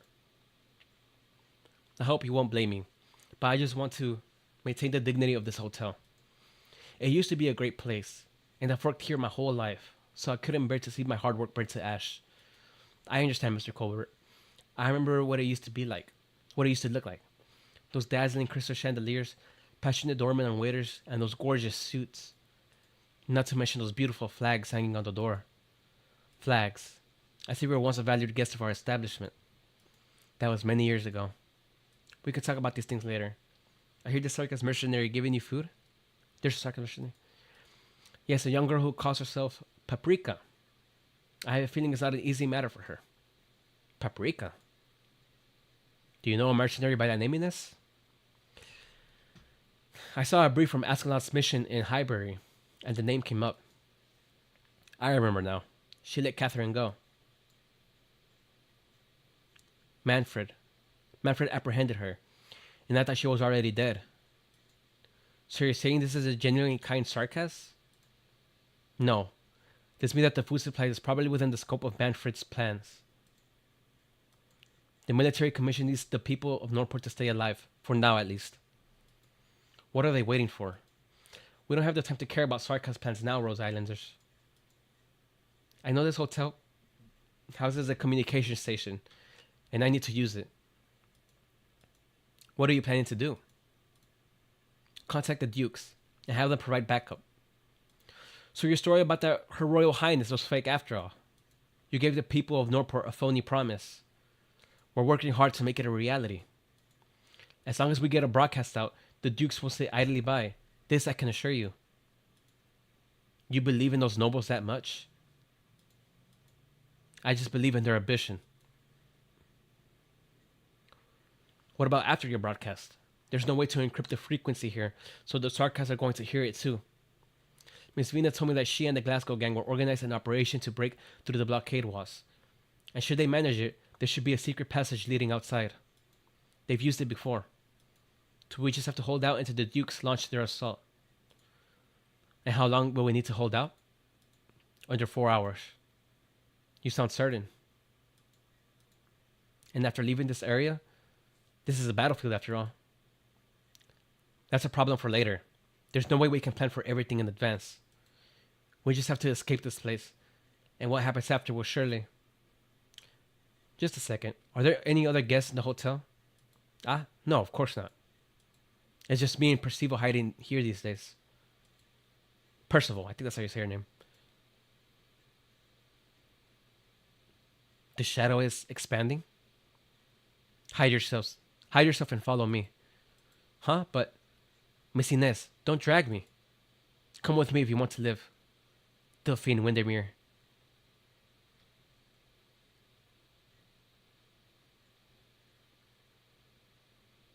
Oh. So she's related to... She's part of the Windermere family? She's related to the Duke? What? How did you... You want to leave here too? What's going on now? Maybe that's why she sounds so sure of the whole plan working. Mr. Colbert, do as I say. Doctor, you... Leave it to me. You should have a good check with Miss Delphine. This is concerning Rose Island's future. I get it. You want a chair, sir? No need. I prefer to stand. You've gotten me into quite a bit of trouble, Doctor of Rose Island. The identity of Her Royal Highness Alexandrina is an extremely sensitive matter in Victoria, and you should have been well aware of this. I had thought we had already come to a tactic understanding on this matter. But, well, let us put that aside for the moment. Might you introduce me to that hasty blue-haired lady who just left? I would like to make her acquaintance. Perhaps even share a dance with her. Huh. So she has the names of one of the dukes. I think the Prince Ituar had uh, uh people said it was her mother in the background, but I don't know if she's the duke or not.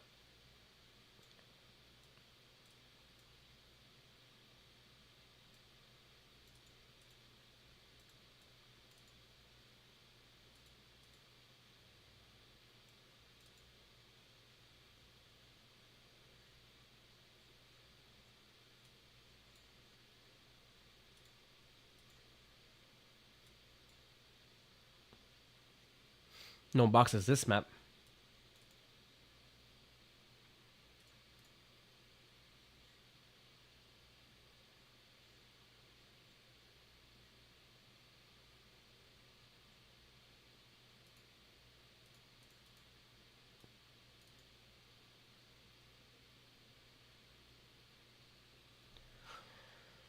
Ah, 67 enemies. Let's see.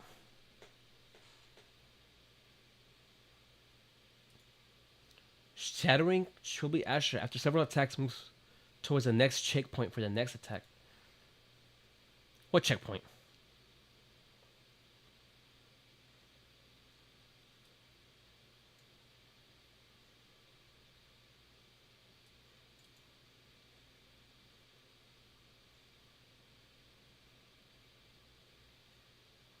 Ow.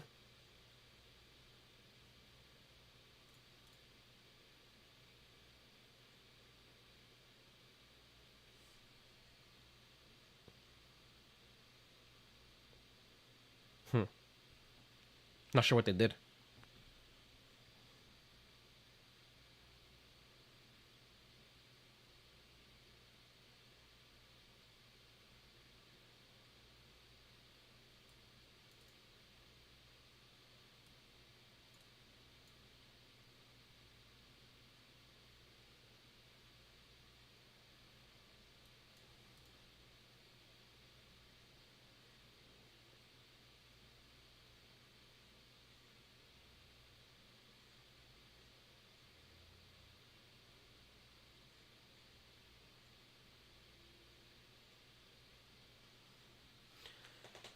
Easy game still.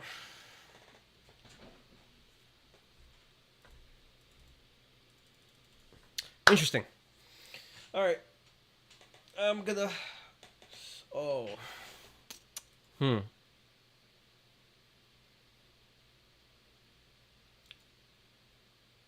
Hey, Nines. But I'm gonna leave it there. I'll probably stream tomorrow. Uh, around 6, perhaps. But yeah, really interesting chapter so far. I really like that whole scene with the Cat and W. That was pretty. That was pretty deep. But to anybody who's watching this after the fact, like the VOD or anything, and if you watch through it, thanks for watching. If you want, you can catch my stream tomorrow, or not. You could just watch the VOD. But yeah. Thanks for sticking around, and I'll see all of y'all later.